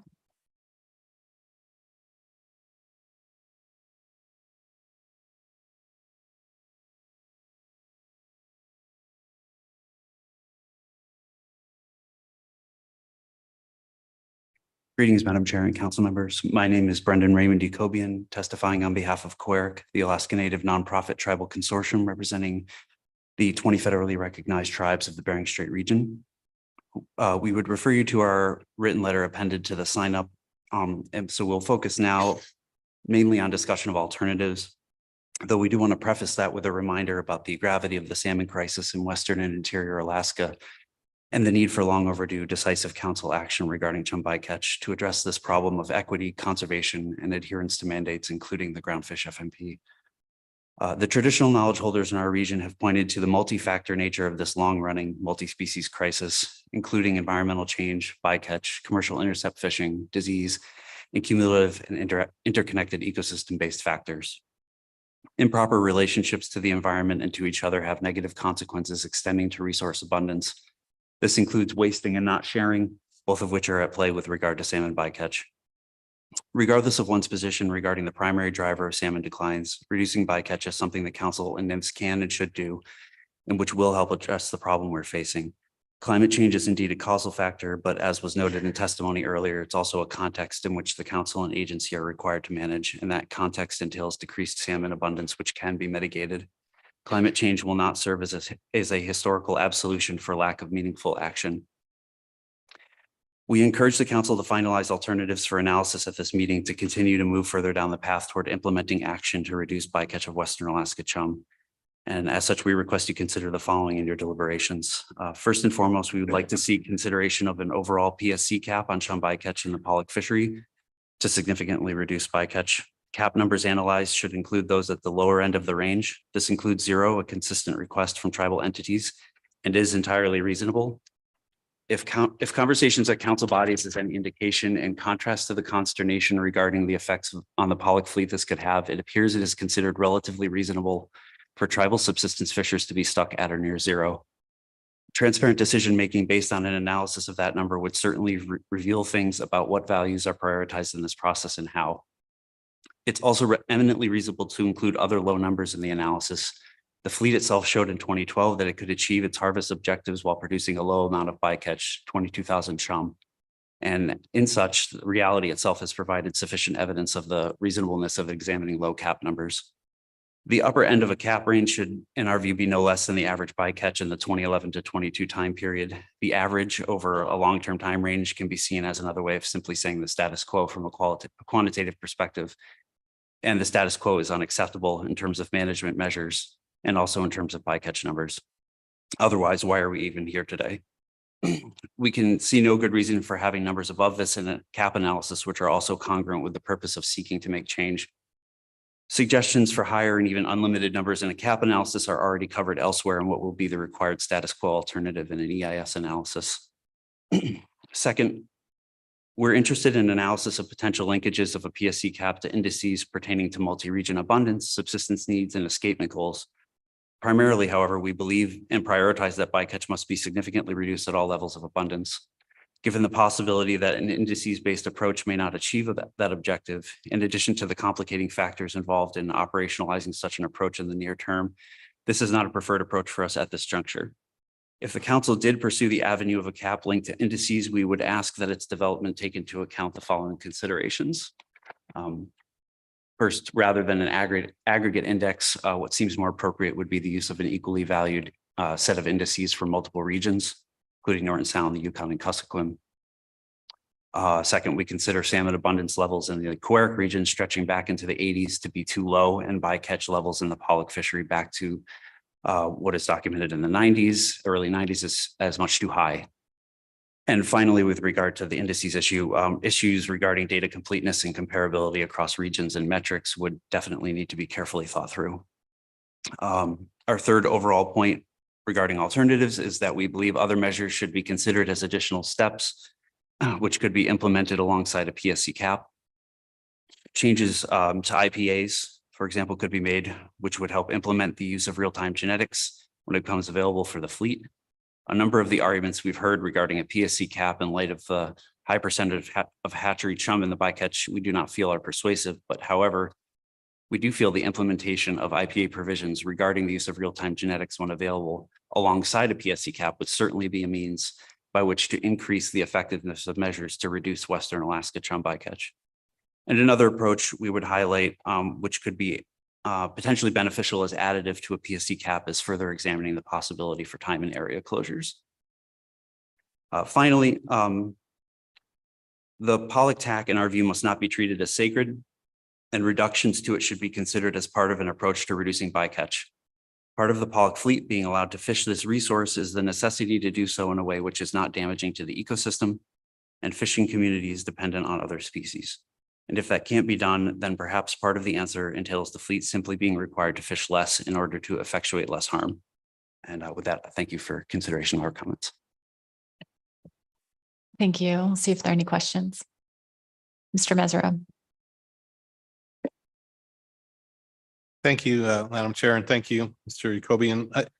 I guess the one thing that seemed like I was struggling with what you said was why do we need like a three river indices if you're advocating for a permanent, durable and restrictive overall cap?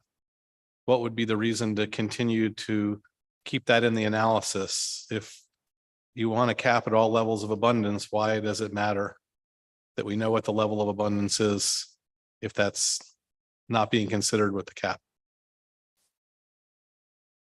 Yeah, thank you through the chair, Mr. Mesereau. And just so I'm clear, because maybe I wasn't sufficiently clear when I was saying it. We were saying in our testimony that we prefer the overall PSC cap, and that while links to indices are potentially interesting and potentially useful depending on the way that they're constructed, that is not our preferred approach at this juncture.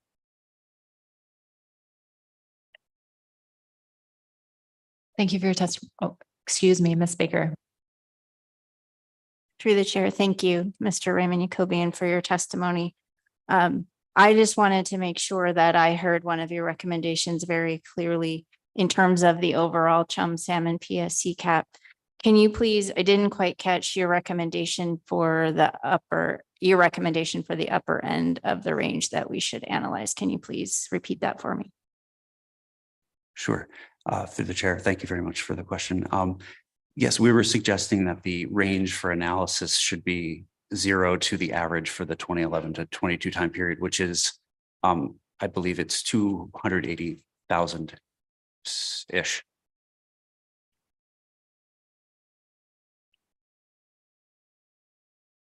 Thank you. Seeing no further questions, thank you. Next up is Curtis Summer, followed by Paul Olson.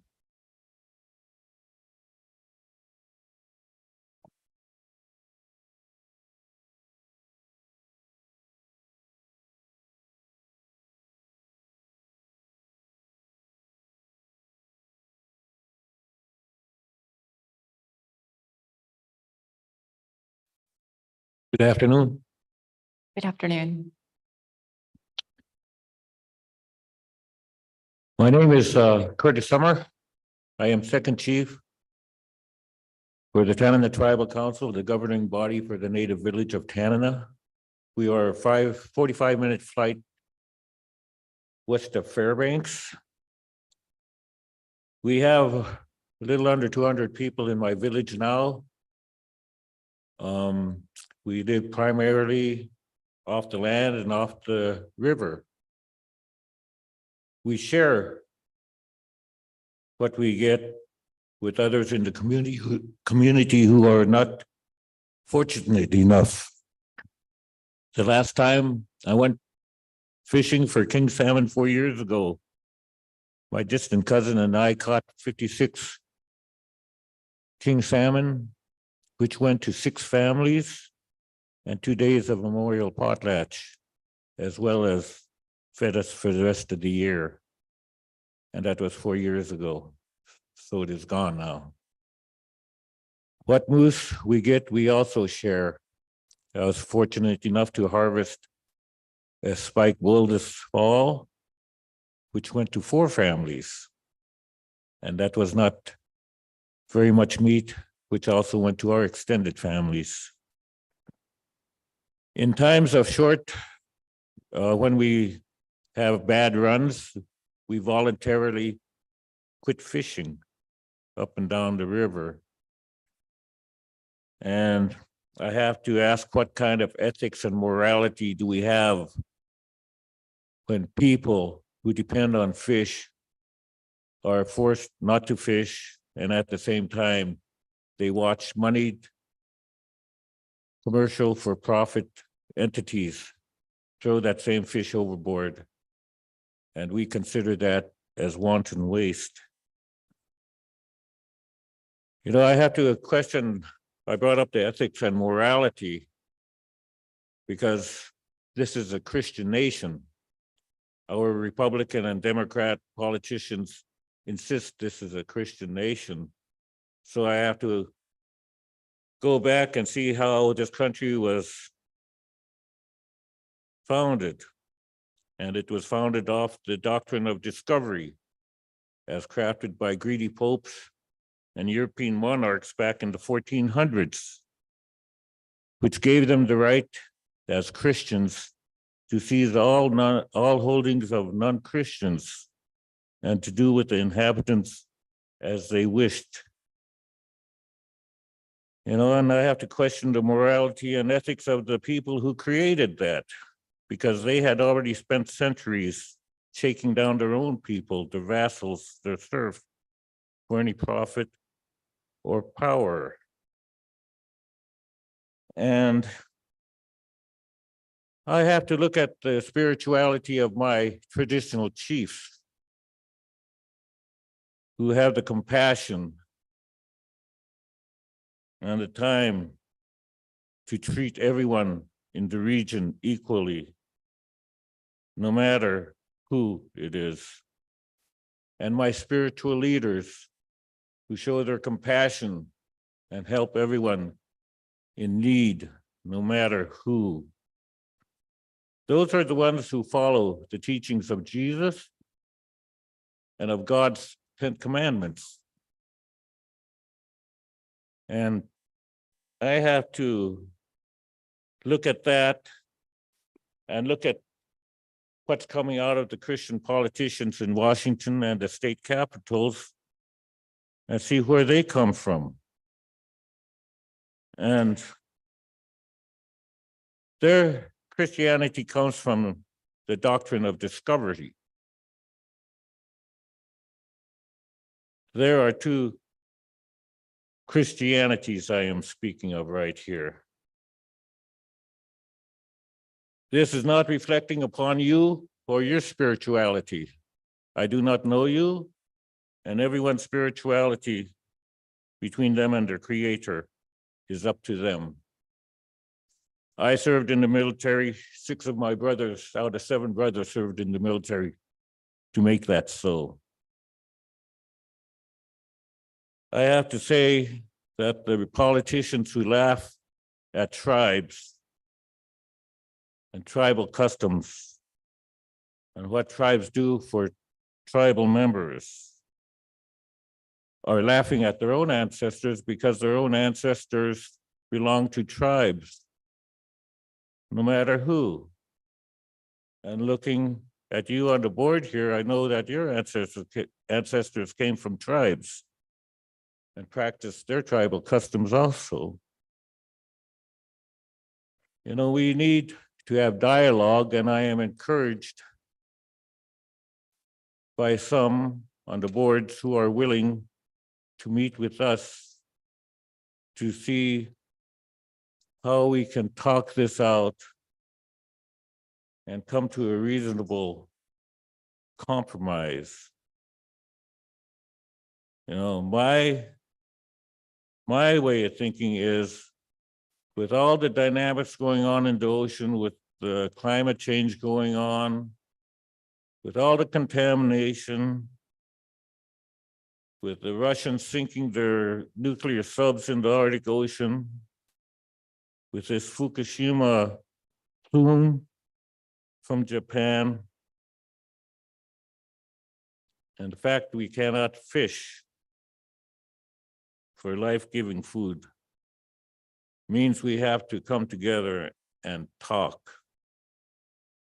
We might not agree with each other, but we must talk. We must have some respect between each other. You know, I know what I'm saying sounds wild. It sounds inane. But I have read up on it and I do not lie. If I lied to you, my tribe would remove me from my position. So I'm open to questions. Thank you for your testimony, Chief Summer. See if there are any questions. Ms. Kimball. Thank you, Chief Summer, for coming and testifying. And it's a similar question to a previous testifier on how you best think that those discussions or that coming together should occur. How do we best go about that?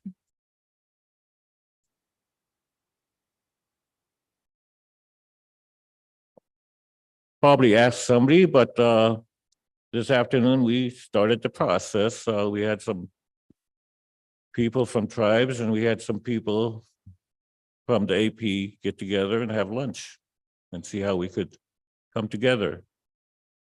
And I think that is a start, you know, between our groups. As long as we keep talking and everything is open and transparent and our elders have a chance to speak. Benedict Jones Sr. spoke earlier, and that was a tremendous amount of knowledge, even in that little time that he spoke. Their knowledge is very valuable to all of us.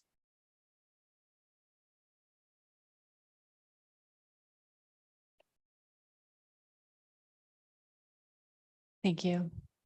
Thank you for your time this afternoon. Thank you. And have a good afternoon, and I hope Dinahato and Jesus watch over you as you make your decisions. Thank you. Thank you. Next up, Paul Olson, followed by Francis Thompson. Yes, good afternoon, Mr. Chair. Can you hear me okay? We can. Welcome.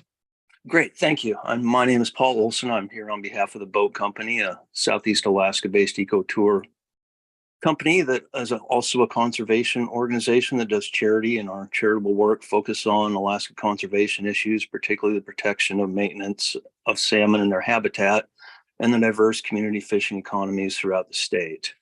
And I think the focus of my testimony is I'd like to see the NEPA analysis include some portion of the alternative developed by Western Alaska chum fishers from the Council Salmon Bycatch Committee that would use hard caps or other triggers to trigger spatial and temporal closures in chum migratory corridors where the bycatch of Western Alaska and other Alaska chum is the highest. Even if it means that the pollock industry may have to take some time off and share in the conservation borne by salmon fishermen. I think the alternative they developed is the most effective way to actually meet the purpose and need of reducing Western Alaska chum bycatch, because both the volume and proportion of Western Alaska chum taken as bycatch are higher in certain areas, and they occur in pulses during specific periods of time. The analysis even states that even with the interannual variability, the spatial distribution of the bycatch has shown typical and consistent patterns over time. And the annually updated genetic information is the best information available to estimate where industry overlaps with Western Alaska chum migratory corridors. Even with climate change throwing salmon runs out of whack, they're still going to continue to travel the same routes to get to the same rivers where they were born. To illustrate, we have not a severe, but a significant problem in Southeast Alaska where our Chinook runs are not in good shape. They're all stocks of concern. There's no fishing on them at all. In order to try and restore these runs so we can at least get our minimum biological escapement goals, large marine migratory corridors are closed to all fishing for any salmon species for the 3-month period when those Chinook are returning to the rivers. And actually, we have seen some recovery of those stocks. It's been slow, but they are coming back because nobody's touching them. It's state of Alaska law. It's our sustainable salmon policy. And I also have, I think some of the problems that the advisory panel had trying to find numbers for alternative 2, option 1, where you'd use historical bycatch data to set a limit. It's that's a challenge with this thing, because in 2020, you had a bycatch of 340,000 fish. Western Alaska fish were 9.4%, and it was 50,000 fish. In 2021, you had a much higher bycatch of 545,000 chum, but the Western Alaska proportion was 23%, so it was higher than in 2020, but the overall bycatch again was about 50,000 fish. In 2022, you had much lower chum bycatch of 240,000 fish, kind of a mid-range proportion of Western Alaska chum that's been pretty much the average since 2011 of 17.7%. But guess what? You again had about 50,000 chum. And at current escapement levels, that's probably too much. And so if you're going to look at alternative two and think about ranges, I think as Mr. Raymond Jacobian suggested, you're going to have some really low numbers in there to get at the number of chum salmon that you've got to save and get back to the rivers. So I'd like to say in alternative two, we'd like to see a broad range of numbers and considerably lower than historical averages. And probably my final note on that is the boat company's been following, we're mostly Chinook bycatch in the Gulf of Alaska, but we've been following the Bering Sea bycatch for 15 years. And one obstacle that has always occurred when you're trying to protect chum is the balance between chum and Chinook bycatch.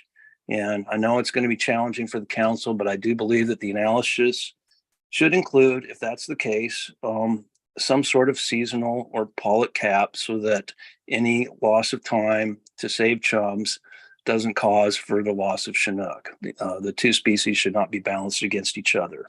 So that's my testimony. Thank you, Ms. Chair.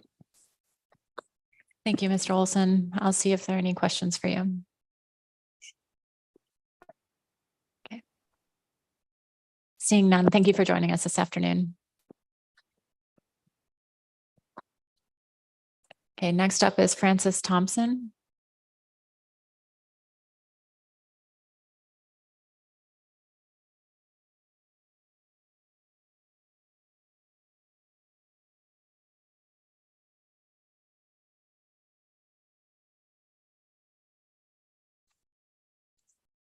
Good afternoon, Madam Chair, honorable members of the council.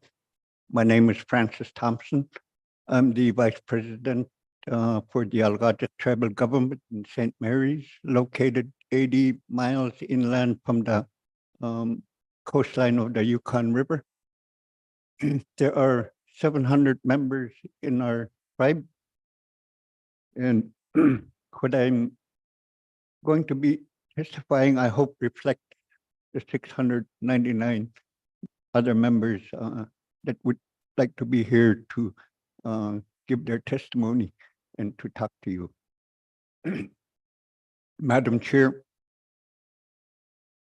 I am the second generation testifier to come before the North Pacific Fisheries Management Council to implement strategies to protect salmon resources in the AYK region. Unfortunately, my father and those peers that came before you were testifying to save what had existed in their time. They were enjoying a viable commercial fishery. They enjoyed harvesting salmon. They fulfilled their needs. There was enough salmon in the river systems that you could walk across them on top of the backs of the salmon in the streams. That has become history. Now it is for us stories. For the last 4 years, we have not fished for salmon. We have sacrificed our opportunity to fish to meet one goal: escapement. And the question is, did we meet escapement goals fully? No. We sacrificed, but we barely met the threshold in the escapement goal. You have managed this salmon resources under 2 thresholds and said, good, you guys have achieved what you guys wanted. Meeting escapement in the AYK region for salmon and meeting subsistence needs for the people that need it out there. We have barely reached our subsistence needs. We have had not had a commercial fishery, which was once a $25 million thriving industry. We looked forward to it. It was something we looked forward to because we grossed about 20,000. And over the last 49 years, if you look at that $25 million, the last 49 years, that's $1.25 billion that we could have spread out in our region, in our area, in our villages. Ironically, Madam Chair, members of the board, that is only 1/5 of the annual income of the pollock industry. 49 years to get where we're at to nothing. And I'm here to plead with you guys to give management strategies that are meaningful for both the industry and for those that depend on salmon. What would it cost to study zero? To study zero is going to cost you the same, Madam Chair, as the study that could be implemented on 525,000 Chinook salmon intercepted in 2012, I believe it was. Ever since 2015 to present, 2022, the numbers of intercept salmon has exceeded those prior to 2015. Why is our salmon declining? Simple. It's being caught out in the ocean.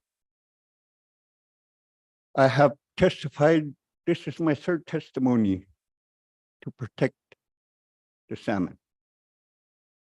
First was with the state of Alaska Board of Fisheries, where we tried to reduce interception, but failed. And I'm afraid that in here, although we have testified, I'm going to have to go home and tell them that it was already decided what you guys are going to do. After this hearing, I'm going to hear a motion that this is what you guys are adopting. So what message should I bring home?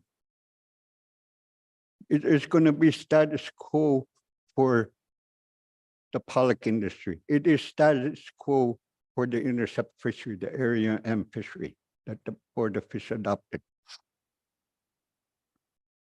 So the message I maybe bring home, I tell them, those that need the salmon, continue what you have done all your life.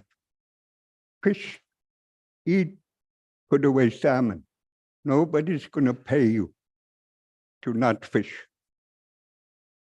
Nobody's going to give you fish.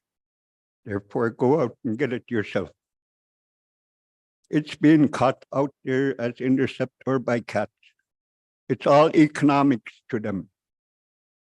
It's not economics to us, it's survival. I do not want to see your decisions that you make is because of economics. My economy is devastated. My life is a story. If you have a study on zero impact on bycatch, you will hear my story from the villages. You will hear their story, and you will understand what it was before and what is now after.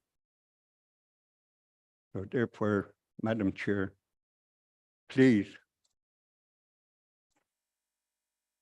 there's lots of information before you. Climate change is one. And the industry tells you that cold water is where the salmon need to be, therefore maybe they have water temperature monitors. Keep them off the cold waters, cooler waters. That's because that's where the salmon gonna be in this climate change. It is twofold for us, one out in the ocean and one in the river system. We're getting double whammy on climate change. What you allowed to come back to our river systems, we got to hope and pray that they make it and survive in our river system. Mr. Thompson, I hate to cut you off and I really appreciate your testimony, but we're a little past your timer and wondering. Thank you for giving the opportunity to go beyond my time. Thank you. Thank you. We'll see if there are any questions here.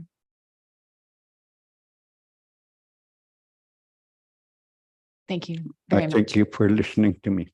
Koyana Chukna. I appreciate your time.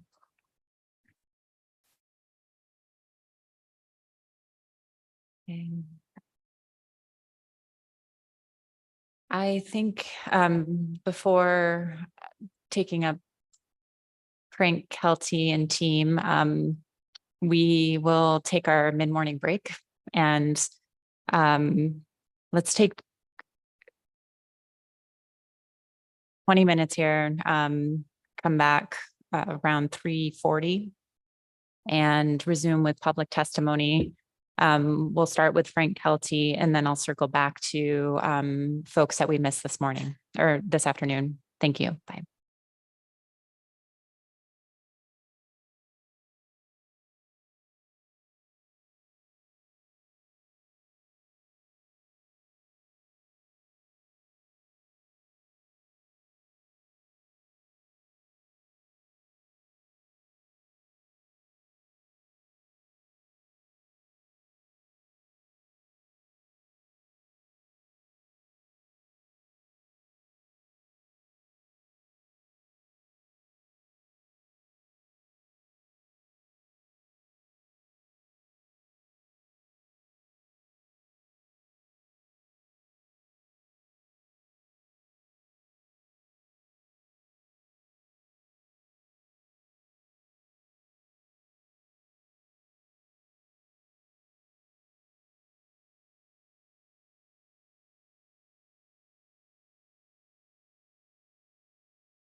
Council members, please come back to order.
Thank you, council members, members of the public. We will be resuming with public testimony on C4.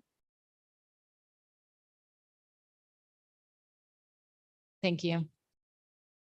So up next, we have Frank Kelty, Mayor Tutikoff, Vice Mayor Robinson, and Councilmember Tungal.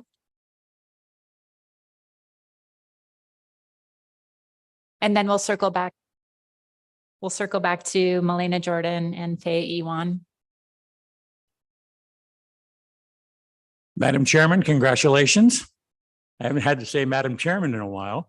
And members of the council, my name is Frank Kelty. I'm a fisheries advisor for the city of Unalaska.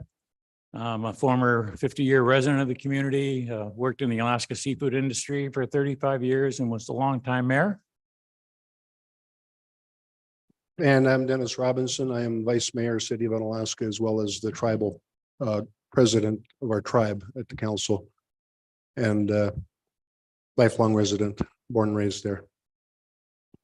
Okay, we're here today naturally to talk on C4. Unalaska, we're very concerned on the issue that you guys are going to be battling with for the next few months or longer.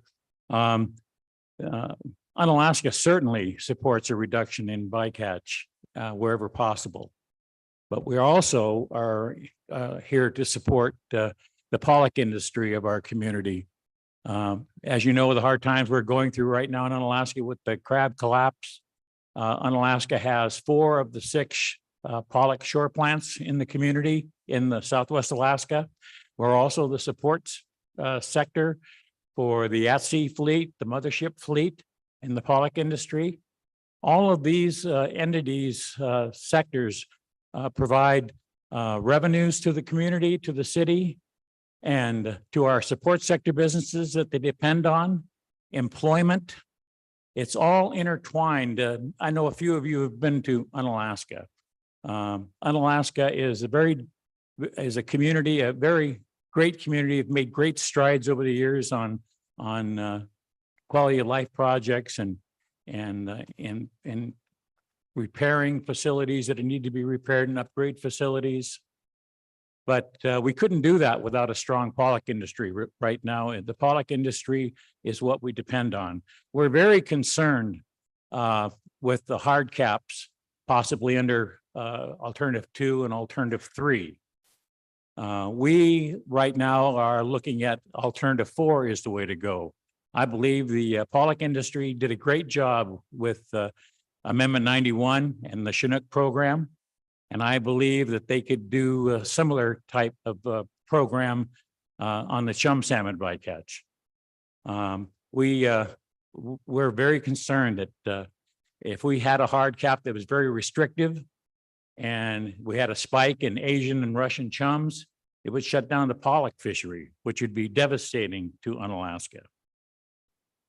We think it's very important that the social and economic part of the alternatives be upgraded, that the people that are doing that work should come out to see our communities in Southwest Alaska, Acatan, King Cove, Unalaska, and see firsthand what's going on out there. It's just, we're really concerned. We look at the information on climate change and ecosystem changes and how that is impacting the river systems and things that go on in the high seas. We have the possibility of getting shut down, the pollock industry, and for no reason at all that we could control. So we're very concerned about that, and we think right now that looking at alternative 4 would be the way to go. Dennis? Great, thank you. You know, we testified at AP and we touched on the fact that Unalaska is the only export cargo port in the state of Alaska. And if it's shut down, I mean, and we also heard testimony that from the processor company Westward Seafoods out there that they wouldn't be able to keep their plants open if there wasn't a pollock portion of it. They wouldn't be able to process any of the other products or other species. That would be devastating, not only to the entire state of Alaska, but to Western Alaska and their fuel sales, the fuel that they get up there. We happen to be the largest fuel facility in the state. We run north of 70 million gallons of fuel out of there. And a lot of that is stored, bought at cheap prices and stored for a while to be able to send up to the river system. We don't tax that. We don't do anything with that. It's just a pass through, but it allow that. If those companies weren't allowed to be there, or if their revenues got cut so much that they had to cut back, that's going to raise the price of fuel drastically to the north of us. And I envy you guys and your decision you're going to have to make, because somebody's going to get hurt. It's just, you know, because if you, we also need to make sure if it comes down to the point of supporting a cap, make real sure that you take into account the high percentage of chum from Asia and Russia. That needs to be a part of it if it comes down to that. But we, like Frank said, we prefer alternative 4. Drastic measures of conservation have real bad effects, and we see that in Alaska. Our tribe was specifically excluded from the CDQ program. We don't participate. We can't, so we have to work in the industry. A third of our people live at poverty or under, and we, with the tribe, we get grants for a food bank, which we have, and help feed our people. We buy fish boxes for our elders, but that's to get us by. But what we've seen, and when I'm talking drastic measures of conservation, I point to the sea otter. We have well over 350 sea otter living in our bay, and our people cannot go out and get a clam. They can't find a clam, a crab, or, you know, urchins, anything that we feed on the beach, you know, off the beach. We don't have any game animals, but thank you. Thank you both for your testimony. I'll see if there's any questions for you. Ms. Baker. Through the chair, thank you, Mayor Tudiakoff and Frank, Mr. Kelty, sorry, for your testimony. I really appreciate it. I think this question is directed at a comment Mr. Kelty made. And specifically, you expressed support in this action in front of us for an alternative 4 approach, or potentially strengthening the incentive plan agreements that currently are in place. One of the consistent challenges I think the council will have with this action is you seem to have a lot of confidence and feel that those IPAs have demonstrated good performance in achieving objectives. But I think, you know, as you've probably heard among some groups of the public, there's not that trust and that confidence. So can you just, as briefly as you can, why are you confident in those IPAs and that type of approach? Well, we've seen you know, I think this year they're at 10,000 on Chinook, something like that has been taken as bycatch. And if you look at 2022 on chum bycatch, it was 240,000 fish. This year, I think it's around 110. I didn't look at Thursday's numbers, but it was like 109 last week or something like that. And that's just with their own volunteer measures that they've started on the CHUM program. So I think that shows you there that that they have the capabilities to do that. You know, I look at those numbers every week as part of my job with the city, and I was just amazed to see, you know, the reduction in CHUM bycatch compared to the previous couple of years. So, and you know, the Chinook program is Amendment 91 is, I think, working very well. So.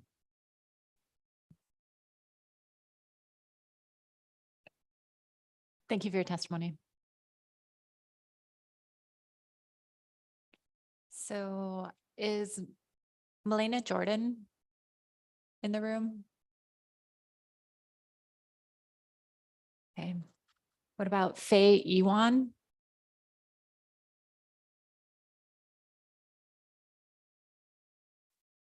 Or Charlie Wright?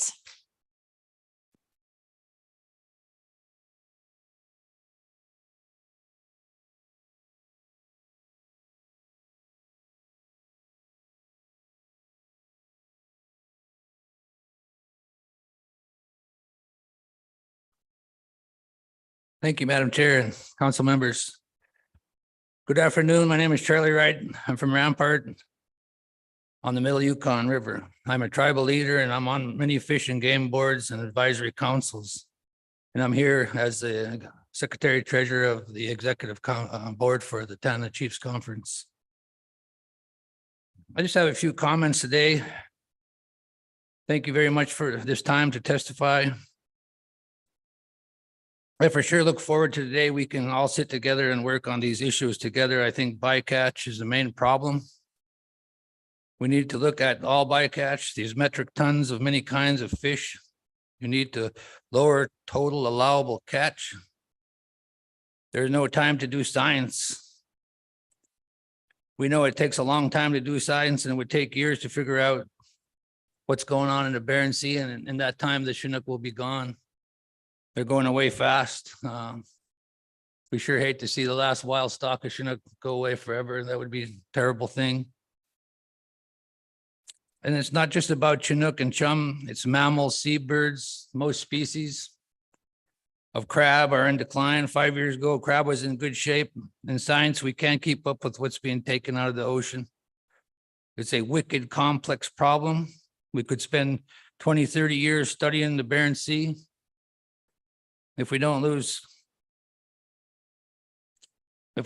the caps, we'll continue to lose many species. Going forward, until we can figure things out, maybe we can modify some fishing gear, shorten lengths and depths. If we did, it would lower the total allowable catch. The overall health of the Bering Sea is not being talked about. We are seeing key species showing stress. You can't manage for one species and kill all the rest. There will be nothing left in the ocean. The ocean just can't adjust to that kind of stress. There's just no way. For years, since we began fishing, there was so much fish that it was hard to make a mistake in management. Now that all these species are so low, they're all showing up in trouble, and it's really hard to figure out and to make it go the other way. Took so long for these species to evolve and get to where they were, and the fix is going to take a long time. In species and fisheries, there will be winners and losers.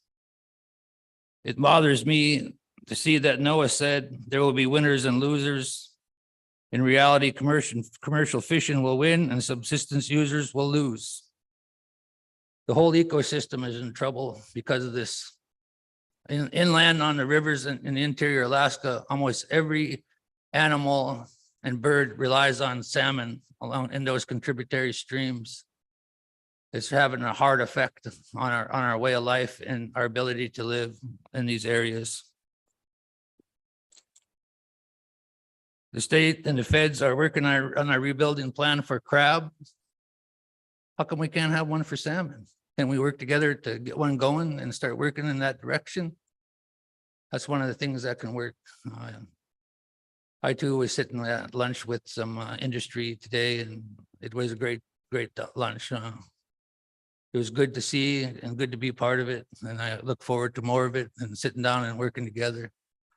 It's what has to happen. That's the only way that we can make a better future, a sustainable one for all of us. And I appreciate your time, Madam Chair and Council. If you have any questions, I'll take them at this time. Thank you, Mr. Wright. Thank you all very much.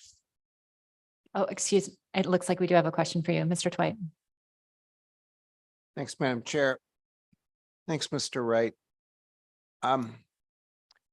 You started with, we don't have time and we don't have time for science. And you closed with, why don't we have a rebuilding plan?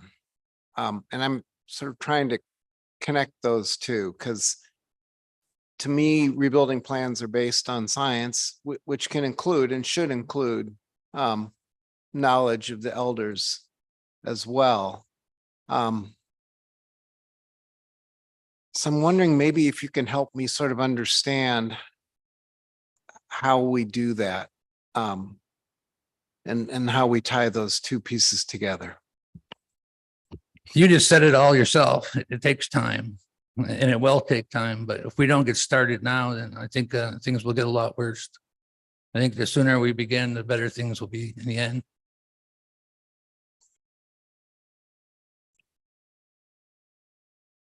Thank you again for your testimony.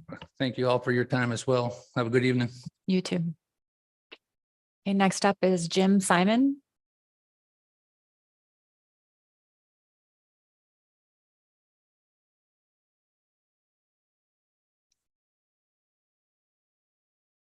Thank you, Madam Chair. For the record, my name is Dr. Jim Simon. I am come from the Tanana River, where I've lived in that Tanana River drainage for the past 34 years. However, my extended family has cultural and historical ties to the Copper River, Matanuska and Susitna rivers, and the tribal community of Caltag on the Yukon River. I am a 14-year veteran regional supervisor for the Alaska Department of Fish and Game's Arctic Yukon Kuskokwim region for the Subsistence Division, and spent about 10 years as the vice chairman of the Arctic Yukon Kuskokwim Sustainable Salmon Initiative Steering Committee. Today, I'm here to briefly testify in support of robust alternative analyses. I prefer the failed advisory panel's motion to look at the alternatives of 0 to 280,000 prohibited species catch limit for the pollock fleet. I appreciate one of the council members' suggestion that range include an upper limit of 188,000. The 0 to 280,000 is based on, as others have already testified, the 2011 to 2022 average chum prohibited species catch. I think that I'd prefer to see an analysis that takes back more historical information into account in order to avoid accusations of shifting baseline syndrome. I think we also see that in some of the staff reports of looking at what some of the prohibited species catch rates have been in recent years since the public outcry of addressing the non-Chinook bycatch.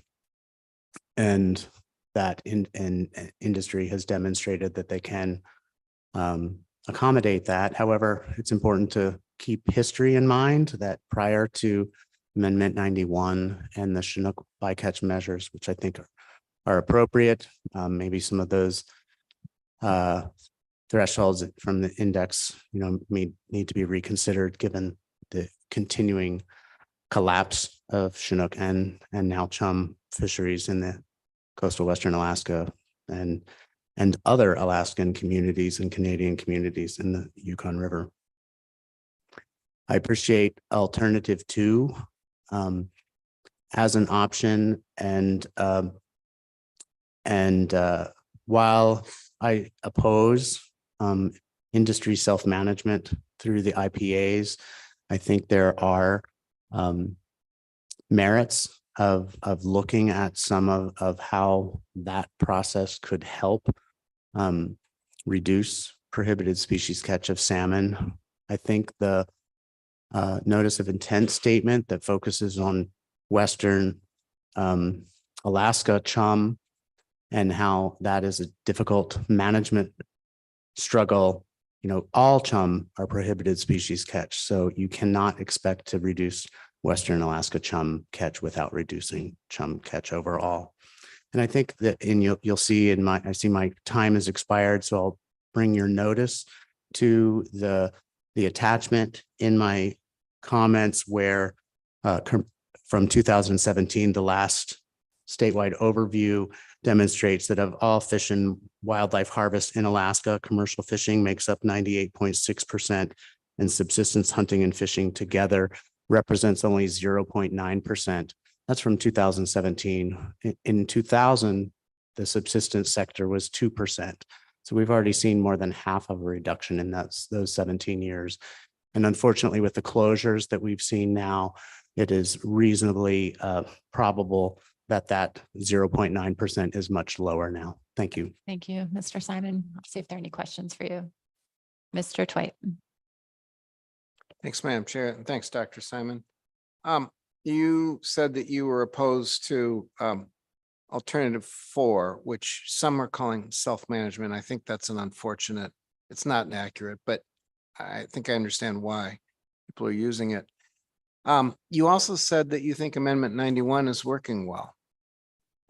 You understand that the primary mechanism for making Amendment 91 work on the water is through the cooperative structure through IPAs. Yeah, I do appreciate that. And that's why I suggested that I think there are principles within Alternative 4 that could be very useful. What I particularly like about the Chinook approach is that it is scaled to abundance with the Three River Index. And as you know, for a number of years now, that threshold has not been met, so that the prohibited species catch limit has been at the reduced level of 45,000. And I think that would be appropriate too, because I understand from other venues like in interception fisheries that hard caps can sometimes be problematic given varying abundance. And while commercial fishermen are some of the most optimistic people I've ever encountered in my life with that they will return, we don't really see that predictable rebound right now in some of our stocks. And so I think, I understand enough about NEPA that we need a broad, robust analysis of alternatives, and that what I am encouraging, even though most of the intertribal commissions and Alaska Native organizations that I work for as an independent contractor want a hard cap, I would like to see an abundance-based relationship also that could utilize the IPAs like the Chinook in order to not unnecessarily restrict the pollock fishery if the chum salmon really rebound and we have millions of chum returning to our Western Alaska rivers. Hopefully that answered your question, sir, through the chair. Thank you for your testimony, Dr. Simon. Next up is Shantae Kachutin.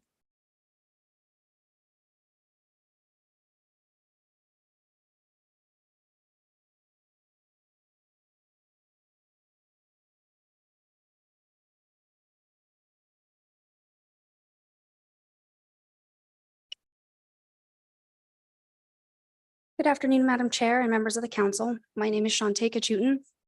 I appreciate the opportunity to testify on behalf of the Aleutian Pribilof Island Community Development Association, one of the 6 CDQ groups. I've been working for APICTA for just over 10 years and have held numerous positions during this time. I started out as a scholarship recipient, and then I received an internship with APICTA while I was in college. And now I help manage their programs department, which allows me to frequently work with leadership from tribal governments, municipalities, and Native corporations in each of our 6 CDQ communities. I was born and raised in False Pass and grew up subsistence and commercial fishing with my family. Both sides of my family are from the Aleut region and have relied on coastal resources for generations. At Apicta, we remain deeply concerned about the poor salmon returns in Western Alaska salmon in recent years, which have created significant negative impacts on food security, culture, and way of life. We appreciate the Council's initiation of action to consider additional management measures to further minimize chum bycatch in the pollock fleet during these challenging times of low abundance, and we support additional analysis of much of what is in the preliminary paper.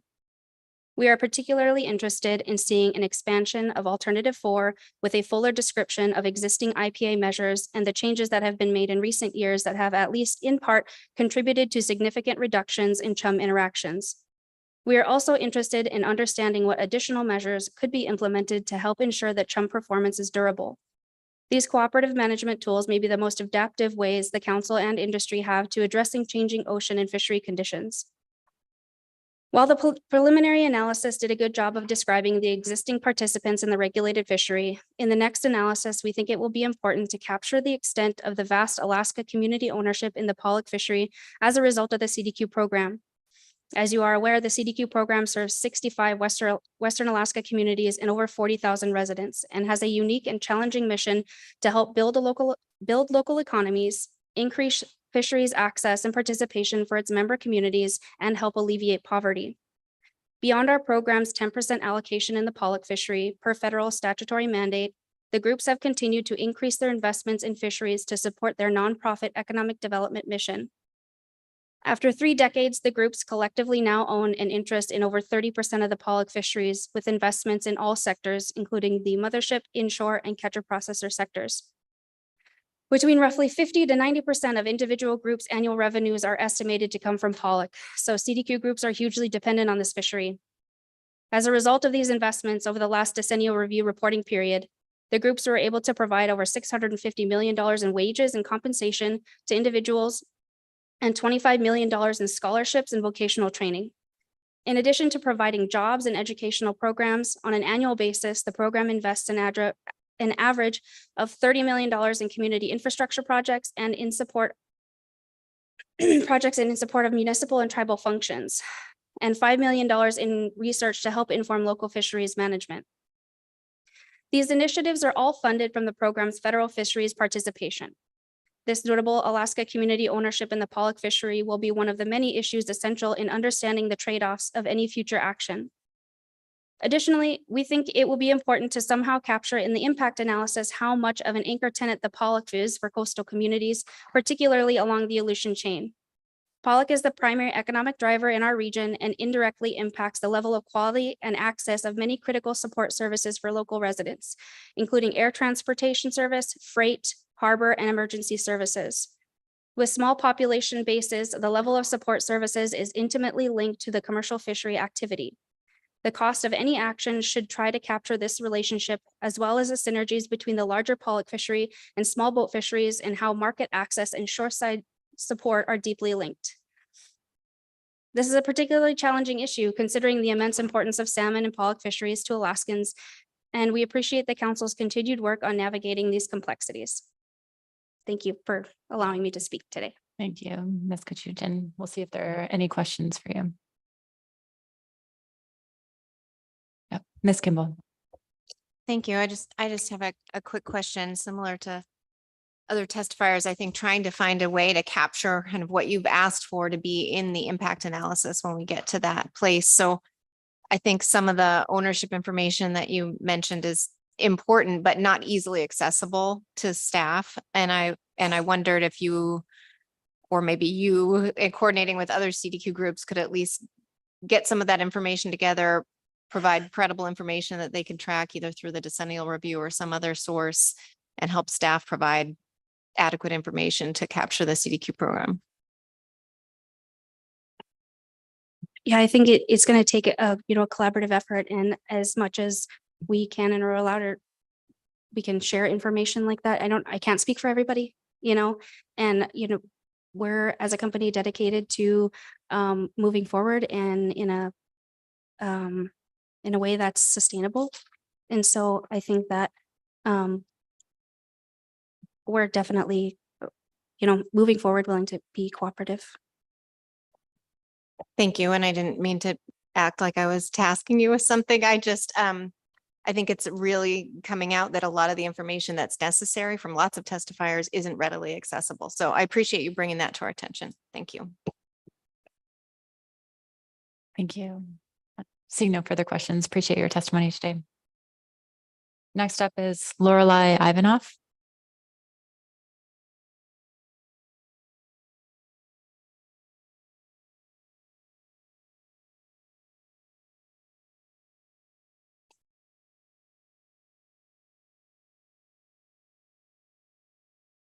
Madam Chair and members of the council, I'm Lorelei Ivanoff.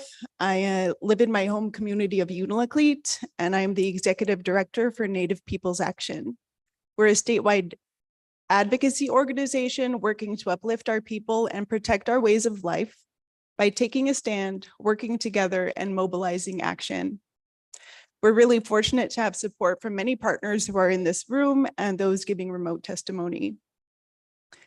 Indigenous people throughout Alaska operate in two economies. One is the cash economy. The other you'd probably call the subsistence economy.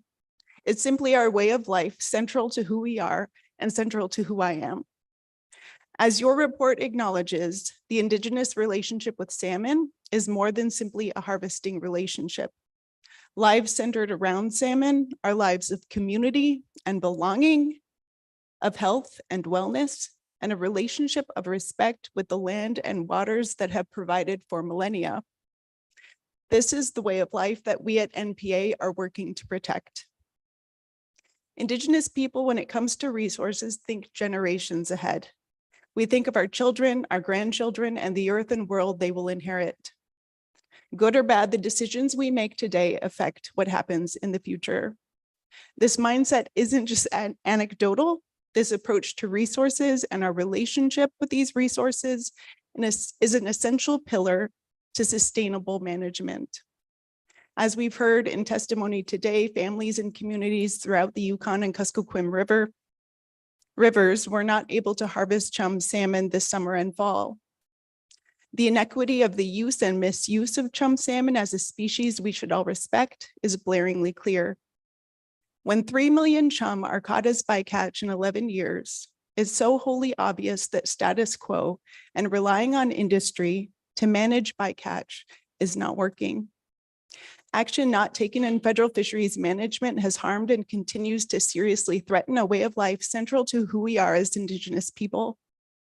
With this, we would like to see staff analysis and the draft EIS come back to the council in April rather than in June of 2024.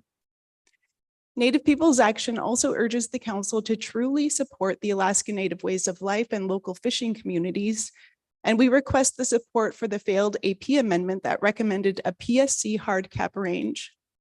I want to be clear that the request for a range of PSC values is not an emotional response, but a reality for a sector in the wild Alaska chum fishery.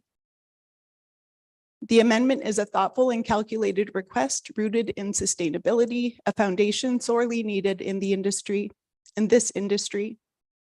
Further, we request that you minimize chum bycatch to the extent practicable, not only considering the impacts to the industry, but to the extent practicable for the ecosystem, the wild Alaska chum salmon stock, and for communities that have sustainably managed and long relied on this species. And looking at the alternatives, if a PSC limit is allocated among sectors, it should not be able to be transferred. Transferring of the PSC limits works against the spirit for the reasoning behind chum salmon bycatch mitigation measures. Sharing of PSC limits de-incentivizes the various sectors to seriously, stringently, and meaningfully avoid chum salmon. It's completely mind-boggling to me to see options and examples of chum salmon PSC limits and percentages of allowable chum for each sector, while families on the Yukon and Cusco rivers are allowed 0 options and 0 chum. Madam Chair and members of the council, each of you has an opportunity today to make decisions to truly make Alaska's fisheries well-managed and sustainable. Included in my testimony is a copy of a letter along with 130 signatures of individuals. We encourage you to read the names on this letter attached. The people who signed this letter all agree that when individuals in Western and Interior Alaska are criminalized for the harvest of chum salmon for their livelihood and the health of their families, yet the $1.3 billion pollock trawl fleet faces zero penalties for chum salmon incidentally harvested as bycatch, something needs to change to address the inequity and disparity that harms our communities, families, and future generations. Our very identity, culture, and way of life is connected to the health and abundance of salmon. Meaningful, effective, and strong measures must be instated. If the strictest of measures are seen in river, strict measures should be seen in federal ocean fisheries. Thank you for your time today and your consideration. Yeah, thanks. Thank you, Ms. Ivanov. Let me see if there are any questions for you. Seeing none, appreciate your time. Thanks. Next up is Michael Peter. There'll be no questions.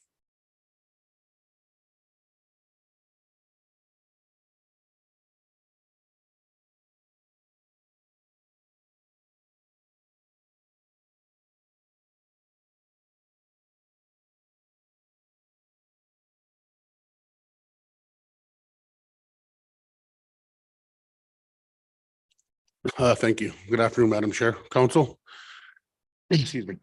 Yeah, my name is Michael Peter. I'm the Gwich'in Tribal Government Second Chief. And also I sit on the Yukon River Tribal Executive Council. I'm also on the Alaska Migratory Bird Council and on the Yukon Flats AC. I'm also Vice Chair of the Council of Athabascan Tribal Governments. I'm here to speak on if we could lower the number on the bycatch so we can at least get some of our fisheries up the rivers. This is not an upriver or downriver thing. We're all in this together. And I think with your decision making, as the decision makers and working with the tribes at the local level, that we can hopefully move forward and then address some of these issues that we're dealing with. I myself grew up in fish camp with my grandmother, and my grandmother told me in fish camp that I didn't know what she was saying, but she said that we're going to be seeing hard times. And I kind of thought about it, and this is what I think it is. With us, with the low numbers and us not fishing, we're making sacrifices also. It seems like everybody's fishing around us but us on all the villages up and down the Yukon River. And you know, I got 3 kids at home. You know, when I started doing this, they were babies. Now they're all teenagers. And then I took them to fish camp one time. You know, maybe when they're like, you know, between 5 and 10. And now, I mean, it seems like they're lost. Not only my kids, but other kids in our community as well. Because that's where we find ourselves, our identity is in fish camp with family and learning what we were taught and teaching them and showing what we have learned from our elders. You know how to cut fish, how to preserve it, and how to take care of it. And it seems like now with everything changing, the climate is changing, our village got hit twice by 2 floods, one on the Yukon River and then one behind us on the Porcupine River. And the first one from the Yukon River wiped out my grandmother's fish camp and mine as well. And we lost some of our nets and some of our stuff that were there. And then the other flood, that came from the Porcupine River from the backside of our village, hit the backside of the village. So we're kind of hit from both sides. And then also with all that, we've been seeing unforeseen weather. In August, man, we had 45 to 55 mile an hour westerly winds with rain. The trees were at a 45. I mean, you don't see that in Alaska, especially in the interior.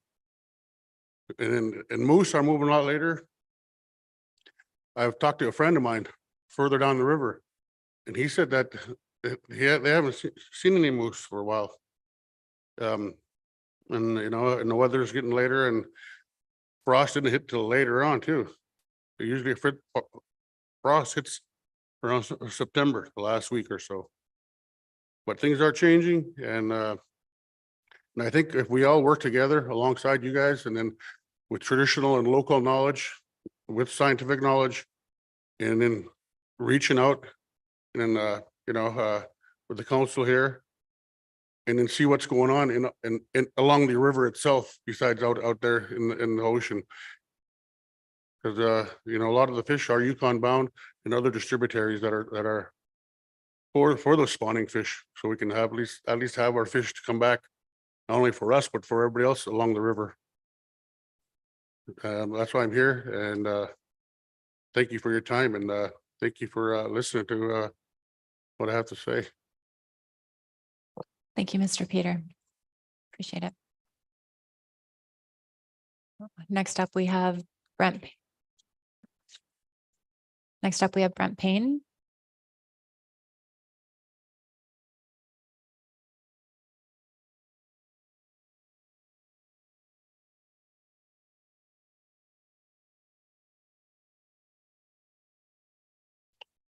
Yeah, good afternoon, Chairwoman Drabnika and members of the council. Congratulations to your appointment as chair of the council. My name is Brent Payne. I'm the executive director of United Catcher Boats. United Catcher Boats is a vessel owner trade association that represents the owners of 72 pollock catch vessels that fish in the Bering Sea mothership and shoreside pollock fishery. We represent the majority of the harvest of the catch vessel sector. My members probably harvested to date about 500,000 tons of pollock in the 2023 pollock fishery.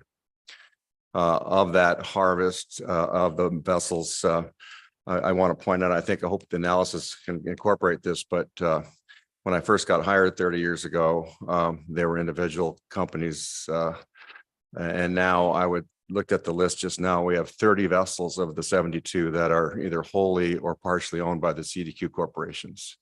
Over the last 10 years, a number of the CDQ organizations have been purchasing catch vessels, and I think they're going to continue to do that. So in many ways, I'm working for a lot of Alaskan owners nowadays. That's been a big change, and I think that should be reflected in the social part of this analysis. So I think that I want to start by thanking the council staff once again for bringing to you a preliminary analysis that has got a lot of good information. I think that that table E, executive summary 6 on page 34 is a really good bullet point, a list for you guys to work through your problems that you're going to deal with this today and tomorrow, and to where we're at. I'm a little bit concerned about the timing and the new NEPA requirements. And I'm going to talk a little bit about Amendment 91 and the development of 91, because I think it's appropriate to kind of talk about that, and also Amendment 110. And as you might recall, Amendment 91 was an iterative approach. It took quite some time, but the council over a longer period of time than what you've got in front of you right now, I think developed a really good tool to deal with Chinook salmon bycatch in the pollock fishery. And I say a really good tool. I think the United Catch Boats and its members are really quite proud of what we were able to develop in cooperation with the agency, and especially with the leadership at ADF&G at the time. That was Denby Lloyd and Stephanie Moreland, who was staff to the Denby at that time. And at that time, the ENGO community was asking for a hard cap of 30,000 Chinook. And we came to the council and we said, we've got a better mousetrap. We can do a heck of a lot better than 30,000, because the 30,000 hard cap is just a license to catch up to 30,000. And the operative term at that time was minimize Chinook salmon at all levels of abundance. You might recall that. That was Stephanie Moreland drilled that into us when she was representing ADF&G. And that's what we were able to do here. We're able to have a program that minimizes Chinook salmon at all levels of abundance at all times. And it's a great tool. The previous testifier said it was 10,000 Chinook this year. We have a hard cap of 45,000 Chinook. because of the Three River Index. It used to be 60,000 if you didn't have the Three River Index kick in. Our Chinook catch this year is going to be a little over 6,000 animals to catch 1.3 million metric tons of pollock. Is that acceptable? We think it is. And we do it. How do we do it? We don't do it because we have a hard cap. We do it because we have an incentive-based program that takes the responsibility all the way down to the individual vessel, to the individual cooperative, to the individual captain. They are incentivized to minimize Chinook at all levels of abundance. So let's talk about 110. 110 came along in 2016. And I guess Amendment 91 went into place in 2009, and we've never triggered the hard cap amount or even the performance standard amount. That program is working. So 110, did it work? Probably not, because we came back 2 years ago with a catch of 500,000 chum. That wasn't acceptable. So I think now the trick for us is to say, what can we learn from Amendment 91 and incorporate that into chum salmon bycatch management? And that's where we're at. And that's what alternative 4 is. So just a couple points. I think my time is just about up. A hard cap, in our opinion, is just a license to catch up to that amount of fish, no matter whatever you set it at. It's a race for the bycatch. It doesn't incentivize individual companies, individual cooperatives. It's just a number that says you can catch up to this amount. And if you catch it, you shut the fishery down. That's prehistoric days since the AFA passed. We have the tools to do a much better job than a simple hard cap. We can incentivize individual captains to minimize behavior. We can reward captains that do a good job, and we can penalize captains that do a bad job. On a hard cap, you can't do that because everybody is so worried about what they're doing. A hard cap also is going to get a portion down to the individual sectors. It's going to get a portion down to the individual cooperatives. In the inshore sector, we have 6 cooperatives, and then it's going to get brought down to the individual members of those cooperatives. Just like Amendment 91, you might have recalled, there were captains and owners of the smaller vessels that came here and said, I'm only going to get 3 or 4 Chinook. How am I going to catch 500 tons of pollock with that amount? What happens then is people strand or hoard their allocation of PSC till they get their fish in the water, and the system doesn't work. So I urge you to, okay, I'm done. Sorry. Just we're going to, I'll leave it at that. I think we have some suggestions on alternative 4, how that can be made better. Okay. But I'll leave it at that. Thank you very much. We'll see if there are any questions. Mr. Toy. Thanks, Madam Chair. Thanks, Mr. Payne. So as I was listening to your contrast between the impacts of just adopting a hard cap and versus relying on IPAs and incentives, I was trying to think of, I think you were making the point about changing behavior. And I was trying to think of how to conceptualize that.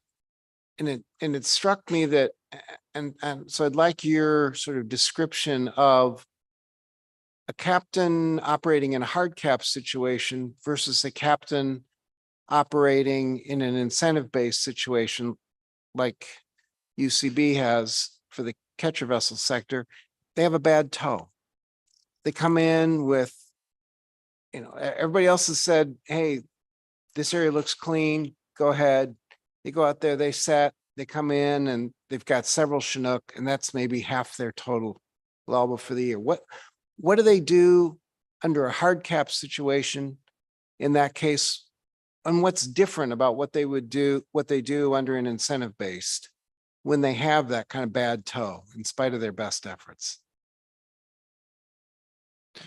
Through the chair, with a hard cap, it doesn't provide any kind of incentives to minimize as you're fishing, because it's just a cap that you fish towards. With an incentive-based program, you are allocated, at least with Chinook salmon, you are allocated a certain amount, and then you are rewarded for staying under that amount. So there's an incentive built into trying to your Chinook encounters. With a hard cap, it's just it's not the tool that minimizes the salmon. It's just a number that you look at and you watch, but and you hope you don't go near it, but you're not incentivized to change your fishing behavior. I guess I think I'm not doing a very good job of explaining it, but I'll think about it. I guess I'm wondering, like, what happens in that hard tote? Does the skipper get on the radio and warn others? Why would they do that? That kind of thing. That, you know, we're hopeful that in that case where one skipper has a problem, we want them to share information to others and say, hey, stay away. This area is not a good area to be fishing in. Yeah. What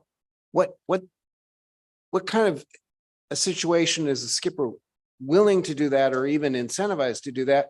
Whereas what kind of situation would it be crazy for a skipper to get on the radio and tell others? Yeah, through the chair, I guess, you know, through the AFA co-op structure with the allocations of Pollock down to the individual members, there's an incentive to kind of work together cooperatively at the co-op level and at the sector level as well. But there's a couple of things that are going on. One is the fleet is using the best available information they get, primarily from the Sea State reports and through their cooperative managers, to know where the probability is that higher rates of encounter rates of either Chinook and chum is going to exist. And I think that's especially apparent for the last 2 years with chum, where we've increased that amount of information that's been going and increased the amount of closure zones that we have put on ourselves.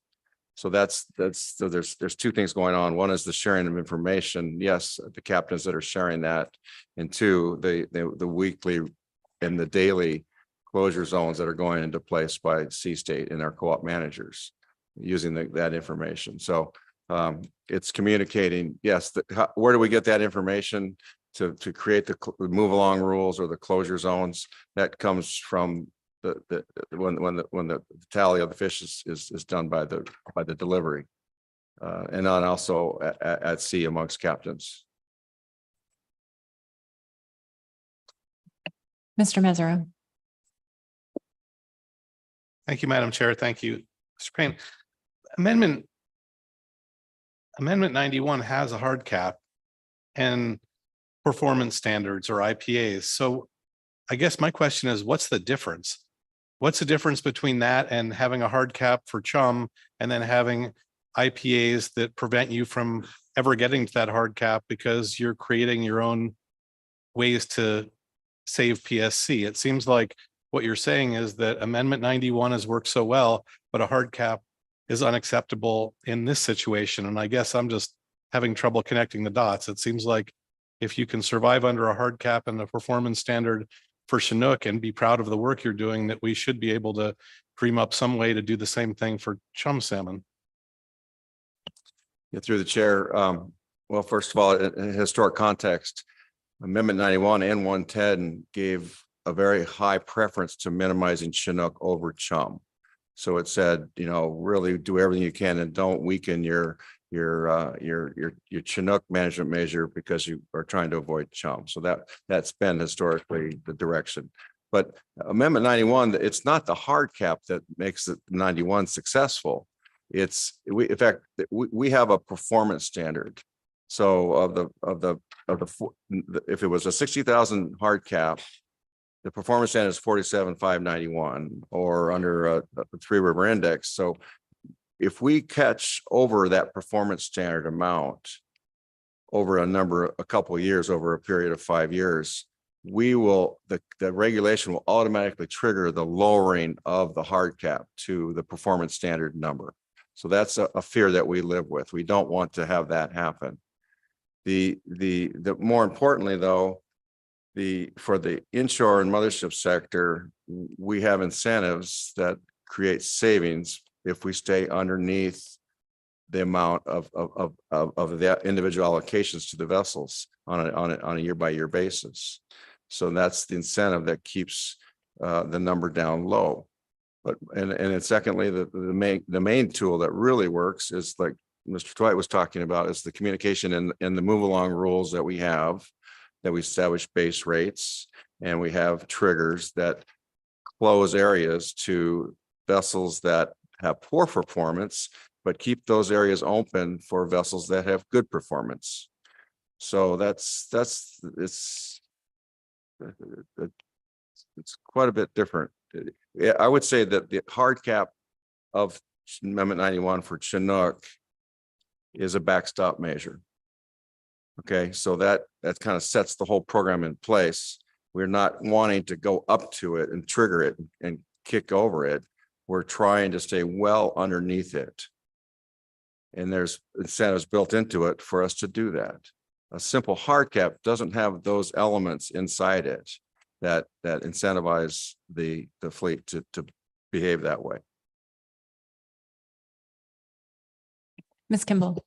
Thank you. Thank you for your testimony, and I understand your explanation of especially using two hard caps when you're trying to avoid both species. But if the IPA is, as you've testified, the way to go to further minimize chum bycatch or chum interaction, where are the ideas to strengthen that?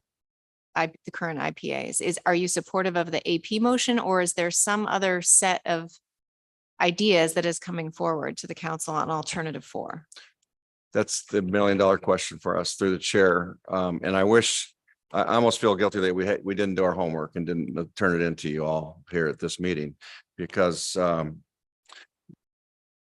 I think that it gets back to my comment when Commissioner Denby Lloyd was at ADF&G.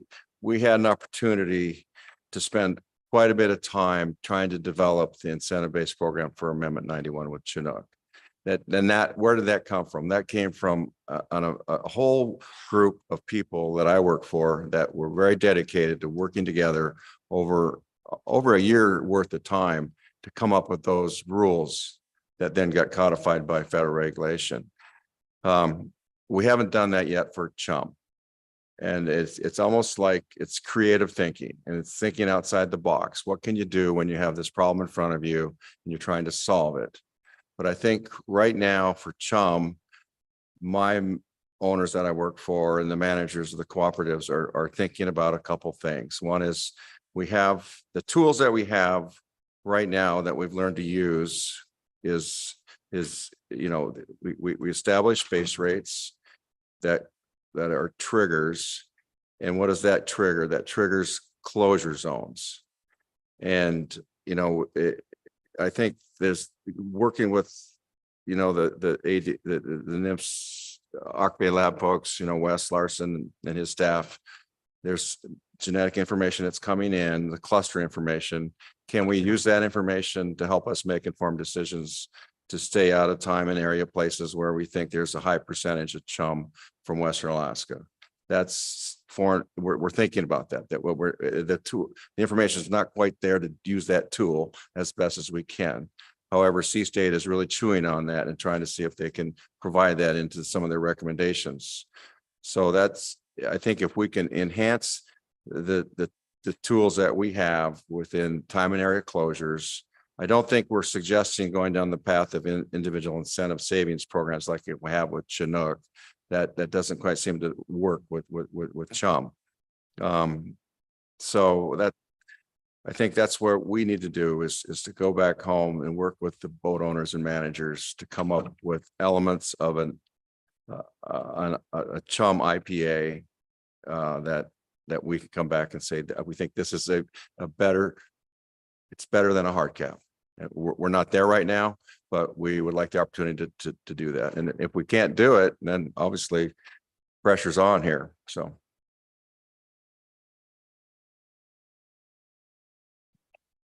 Thank you, Mr. Payne. Next up is Katie Kashatot, and there will be no questions.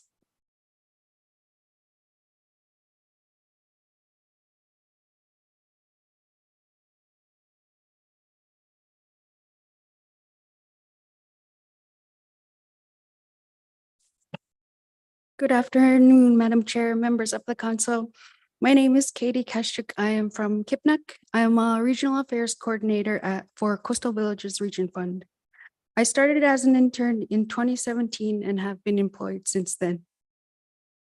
The CDQ program gives Bering Sea villages a chance to invest in the fishing industry and use those earnings for economic development and related programs. 65 villages with nearly 30,000 residents participate in the CDQ program through 6 nonprofit CDQ groups.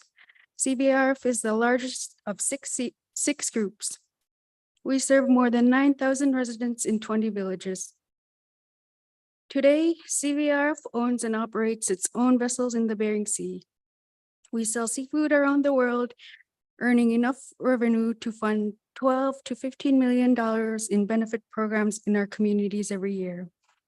One of the programs I benefited from the Pathway program is the internship program. One of my favorite memories as an intern was when we flew down to Dutch Harbor to watch one of our vessels, the Northern Hawk, offload. We got to tour and see how the operation worked. We learned so much that week, and it felt like a missing puzzle piece for the whole organization placed in my head. From growing up in Kipnuk with a population of about 800, going into the company as an intern to learn more about our different programs, then going out there and seeing how we are able to fund all those programs. It all made sense after that trip.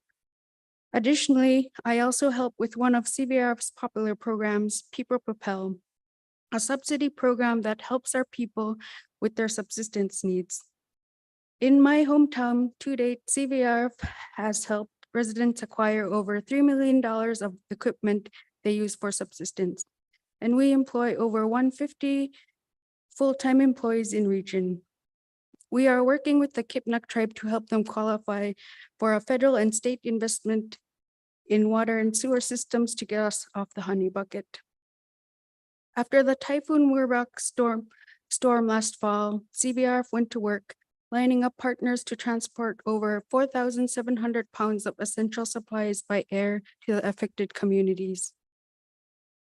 CBRF played a crucial role in assisting the community by conducting infrastructure surveys, aiding with members of the Mechanic and Welders program, facilitating communication with FEMA, and providing relief funding support through Senator Lisa Murkowski and Senator Dan Sullivan. CDQ plays an important role in our communities. Any action that is taken will affect one of the most poorest regions in Alaska. Any chum salmon cap should be reasonably targeted to be effective, but not a major impact on CDQ since there are so many other factors involved like climate change, Asian hatchery, competition, and Area M. Thank you. Thank you so much for your testimony. So just for the public's notice, we will likely continue testimony until 5:30. We'll go a little late this evening to ensure that we're able to hear from everyone tomorrow. So next up is Stephanie Madsen and Austin Estabrooks.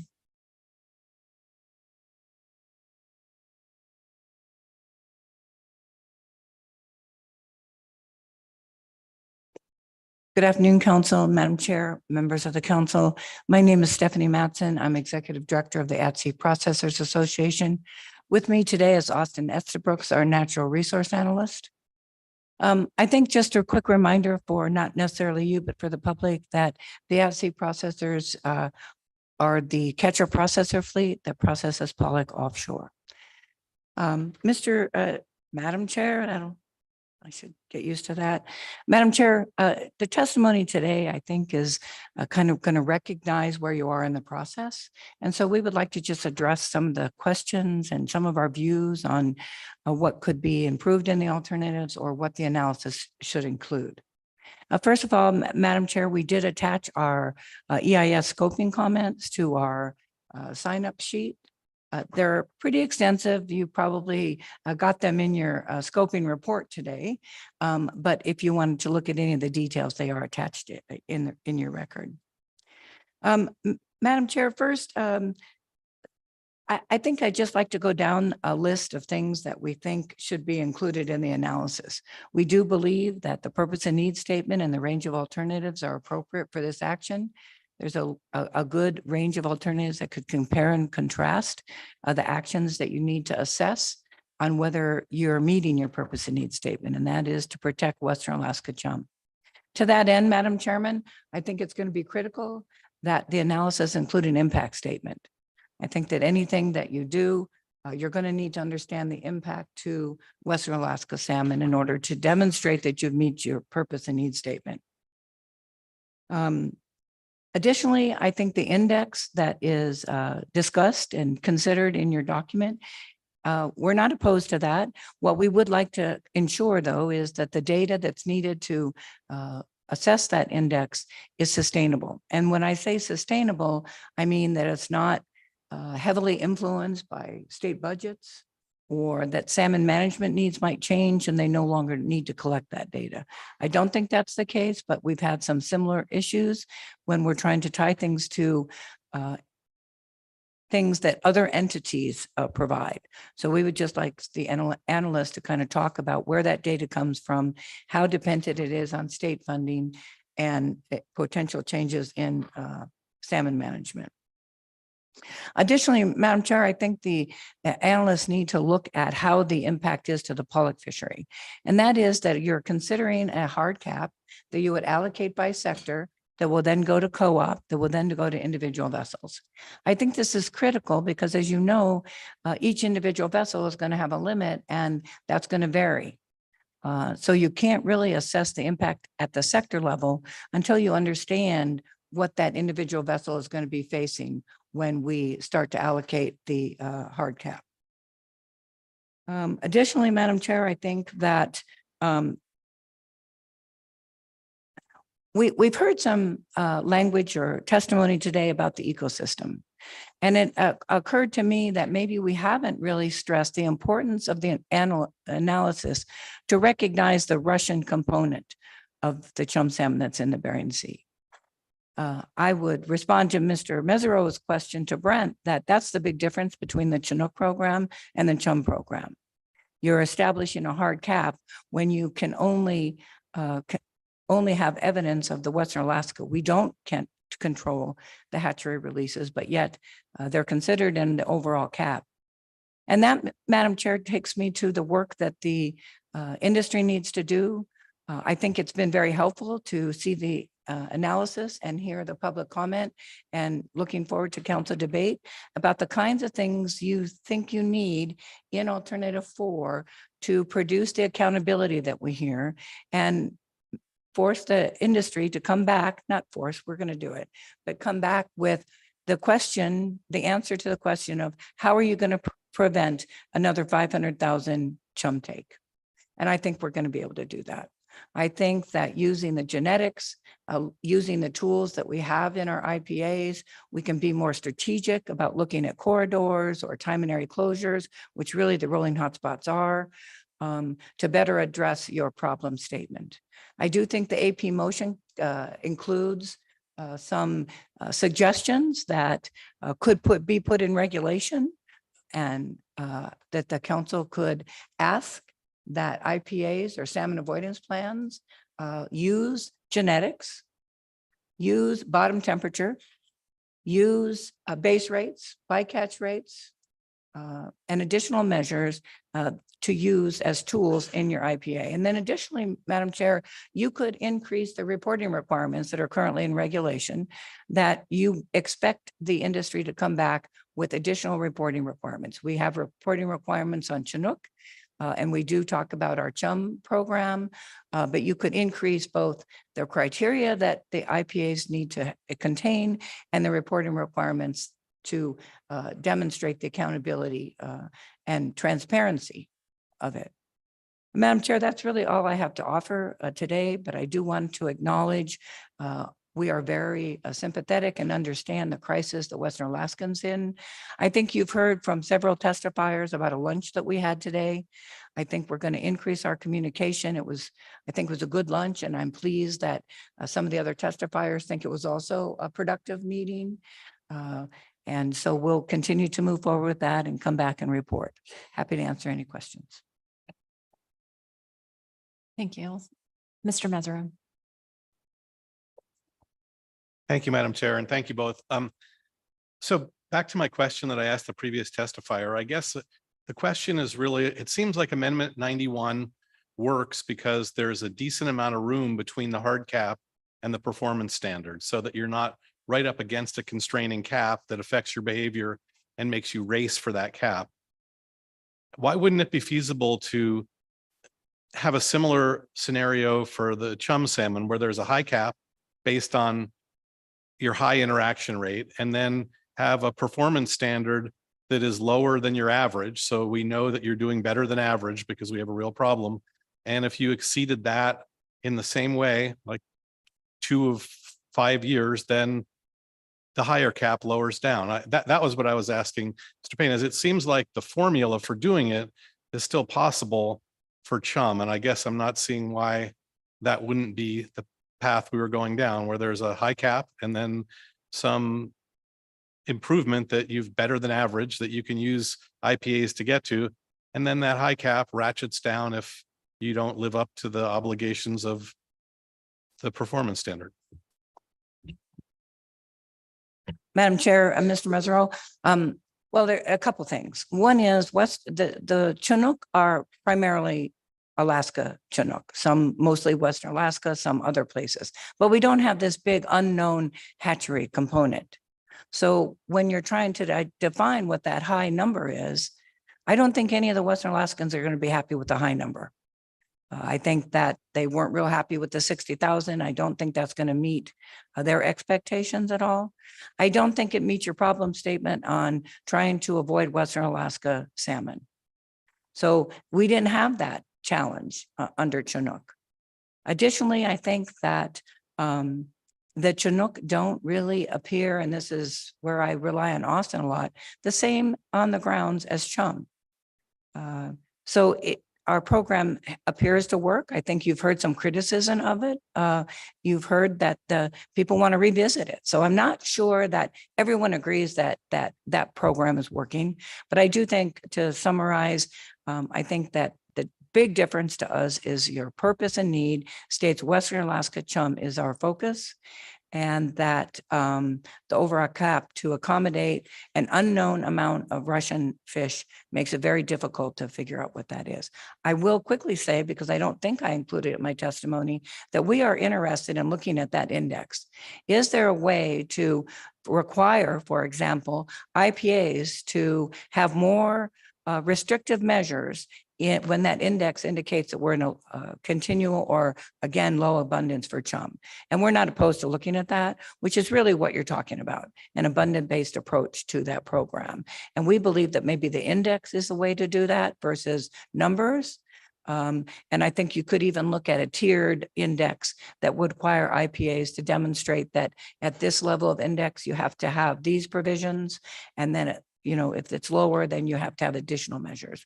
And I think we could be transparent. I think the conversations that we had at lunch today to try to be more transparent and help folks understand that it's not really a self-managed program, that we have criteria and regulation that were met. We do have to have those IPAs approved by National Marine Fisheries Service, and we're required to come back and show the efficacy of those programs. So I hope I answered your question. Thank you, Mr. Williams. Thank you, Madam Chair. Thank you, Ms. Madsen, for your testimony. You mentioned several times in your presentation the use of genetic information that could be helpful. Earlier today, we had conversations about the challenges to timings and everything else in genetics.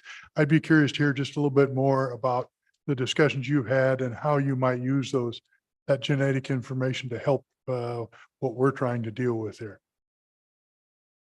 Madam Chair, Mr. Williams, thank you. We're already using the genetics when we're considering closure areas and size of closure areas, timing. It is, 6 months, much better than it used to be. The genetic trends don't really hold. You've heard that there is some variable there. But we're already using that. And I think that as the genetics improves, it will enhance our ability to more strategically focus our closure areas on known areas of Western Alaska chum.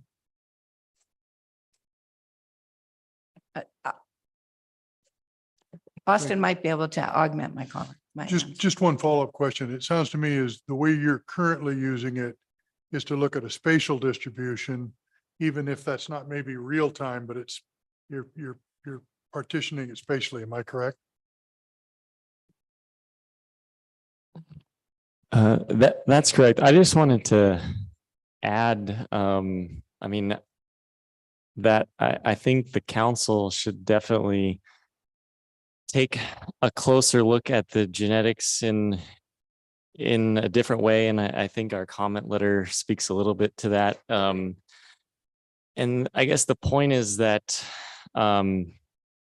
so on average, I think the analysis shows that roughly 50,000 of the chum are from Western Alaska. But if you look at it by, you can break it down further and look at it by cluster as well as early and late time periods. And so, for example, in cluster 4 of the 50,000 total average Western Alaska chums, only about 1,200 of those annually are taken in cluster 4, which is a less than 0.5% of the total Western Alaska chums that are caught annually occur in that northwestern portion of the Bering Sea.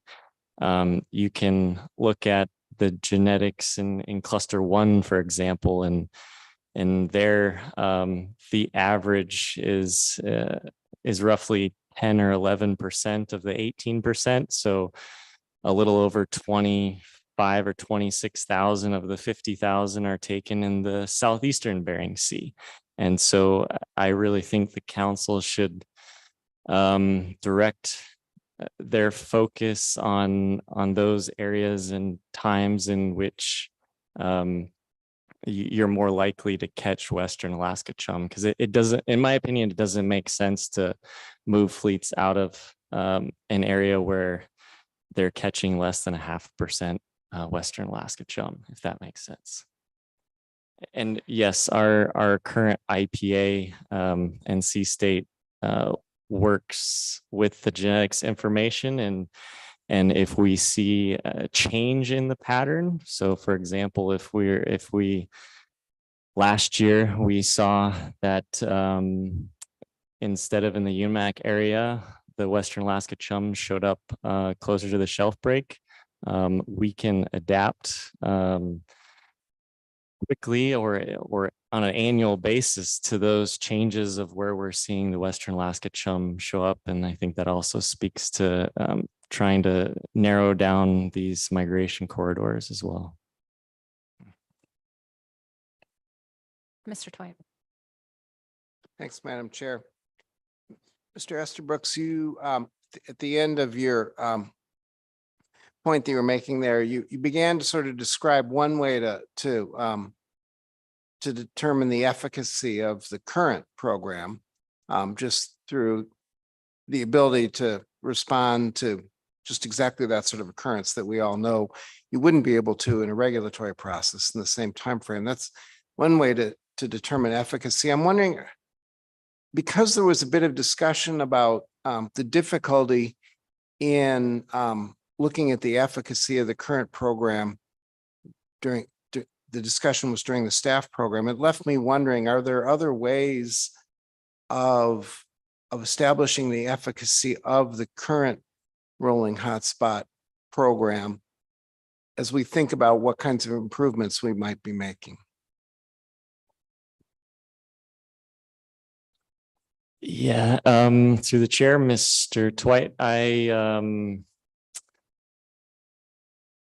I do believe that there are sort of regulatory avenues the council could take similar to what we have currently. And I mean, some of those things we've already done in our CP IPA, and we've made those changes in 2022. And I mean, some examples are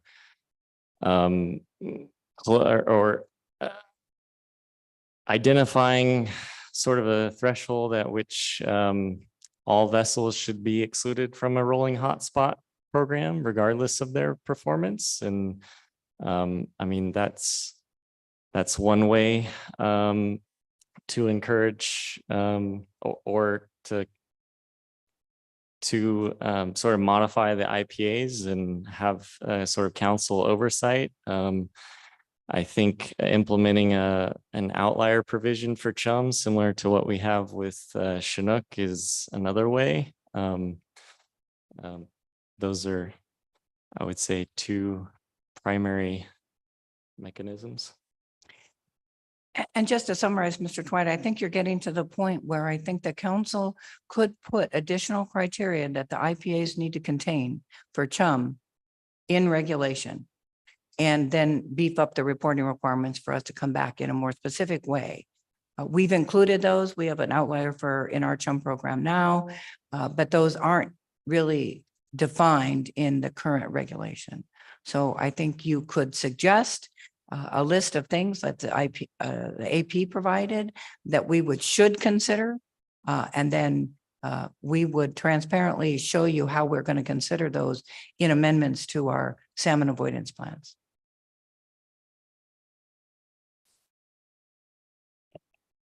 Thanks, Madam Chair. Second question on a different subject. Been hearing in public testimony so far some real skepticism being expressed by some folks about how alternative 4 might work relative to essentially an entirely regulatory program where National Marine Fisheries Service simply sets all the rules. What happens under an alternative 4 approach when a skipper breaks the rules? Mr. Chairman, Madam Chairman, Mr. Dwight, well, we have financial penalties if you violate a closed area. If he, right now, as I mentioned, it's at the vessel level, so they are in a hot box if they've used too much salmon and don't have enough salmon to prosecute the rest of their pollock fishery. But the financial aspect is because they violated a closure area when they were not allowed to be in there. I would also add that I don't know how to demonstrate it, but we know there's competition out there. Those captains are talking to one another. We actually kind of run a bycatch program award. Annually, we acknowledge the skipper that has the best bycatch performance. And so we've encouraged that. And I think that continues to be on the water. There's some competition there. So you don't want to get in trouble with your company because you've used your salmon inappropriately. You don't want to have to pay a financial fine because you violated an area that you shouldn't have been in. And then 2, you've got your other captains that are watching and competing with you. Thank you. Mr. Sakata. Yes, through the chair. You had mentioned that there's genetic analysis being used in the IPAs. Is that in season or is that like post season? I'm just trying to understand the timing of the genetics. No, Mr. Sakata, through the chair, we don't have any capability for in season. I know you received the presentation earlier at the pilot project, but it was very clear that it was not going to include the CPs. So we don't have real time, but we have really talented people that look at trends and genetics. And then we have it's not we, but you have a great genetics program in Auk Bay Lab. You've got very talented people there. They're excited and they're really interested in trying to use the genetics to the best of our ability to achieve your goals.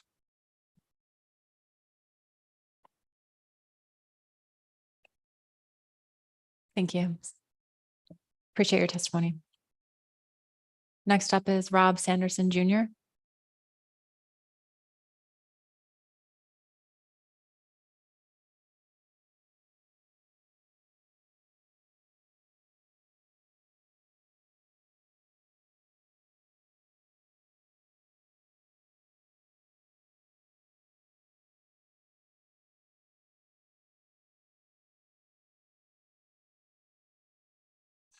Thank you, Madam Chair. I appreciate the time, Council also. Rob Sanderson Jr., Vice President, Lincoln Haida Central Council, Indian Tribes of Alaska, based out of Juneau, Alaska.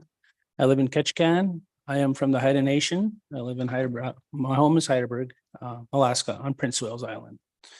I am here from direction of our leadership to support our tribal brothers and sisters that live along the Yukon and the Kuskokwim rivers, as they are not seeing no salmon coming into their areas where there are closures.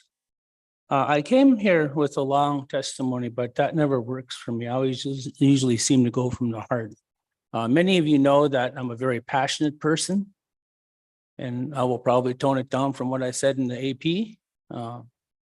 So with that, Madam Chair, before I get into what I want to say, I just want to take this opportunity to congratulate you on your new position, and even more importantly, thank you for your patience with our elder that was speaking today. That means a lot to our people.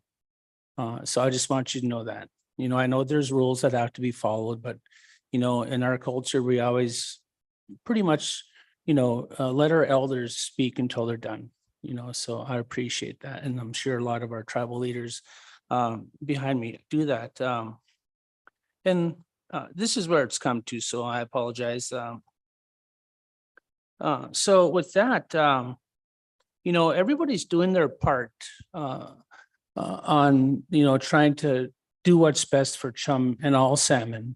And even in the eastern Gulf of Alaska, southeast, south central, Bering Sea, Tlingit and Haida, we're leading the effort in transboundary. You know, making sure that our rivers in southeast Alaska are, you know, at least tested for upriver from British Columbia mining operations from large mines that dot the boundaries in southeast Alaska, British Columbia. And we test the Unic River to Stikine, well, not the Unic, excuse me, we're having a hard time getting a permit to do that one. But we test the Stikine, Tataku, Chilkat, Chukut, along with the LSAC. So, you know, everybody seems to be doing their part. And I've heard in the AP, you know, members talking about food security. You know, food security, that's a name that can go for pretty much anybody. That means any one of you can go, just jump in your car if you're missing something that you need for dinner and drive down to Safeway or someplace and go and buy something. Food sovereignty is a totally different thing. That is something that our tribes take very seriously. That's how I grew up, protecting our food sovereignty within our nations in southern and southeast Alaska.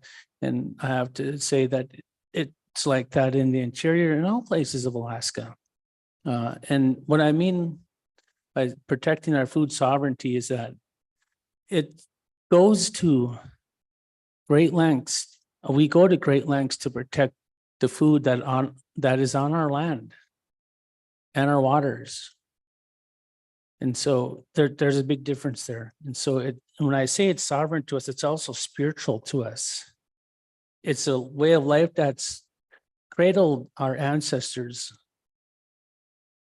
in the lands and the seas that they lived on for millennia. And we need to protect that. I understand that big Charles, a multi-billion-dollar juggernaut, we all do. What are we going to do? I've been coming to these meetings. I've nailed it down to pretty close to 22 years, and I haven't really seen much change. You know, my son was just a little boy when he started coming here. And, you know, now he's helping lead that effort too. And it makes me proud to, and happy to see our younger people testifying. One thing is really clear, Madam Chair, is that the larger body, the larger population is starting to catch on to what's actually happening out in the Bering Sea and the Gulf of Alaska. This is not really too much of a secret anymore. You know, they make fun on the internet about orcas and stuff and things that big trawl is doing, you know, catching orcas in their nets. And, you know, I've read in one paper where 9 were taken this year and 10 were, 1 survived. And that's my clan, the killer whale clan. So with that, climate change is another issue that we need to really look at. I've seen tides that weren't really, I've never seen in Southeast Alaska before, coming up really big. So with that, Madam Chair, I don't know what's going to happen here with all these different numbers put out there. But sitting back here today, I firmly believe that, that, and I've heard it here today, that the word NMFS, National Marine Fisheries, will they take a bunch of alternatives, different analysis that will be sent forward from the AP to the council, and then eventually end up in the hands of NMFS, make a do-over, send it back to council, and let things remain as status quo. And those are some of the things that I'm thinking about back here when things are being said about NMFS. The worst thing we can do, Madam Chair, is remain at status quo. There's so many different numbers that were put out there, it makes one's head spin. And so, with that, Clinton Haida Central Council, we support efforts to bring down numbers in bycatch. Right now, we're not really seeing too much of an impact in Southeast Alaska. Let me be very clear about that, but we are seeing things that affect us. Smaller king salmon, for instance, if you go back and look at the different charts, our Derby winners over the past half a century in Southeast Alaska, a lot of them were 60, 70, 80 pounds, and now a 40 pounder makes the news. So anyway, with that, Thank you. we stand with our brothers and sisters from the TCC area and all the different villages along the Yukon and Kuskokwim rivers and protecting their food sovereignty and chum salmon. Thank you. Thank you for your testimony. See if there are any questions. Ms. Kimball. Thank you. Thank you, Mr. Sanderson Jr.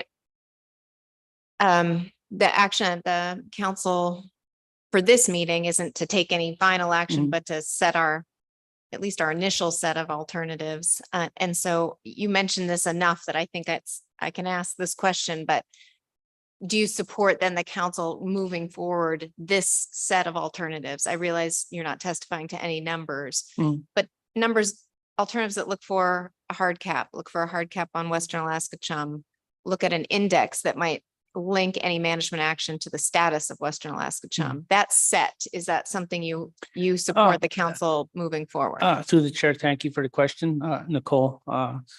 So I'm smart enough to know that in any fishery, you're going to have bycatch, even trolling, you're going to have that. As far as the number, I really don't have one. I mean, I have numbers here put down on paper and numbers that previous testifiers have put out and numbers that members of the AP and the North Pacific Council have put out there. But, one alternative that I think maybe I can speak on is alternative 4.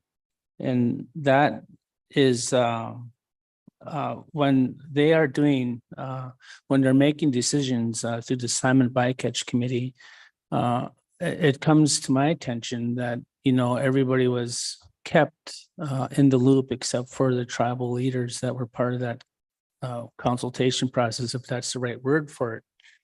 But going forward, I think I would probably, take it a step further and involve all of our tribal leaders, not all of our leaders, but leaders that come forward, leaders like Mike Williams and guys that really know these rivers very well, and really take their word to heart on what is going on there, So one thing that I was listening to, is, chum corridors, maybe not supported by industry, but by tribal citizens that live out west that maybe shut down some of these corridors that the chum salmon are migrating through to the river systems that they're going to now.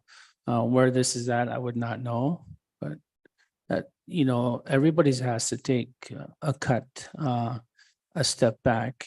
But the only ones that ain't doing it is big trawl or trawl. And so people are starting to recognize that, but in the long run, you know, no matter what happens with alternatives and analysis that go forward from here to 2 years out and down the road, I firmly believe that big trawl is always going to have the final say and win, no matter what numbers are put out there. That's me coming to these meetings for a lot of years and trying to put something together in my mind, and probably what's going to happen down the road on the chum issue. You know, will they stay at status quo? Will there be a hard cap so big that they'll put out there that they possibly could not reach to avoid a lawsuit? That's probably something that's probably being tossed around behind the back doors of maybe NIMS and maybe even the council itself. I don't know, but that's one that, you know, entered my mind. You know, so I'm no fish professional. You know, I know how to fish and do a lot of things like the majority of the people in the room here, but when it comes to fish politics, you know, I would have to think that's probably something that probably may happen in the future, is have a large a limit put down, so to avoid being punished for going over such a large bycatch number put down in the future on chum salmon. So those are just some of my thoughts, Madam Chair. You know, so, you know, I just hope in the future that you really, really involve the tribes more. You know, our people have been for time immemorial the best conservationists on the planet. You know, even our halibut hooks, in which we have used for thousands of years, bigger to hook, bigger to fish, bigger, smaller to hook, smaller to fish. And they still use those today down in Southeast Alaska. So I really don't really have too much more to say, but I always try to be optimistic about things. But this one, maybe not so, because of what is going on in the interior. When I read articles in the newspaper and see things on social media that I find to be true, and knowing that there are families in the interior that are not being able to eat the fish that sustain them for thousands of years, and not even having an opening for their fisheries to provide their way of life, which a lot of people call subsistence. Me, subsistence, sub meaning less. We don't even have a word for that in our language. So, you know, it breaks my heart. And when, you know, I also hear down at the AP and maybe even here at council and definitely other meetings, that what do we take from somebody saying every fish matters to us? Well, we as tribal leaders, tribal citizens throughout the state of Alaska have to take that with a grain of salt. When you're talking about 3 million chum salmon discarded as bycatch over the last 11 years, I believe the number was. But when we as tribal members go out and try to provide for our families, whether it be with drift nets or beach seines or whatever methods our tribal people use, we use different methods throughout the state of Alaska. If we catch 1-2 fish over the limit, we're made to be criminals, you know. And to me, for lack of a better word, it gets me mad, you know.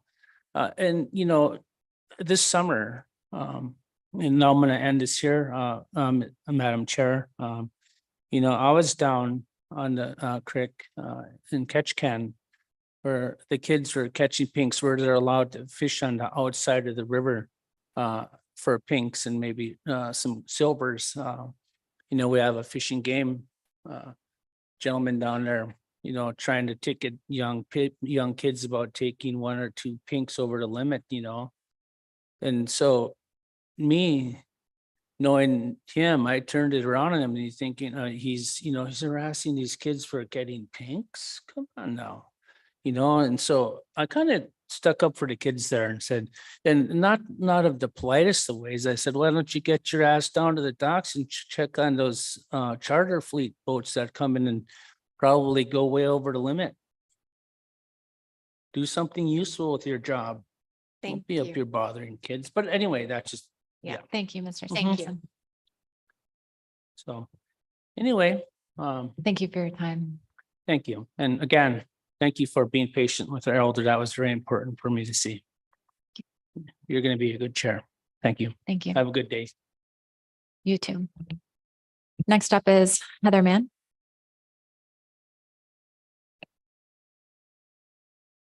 And I think after Heather, we'll take one more testifier and then we will break for the day.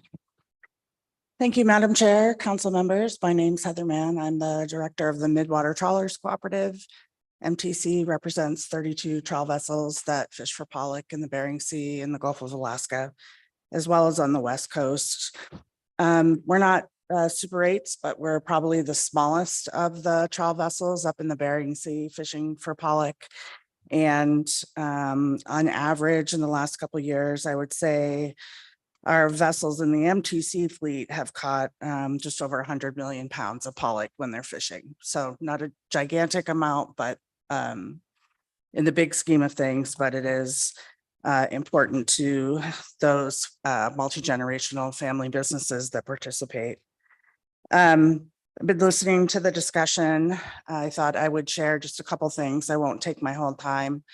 Over the summer, between April and now, I have had some conversations with folks based on testimony at the AP about closure corridors and other things that we can do. I was honored and lucky enough to have lunch today with some of those same people. And I know it's just really the very first of several meetings that will have to happen, but I'm committed to doing that and felt really good about having that opportunity. During this past season, above and beyond what they're required to do, the MTC captains did impose upon themselves, movements when they did have high levels of, or any levels of chum. Just to be mindful, we do this on the West Coast as well, above and beyond what we're required in the hake fishery. And I've been in really letting them know just how important it is to minimize their interaction with chum and how important that is to Western Alaska. It's a very, very small thing. I'm not up here bragging about it by any means. I know it's not a huge deal, but it's a step in the right direction. And I want people to know they're committed. I think that the captains and the boat owners will be really, it'll be important to have them involved in these discussions that we started today at lunch. So fishermen to fishermen can talk and we can learn from each other, and I'll be encouraging that to happen. I heard your exchange with the AP chair and vice chair earlier. And I guess I wanted to say that perhaps I'll carry some weight for not trying to offer a higher range after the debate over the motion that failed. It seemed pretty likely that any other motion probably would fail as well. But perhaps I should have pursued that in order to have that contrasting rationale. And I apologize if we let you down in that area. It's really, really difficult to come up with an upper number. And you've heard me testify before about how it goes down to the vessel level. So for vessels like mine, I've talked to you before about our Chinook levels where someone has 1 million pounds of pollock to catch and they have 7 Chinook that's allocated to them.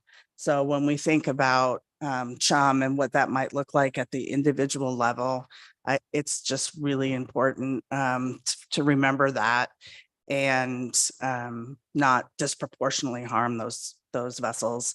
I'd also say based on at least the AFA split, even with a limit of 250,000, I think we would have been on the inshore sector closed 8 out of 11 years or shut down. So just want to make sure that's taken into consideration. I'm happy to answer any questions and I'll yield my 2 minutes back to you. Thanks. Thank you, Ms. Mann.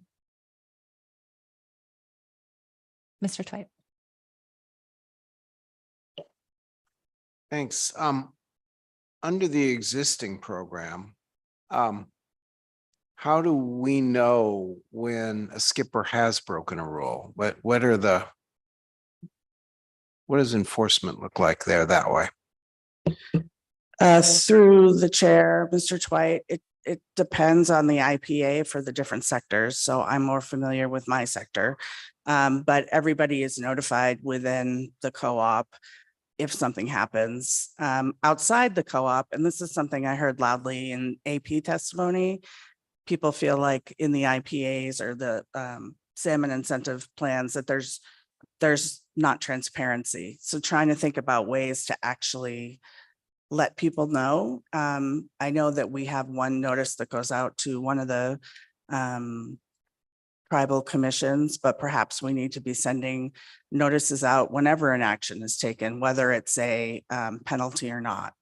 But beyond during the season, we also have to come here and provide a report each year. The report is public and that would list also any time there's action taken or a penalty taken. I was asking really an even more basic question than how do we find out about it once you know? How do you know when a skipper breaks a rule? How's that detected? I'd have to say through the chair, Mr. Twite, I know because the skipper generally would tell me, or we're all talking all the time. So whether or not there's an actual email that alerts us, I'd have to ask C-State or the co-op manager. Susie will probably be testifying, I think, tomorrow. But I would get a call most likely, maybe not from the skipper that is penalized, but somebody else in that same fleet might tell me about it. It really depends.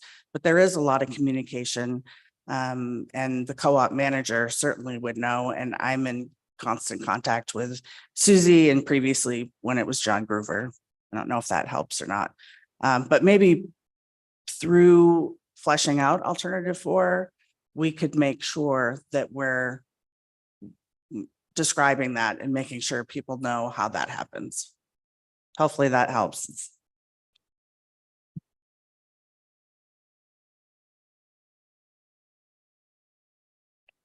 Thank you very much. I Thank appreciate you. your testimony. Yeah. Okay, next up is Daryl Vent, and then we'll take one more testifier, Melissa Johnson, after Daryl Vent.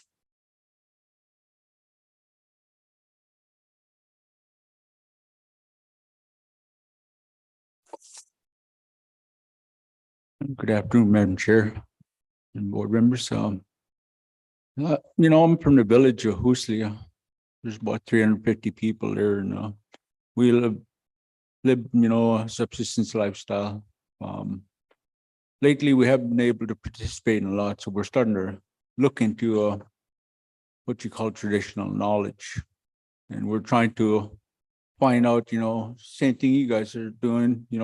Where is the problem? And from the things that we can gather, we're not ocean people, but we can see what's happening in our rivers. And by the signs that we're seeing in our rivers, we're starting to, see fish that are not as strong. They're coming in later. We're thinking what's going on out there is that, what we're seeing with our other animals is if they're coming in later, it means that there might be being diverted. They're taking a longer route and they're coming in weak. So they're not able to swim up the rivers as far as they can.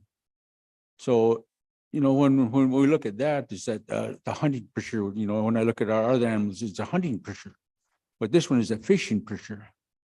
So, I'm not a scientist, but I could see, because I lived on this land for years, And when I understand, how these, animals live, where they go.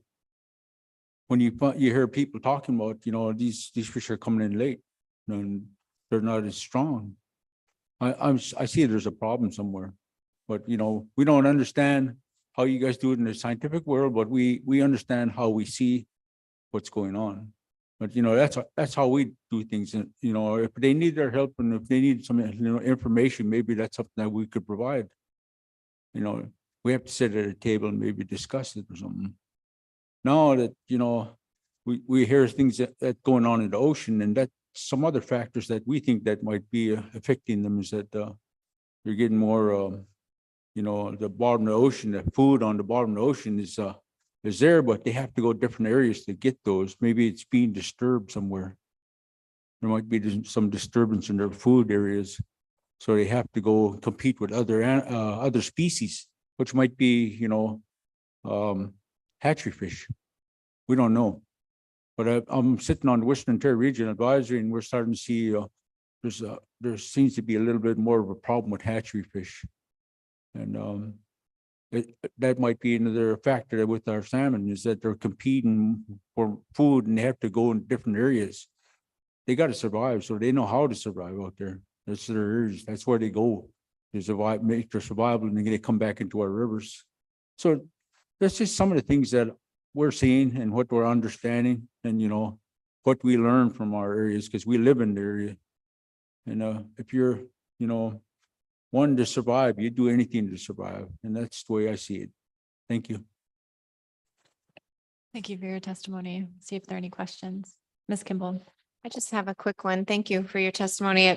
When you mentioned fish not coming back as strong, and I think our state scientists said the same thing, and then coming in late, were you referencing both chum and Chinook? Were you making any distinction there?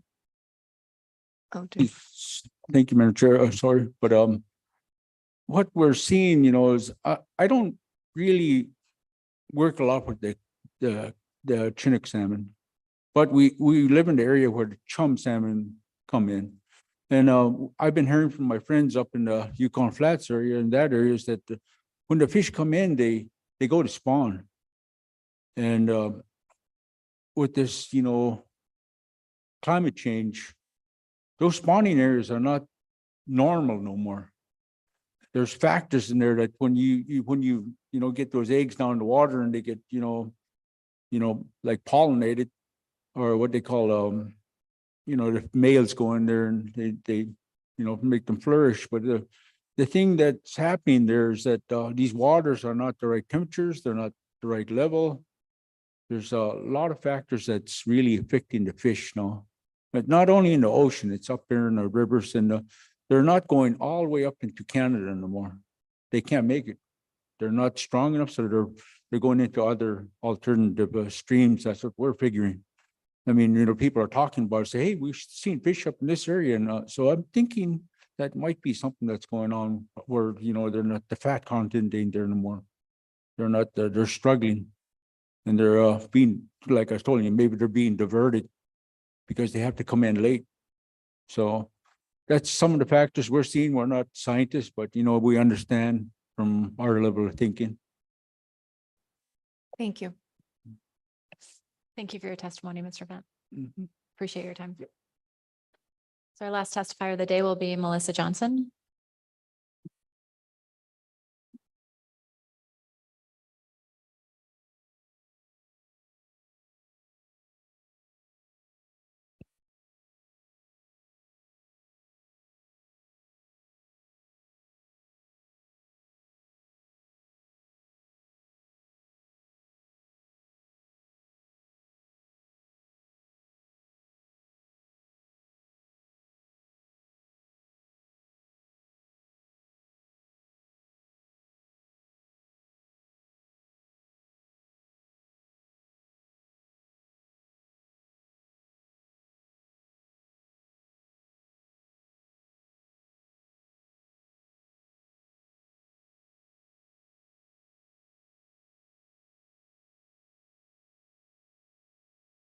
I know I only have 3 minutes, and I want to first ask for forgiveness from my fluent speakers for not pronouncing some of the words correctly. And I will be providing public testimony during staff tasking because I am going to start my introduction in a language that I continue to get shared with, learn, and also teach. Kwenyarit ka dinane eslina mute dauchimi vikshrakak ding martirut. I thank the people of Dinane Eslina for allowing us to have a meeting space. Inipek sinira maktoyak. No Eskimo community tribal member me sitnasong mi aningarunga. Pangmapakisaving me inyurunga. Johnson Koyagarunga, Anga Yukaka, Alan Johnson Jr. Lu, Sarah Jack Lu, Asi Adataka, Alan Johnson Senior Lu, Teresa Norbert Lu, Suli, Raymond Sidamona Lu, Edna Sanangatuk Lu, Suli, Louis Jack Lu, Daisy Jack Lu, Ugoraka, Irving Carlisle, Kitungatka, Pelarakalu, Mukululu, Azuklulu, Savaktunga, Arctic Yukon Kuska Kwemi, Government Affairs Policy Director me. The values, traditions, and instillment of a holistic indigenous way of life was shared with me by my grandparents who are from Kowerak and Kikta. They raised me and our family on the different species throughout the ecosystem, including the variety of salmon, addressing our concerns about salmon bycatch and its impacts on Western Alaska salmon is something that is well overdue for our sovereign tribes. I am a mother of 3 and carry a lot of emotion regarding this issue because the action by this council is affecting our indigenous way of life and the sustainability of our heritage, cultural, spirituality, and linguistical way of life. I would argue that this is, as already mentioned, an emotional issue for everyone involved in this, including the industry. Otherwise, this would not be such a difficult process to take action on. The council and NIMFs impose systems on Indigenous peoples has a responsibility to Alaska's first Indigenous people to set a range of alternatives for analysis, including a PSC cap. I ask that the range of the PSC cap numbers from the AP's failed amendment 0 to 280,000 be included in the analysis. And I ask that this analysis come back to the council in April 2024 and not be stalled. It is very reasonable to ask for 0 in the analysis, including 0 does not limit the council in the range of alternatives. It maximizes the possible range, including 0 in the analysis provides information about what the fishery might look like with no bycatch and whether it is likely to have any impact on the rivers. We will learn something from this analysis.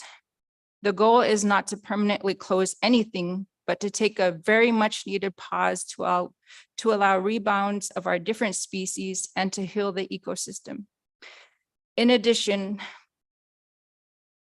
and I still have a minute left. Okay, I only have 2 paragraphs left. In addition, I want to say that though this is a very public process, there continues to be a lack of equity and tribal representation in this body. Though I am a tribal member and a member of the advisory panel up for reappointment this coming December, I do not sit in a designated tribal seat, and there are no tribal members on this main council body that can relate to me and the other tribal members that have provided testimony. My voice seems to have little power, even though this is supposed to be a very transparent public process with open dialogue. How is this management body truly working to meet the needs of sovereign tribal members along the Bering Sea coast into the interior of Alaska who have government-to-government relationship with NIMFs? How are you considering the effects of your actions on the First Nations people in Canada? This has become about process and more about, this has become less about process and more about profits. But this should be about protecting our Indigenous way of life, our sustainability as people, and sustainability of our ecosystem. I'm here to fight to take action for my constituency, just as you are here for yours. This council needs to do everything it can to protect the way of life that we've shared for thousands of years until now, including analyzing a low PSC limit number. This is your responsibility, and I speak as myself, not a organizational worker or anything else. I speak as myself. And just to close, I wanted to share that these are 5 salmon species that are important to us as Indigenous people. The Inupiaq word is Utitaqtorut, which is we will return. There are 7 ulus on, if you're looking at the image, 7 ulus in a circle on your right-hand side. Those represent our 7 generations of knowledge that has continued to be passed back and forth. And if you look in the very center where there are 3 little salmon eggs, those represent my children and the future generation. Thank you. Thank you, Ms. Johnson, for your testimony. I'll see if there are any questions for you. Appreciate your time. Thank you. So we will break for the day and resume public testimony at 8 a.m. tomorrow morning. Thank you all.